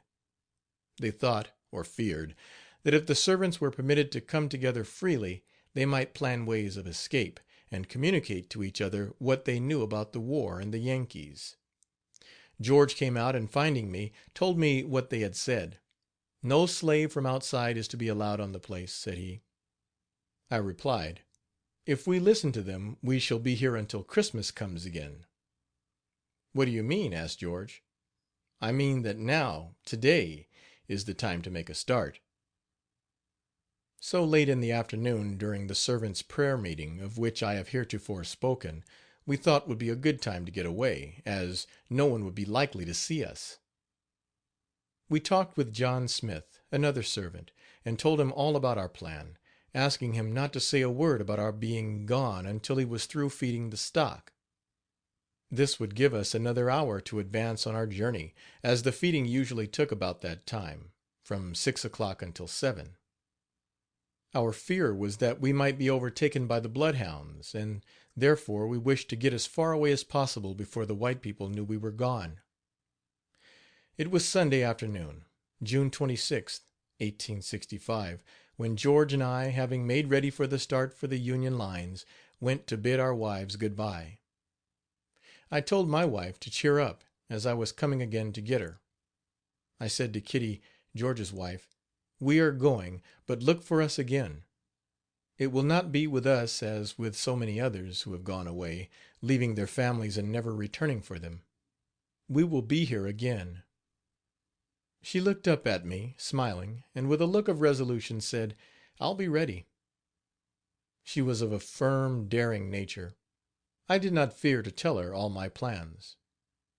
As my wife was so timid, I said as little as possible to her. George and I hurriedly said our farewells to our wives. The parting was heartrending, for we knew the dangers were great, and the chances were almost even that we should not meet again. I could hardly leave my wife, her agitation and grief were so great. But we were off in a few moments. We crept through the orchard, passing through farm after farm until we struck the railroad, about 7 miles from home. We followed this road until we reached Senatobia, about 7:30 in the evening. We felt good, and, stopping all night, we started the next morning for Hernando, Mississippi, another small town, and reached there at 2:00 in the afternoon. The most of the bridges had been burned by the troops, and there were no regular railroad trains. Fortunately, however, flat cars drawn by horses were run over the road, and on a train of this kind we took passage. On several occasions the passengers had to get out and push the car over a bridge, as it was not made so horses could cross on it, the horses meantime being driven or led through the stream, and then hitched to the car again.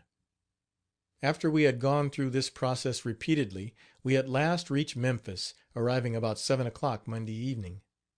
The city was filled with slaves, from all over the South, who cheered and gave us a welcome. I could scarcely recognize Memphis, things were so changed. We met numbers of our fellow servants who had run away before us when the war began. Tuesday and Wednesday we spent in making inquiries, and I visited our old home at McGee's Station. But how different it was from what it had been when the McGees were there. All was changed. Thursday we went to see Colonel Walker, a Union officer who looked after the colored folks and saw that they had their rights. When we reached his office we found it so filled with people waiting to see him that we were delayed about 2 hours before we had an opportunity of speaking with him. When our turn came, we went in and told him that we were citizens of Memphis until the fall of Fort Pillow and Donelson, when our master had run us off, with 100 other slaves, into Mississippi, and thence to the salt works in Alabama. He questioned us as to where we lived in Memphis. I answered, what is now headquarters of the Union forces was the home of Master Mr. Edmund McGee, who is now dead. After a few minutes I said, Colonel, we want protection to go back to Mississippi after our wives, who are still held as slaves. He replied, you are both free men to go and come as you please. Why, said I, Colonel, if we go back to Mississippi they will shoot the gizzards out of us. Well, said he, I cannot grant your request. I would be overrun with similar applications, but I will tell you what you can do. There are hundreds of just such men as you want, who would be glad of such a scout. We thanked him and left. End of Chapter 4, Part 1. Chapter 4, Part 2. Going back for our wives. After carefully considering the matter, we concluded to go back to Senatobia and see the captain of the Union troops there. The next day, Friday, we hired a 2-horse wagon and made preparations to start on our perilous undertaking Saturday morning. It was our hope to find someone at Senatobia to go with us to Panola and protect us in the effort to bring away our wives. So, early in the morning we set out. Our first stop was at Big Springs camping ground, where we made preparations for refreshing ourselves and spending the night. Just as we had finished building a fire for cooking and keeping off the mosquitoes, 2 soldiers came riding up to the spring. Hello, said one. Which way are you traveling? We are just from Memphis, said George. Have you any whiskey? Asked one of them. We replied yes. Will you give a fellow a horn? We answered the question by handing them the bottle. While they were drinking, George and I stepped aside, and after a few moments' talk we decided to put the question to them of going with us to get our wives. I asked, "Where are you from?" "Senatobia," replied one. We at once laid our cause before them, telling them what Colonel Walker had said regarding our getting someone to go with us on our enterprise. They listened attentively, and when we had finished, one of them asked, "How much whiskey have you?" George answered, "2 bottles." "What do you intend to do when you see the captain at Senatobia?" "Lay our complaint before him," said I. "Now, my friend," said one of the soldiers, "I am afraid if you go to the captain you will be defeated. But I'll tell you what I'll do. Give my comrade and me one of your bottles of whiskey, and we will put you on a straight track." The reason why I say this is that our captain has been sweetened by the rebel farmers. He is invited out to tea by them every evening. I know he will put you off. But I will write a note to some comrades of mine who, I know, will bring you out safe. We agreed at once to this proposition and gave them the whiskey. He wrote the note and gave it to us, telling us to go to the last tent on the line in the camp, where we would find 2 boys to whom we should give it. "They are brave," said he, "and the only 2 I know of that can help you. If they are not there, don't give the note to anyone else, but wait till they come back on Tuesday night. I feel satisfied that they will go and help you out." With these words they rode off. George and I felt good over our prospects. A hazardous trip. The next morning was Sunday, and we started on, reaching Senatobia about 11 o'clock. We went into the camp, following the directions given us to go to the last tent in the line, but when we reached there the soldiers were out. We lingered around the grounds a short time, then went back and found them there. We gave them the note, and, after reading it, they simply asked us where we had stopped our wagon. I told them outside the village. "Go there," said one of them, "and remain until we come out to see you." Shortly they came out, and, after we had told them what we wanted, the distance to McGee's, which was about 19 miles from Senatobia, and had given them such other information as they desired, they concluded that they would go. "We want to be back," said I, "before daylight Monday morning, because we must not be seen on the road, for we are well known in that section, and, if discovered, would be captured and killed." "Well," said one of the soldiers, "we will have to go back to camp and arrange to be excused from roll call this evening before we can make the trip." They went back to camp, and in about 10 minutes they came out again, saying, "All is right, we will go." We gave them each $10, and promised, if they brought us out safely, to give each $10 more. It was now about half past 11 o'clock. They had to go to camp and slip their horses out cautiously, so as not to be seen by the captain. In half an hour we were on our way, and, after we had ridden some 2 miles, we were overtaken by the 2 soldiers.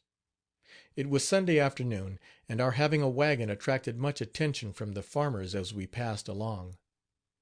They looked at us so sharply that George and I felt decidedly uneasy. Yet we kept up courage and pressed steadily on.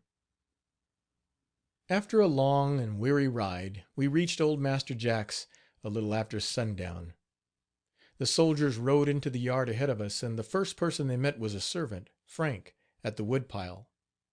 They said to him, "Go in and tell your master, Mr. McGee, to come out, we want to see him," at the same time asking for Lewis and George's wives. Young William McGee came out, and the soldiers said to him, "We want feed for 75 head of horses." McGee said, "We have not got it." Just then George and I were coming up. We drove in at the gate, through the grove, and past the woodpile where McGee and the soldiers were talking. McGee had just replied, "We have not got that much feed to spare, we are almost out." "Well," said the soldiers, "we must have it," and they followed on right after the wagons. As we drove past them, young McGee went running into the house, saying to his mother, "It is Lewis and George, and I'll kill one of them to night." This raised quite an alarm, and the members of the family told him not to do that, as it would ruin them. As soon as George and I drove up to the first cabin, which was my wife's and Kitty's, we ran in. Kitty met us at the door and said, "I am all ready." She was looking for us. We commenced loading our wagon with our few things. Meanwhile, the soldiers had ridden around a few rods, and came upon old Master Jack and the minister of the parish, who were watching as guards to keep the slaves from running away to the Yankees. Just think of the outrage upon those poor creatures in forcibly retaining them in slavery long after the proclamation making them free had gone into effect beyond all question. As the soldiers rode up to the two men, they said, "Hello, what are you doing here?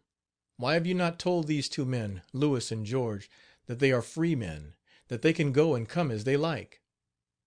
By this time all the family were aroused, and great excitement prevailed. The soldiers' presence drew all the servants near.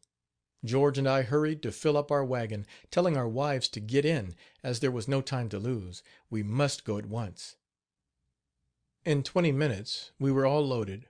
My wife, Aunt Kitty and 9 other servants followed the wagon. I waited for a few moments for Mary Ellen, sister of my wife, and as she came running out of the white folks' house, she said to her mistress, "Mrs. Farrington, good bye. I wish you good luck." "I wish you all the bad luck," said she in a rage. But Mary did not stop to notice her mistress further, and, joining me, we were soon on the road following the wagon. Two brave men. Those soldiers were brave indeed. Think of the courage and daring involved in this scheme.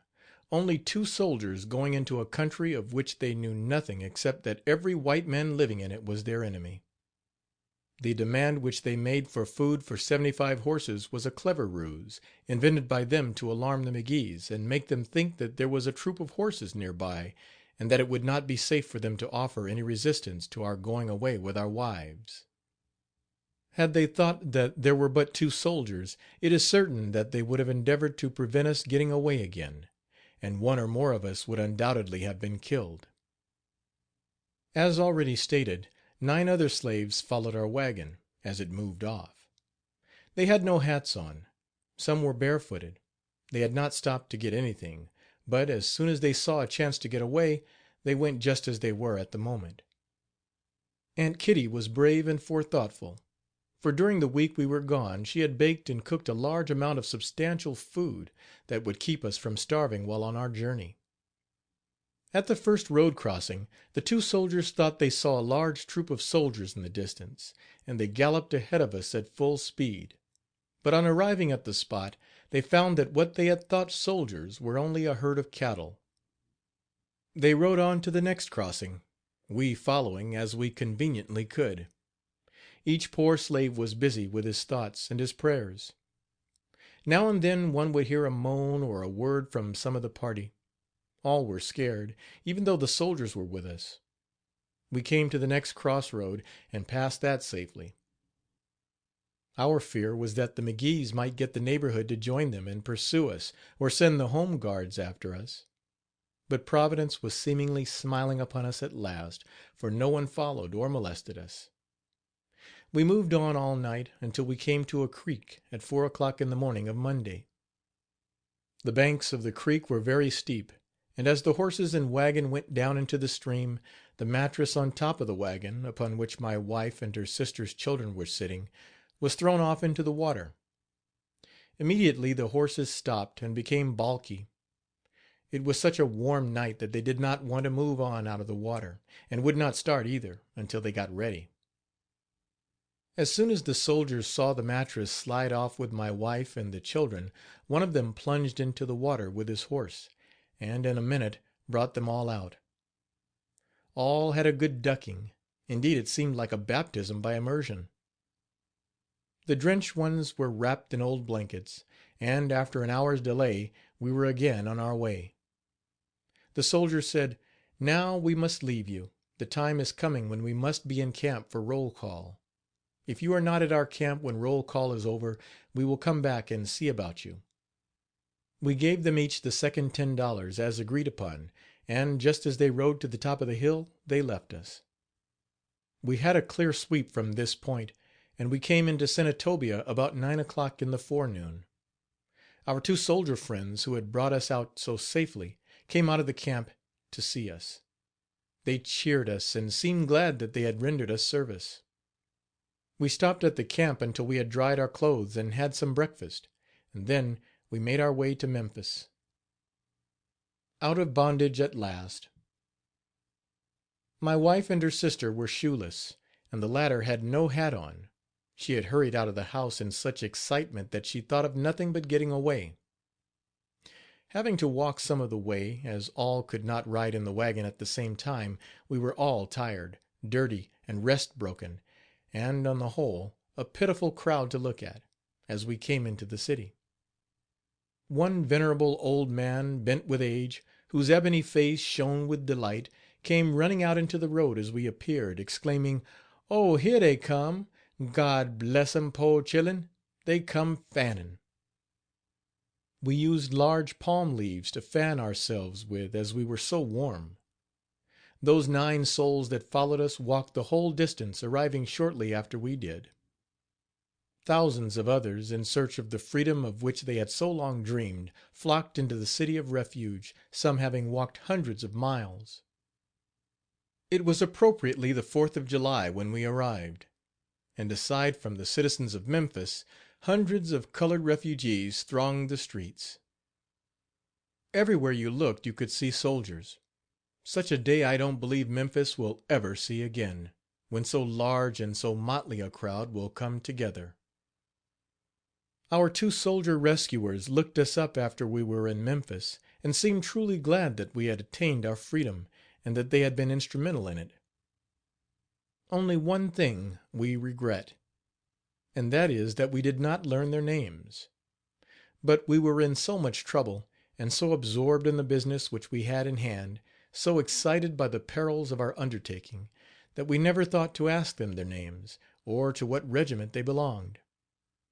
Then, after we got to Memphis, though we were most grateful for the service which they had rendered us, we were still so excited by our new condition and surroundings that we thought of little else, and forgot that we had no means of establishing, at a later time, the identity of those to whom we owed so much.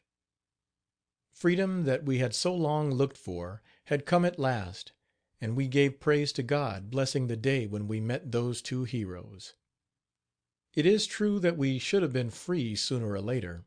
Still, but for their assistance, my wife and I might never have met again. If I could not have gone back, which I could never have done alone, until long after, such changes might have occurred as would have separated us for years, if not forever. Thousands were separated in this manner, men escaping to the Union lines, hoping to make a way to return for their families, but, failing in this, and not daring to return alone, never saw their wives or children more. Thanks to God, we were guided to these brave soldiers, and so escaped from so cruel a fate. A word for my old master. In closing this account of my years of bondage, it is perhaps but justice to say of my old master that he was in some respects kinder and more humane than many other slaveholders. He fed well, and all had enough to wear, such as it was. It is true that the material was coarse, but it was suited to the season, and therefore comfortable, which could not truthfully be said of the clothing of the slaves of other planters. Not a few of these did not have sufficient clothes to keep them warm in winter, nor did they have sufficient nourishing and wholesome food. But while my master showed these virtues, similar to those which a provident farmer would show in the care of his dumb brutes, he lacked in that humane feeling which should have kept him from buying and selling human beings, and parting kindred, which should have made it impossible for him to have permitted the lashing, beating and lacerating of his slaves, much more the hiring of an irresponsible brute, by the year, to perform this barbarous service for him.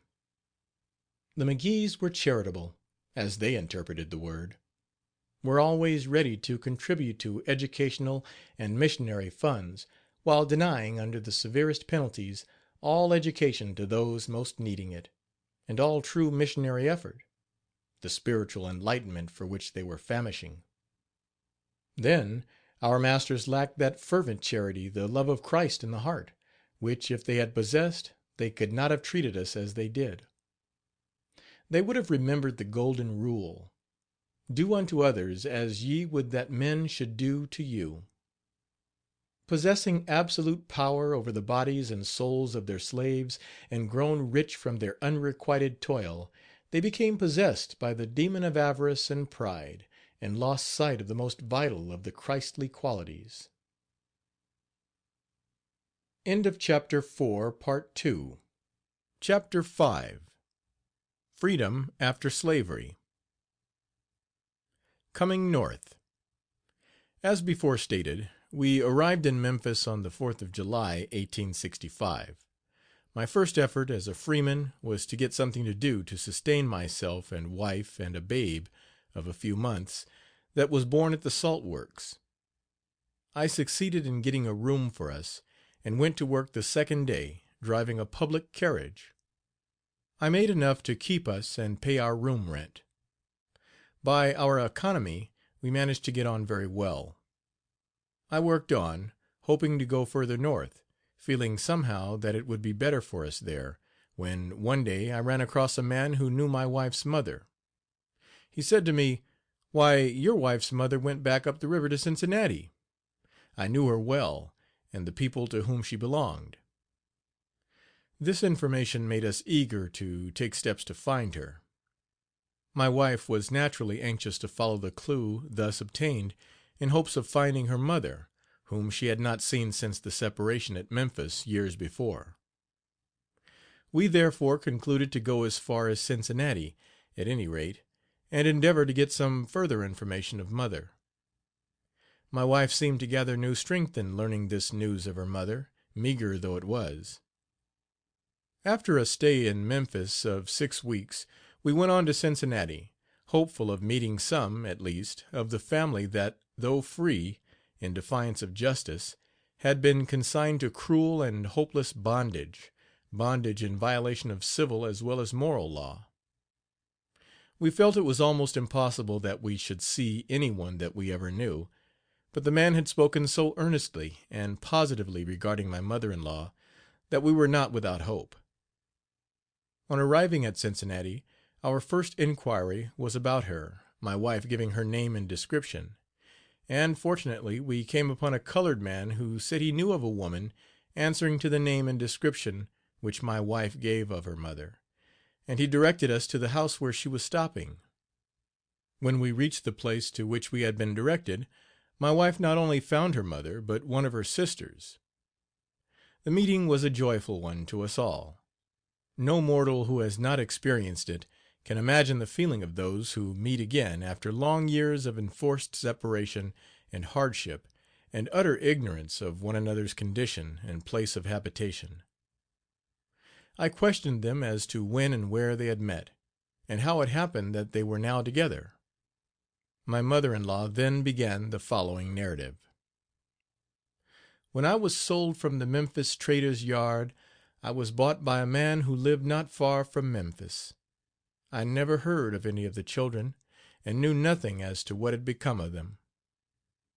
After the capture of Memphis by the Union army, the people to whom I belonged fled from their home, leaving their slaves, and the other slaveholders of the neighborhood did the same. The slaves, left to themselves, at once departed for Memphis, and I among the number. When I had been there but a short time, a call was made for nurses to go into the hospital, and, after thinking of it for a few minutes, I concluded to answer the call, and was speedily installed in the work. When I had been there a short time, I found, to my great surprise and delight, my eldest daughter was also employed there. She had come to Memphis as I had, because her master's family had fled, and, hearing the call for nurses, had entered the service at once. I cannot tell my pleasure in meeting one of my children, for I had never expected to see any of them again. We continued our work in the hospital until Generals Sheridan and Grant said the city was getting too crowded with colored people. There was not room for them. Some must be removed. So large numbers of them were sent to Cincinnati, and my daughter and I were among them. This is why you see us here together. When she had finished telling this story, my wife and I were shedding tears of joy. My sister-in-law, Mary Ellen, whom Boss bought at the same time that he bought my wife, was with us.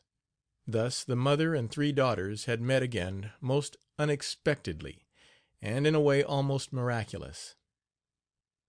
This meeting again of mother and daughters, after years of separation and many vicissitudes, was an occasion of the profoundest joy, although all were almost wholly destitute of the necessaries of life. This first evening we spent together can never be forgotten. I can see the old woman now, with bowed form and gray locks, as she gave thanks in joyful tones, yet reverent manner, for such a wonderful blessing. In Canada. We did not remain long in Cincinnati, as houses were so scarce we could not get a place to stop in. My wife's mother had but 1 room, and we could not stay there. We went on to Hamilton, but stayed there only 2 months. I worked at whatever I could get to do, whitewashing and odd jobs of any kind. The women managed to get washing to do, so that we got on very well. Our aim was when we left Memphis to get to Canada, as we regarded that as the safest place for refugees from slavery. We did not know what might come again for our injury. So, now, as we had found some of my wife's people, we were more eager to go, and as I could not get any steady work in Hamilton, we made ready to move on. We went straight to Detroit, and crossed over the river to Windsor, Canada, arriving there on Christmas, 1865. I succeeded in getting work as a porter at the Iron House, a hotel situated near the landing. Here my wife also was employed, and here we remained until spring, when, as the wages were so small in Windsor, I went over to Detroit to seek for more profitable employment. After some effort, I succeeded in securing a situation as waiter in the Biddle House, and remained there 2 years, when the manager died, and it changed hands, and, much as I disliked to make a change in my work, I found it necessary. An opportunity soon offered of a position as sailor on the steamer Saginaw, which ran from Green Bay to Escanaba in connection with the railroad. A clue to my brother William. While I was on this boat, one of the men who worked with me said to me one day, "Have you a brother, Hughes?" I said, "Yes, but I don't know anything about him. We were sold from each other when boys." "Well," said he, "I used to sail with a man whose name was Billy Hughes, and he looked just like you." I told him there were 3 boys of us, that we were sold to different parties, and that I had never seen any of my brothers since. One brother was named William, but went by the nickname of Billy. "Has this man had his forefinger cut off?" asked I. "Oh," replied he, "I don't know, Hughes, about that." "Well," said I, "this is all I remember about Billy. I accidentally chopped off his forefinger one day when we were small boys in Virginia. This is the only thing by which I could identify my brother William."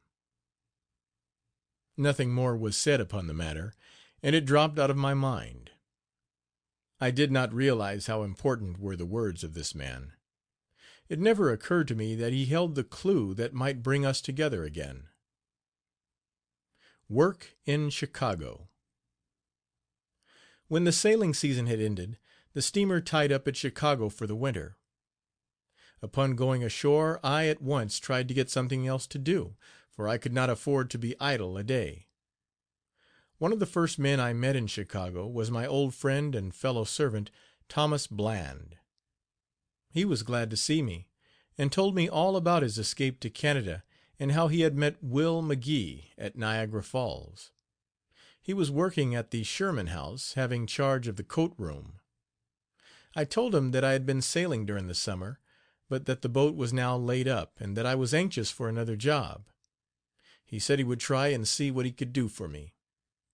He went to the proprietor of the hotel, Mr. Rice, and to my surprise and delight he was so fortunate as to secure me a position as porter and general utility man. My family were still at Windsor, Canada, and when I had secured this place I got leave of absence to make them a visit, and went there at once. 2 babies had been born only a day before my arrival. I had hoped to be there on the interesting occasion, but was too late.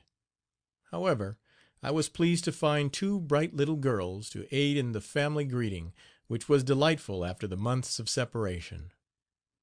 My wife, her sister Mary, and her 2 children, her mother and the sister we found at Cincinnati were all still here living together. Attending night school. After a visit of 2 weeks with my family, I returned to Chicago and began my work at the Sherman House. I was full of energy and hope, and resolved to put forth every effort to make a man of myself and to earn an honest living. I saw that I needed education, and it was one of the bitterest remembrances of my servitude that I had been cheated out of this inalienable right, this immeasurable blessing. I, therefore, determined to do what was in my power to gain something of that of which I had been cruelly defrauded. Hence I entered the night school for freedmen, which had been established in the city, and faithfully attended its sessions during the months it was kept open. I settle in Milwaukee. I worked at the Sherman House until August, 1868, and during this time saw many travelers and businessmen, and made some lasting friends among them. Among these was Mr. Plankinton. He seemed to take a fancy to me, and offered me a situation in the Plankinton House, soon to be opened in Milwaukee. I readily accepted it, for I was not getting a large salary, and the position which he offered promised more. The Plankinton House was opened in September, and I was placed in full charge of the coat room. And after I had been there some time, I had, in connection with my coat room duties, charge of the bell stand. My wife had charge of the waiters' rooms, a lodging house situated on Second Street, one door from Grand Avenue. This was a brick building that stood where the west portion of the Plankinton now stands. The second floor was used as our living rooms. The third and fourth floors constituted the sleeping apartments of the hotel waiters. My wife looked after these apartments, saw that they were clean, and had a general supervision of them. Begin business for myself in a small way. After the hotel had been running a little over a year, I saw there was a chance for me to make something at laundry work. I was allowed to take washing from any of the guests who desired their work done privately. In this way I worked up quite a business. I still continued my coat room duties as my wife managed the laundry work. Our laundry business increased so rapidly I deemed it best to change our quarters from Second Street to 216 Grand Avenue, which seemed better suited for our purpose. Here the business continued to grow until it reached proportions of which we had little idea when we began it. Meeting relatives of my old master. One day, while I was at the Plankinton, I happened to be coming through the hall, when whom should I meet but Colonel Hunting, son-in-law of old Master Jack McGee, of Mississippi. We came face to face, and I knew him at once, but he only partially recognized me. He said, "I know your face, but cannot recall your name." I said, "Don't you know? Louis McGee." He then remembered me at once. "Why," said he, "my wife, my brother and all his family are here. There is a party of us on a pleasure trip through the North." I soon learned that they had visited at Waukesha Springs, and had been at the hotel only a few hours, waiting for the boat for Grand Haven. I hastened to bring my wife to see them, and got back with her just in time. They were already in the bus, but waited for us. We very cordially shook hands with them. They asked me why I had come so far north, and I replied that we kept traveling until we found a place where we could make a good living. They wished us success, and the bus rolled away. Finding my brother William. While I was at the Plankinton house, many of the traveling men seemingly liked to talk with me when they came to the coat room to check their things. I remember one day when conversing with one of these gentlemen, he asked all of a sudden, "Say, Hughes, have you a brother?" I answered, "Yes, I had two, but I think they are dead. I was sold from them when a mere lad." "Well," said he, "if you have a brother he is in Cleveland. There is a fellow there who is chief cook at the Forest City Hotel who looks just like you." I grew eager at these words, and put the same question to him that I did to the man on the steamer when I was sailing. "Has he one forefinger cut off?" He laughed and answered, "Well, I don't know, Hughes, about that, but I do know this. His name is Billy, and he resembles you very much. I'll tell you what I'll do. When I go back to Cleveland on my next trip, I'll look and see if that forefinger is off." Now that the second person had called my attention to the fact that there was a man in Cleveland who looked very much like me, I became deeply interested. In fact, I was so excited I could hardly do my work. I awaited the agent's return with what of patience I could command, and at last, one day, when I was least expecting him, I was greeted with these words: "Hello, Hughes, I have good news for you." I grew so excited I could hardly stand still. "Well," he said, "you told me that you had a brother whose name was William, but called Billy for short." "Yes," I said. "Did your brother Billy have his forefinger chopped off by his brother Lewis, when, as boys, they were one day playing together?" "Yes," I replied. "Then I have found your brother," he said. "I have seen the man in Cleveland, and he corroborates your story in every particular. He says that he was born in Virginia, near Charlottesville, and was owned by one John Martin." I knew now, beyond question, that this was my brother William. Words failed me to express my feelings at this news. The prospect of seeing my brother, lost so many years before, made me almost wild with joy. I thanked the agent for the interest he had taken in me, and for the invaluable and comprehensive information he had brought. He could hardly have done me a greater favor, or bound me to him by a more lasting obligation. My first step was to arrange for a leave of absence from my work, which I found no difficulty in accomplishing, and by night I was aboard the express, going to Cleveland. My excitement did not diminish as I sped on my journey, and the speed of the express was too slow for my eager anticipations. Upon reaching Cleveland, I went directly to the hotel where I was told my brother was employed, and inquired at the office for Billy Hughes. A bell boy was summoned to take me around to the department where he was. When we met, neither of us spoke for some moments. Speech is not for such occasions, but silence rather, and the rush of thoughts. When the first flash of feeling had passed, I spoke, calling him by name, and he addressed me as brother. There seemed to be no doubt on either side as to our true relationship, though the features of each had long since faded forever from the memory of the other. He took me to his house, and each of us related his story with such feelings as few can fully appreciate. He told me that he had never heard anything of our mother or brother. He went back to the old home in Virginia after the close of the rebellion, but could get no trace of her. As we related our varied experiences, the hardships, the wrongs and sorrows which we endured, and at last the coming of brighter days, we were sad, then happy. It seemed, and indeed was, wonderful that we should have met again after so long a separation.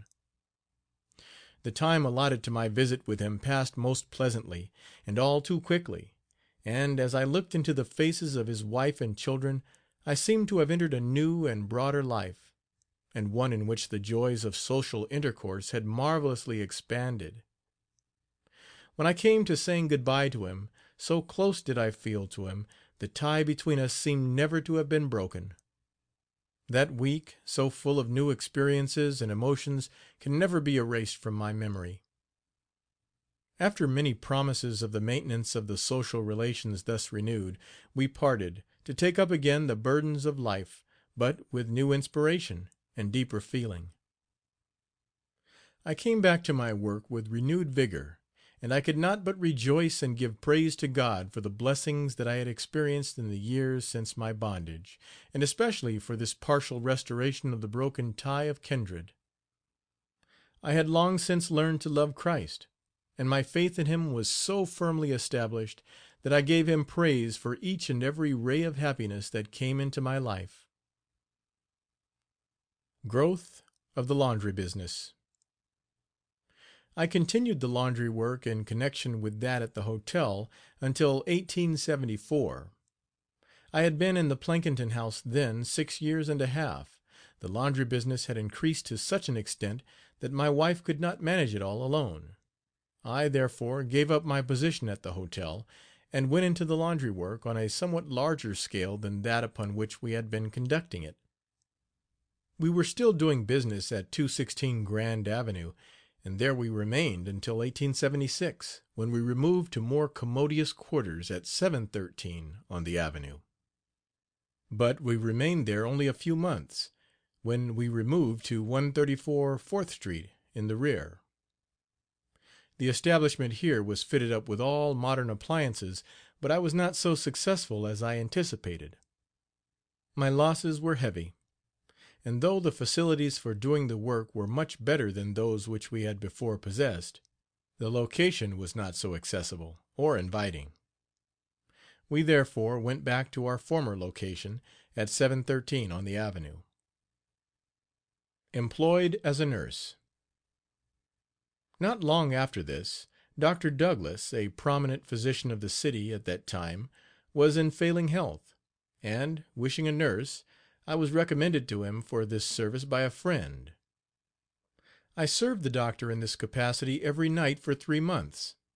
I then went with him to Macomb, a village in southern Mississippi, which had been, in the days of slavery, a somewhat famous resort, but which had lost its prestige and entered upon a general decline, the hotel and all its surroundings presenting the appearance of general dilapidation.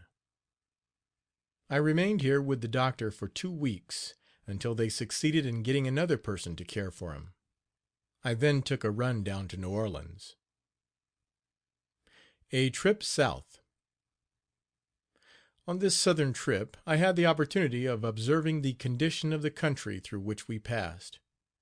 Many of the farms seemed neglected, the houses dilapidated or abandoned, the fields either uncultivated and overgrown with bushes, or the crops struggling with grass and weeds for the mastery, and presenting but little promise of a paying harvest.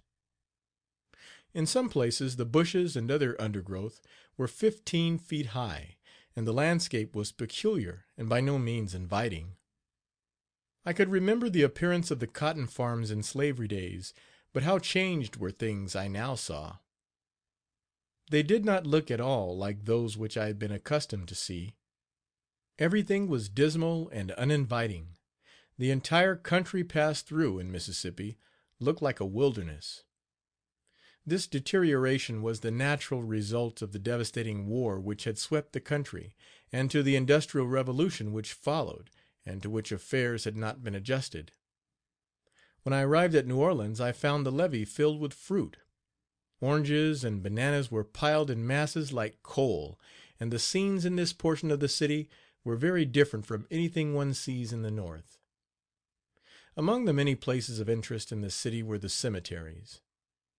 Owing to the low level of the ground and its saturation with water, burials are seldom made in graves, but instead in tombs built of brick or marble or other stone, in which are constructed cells running back from the front and of a size and shape sufficient to admit a coffin.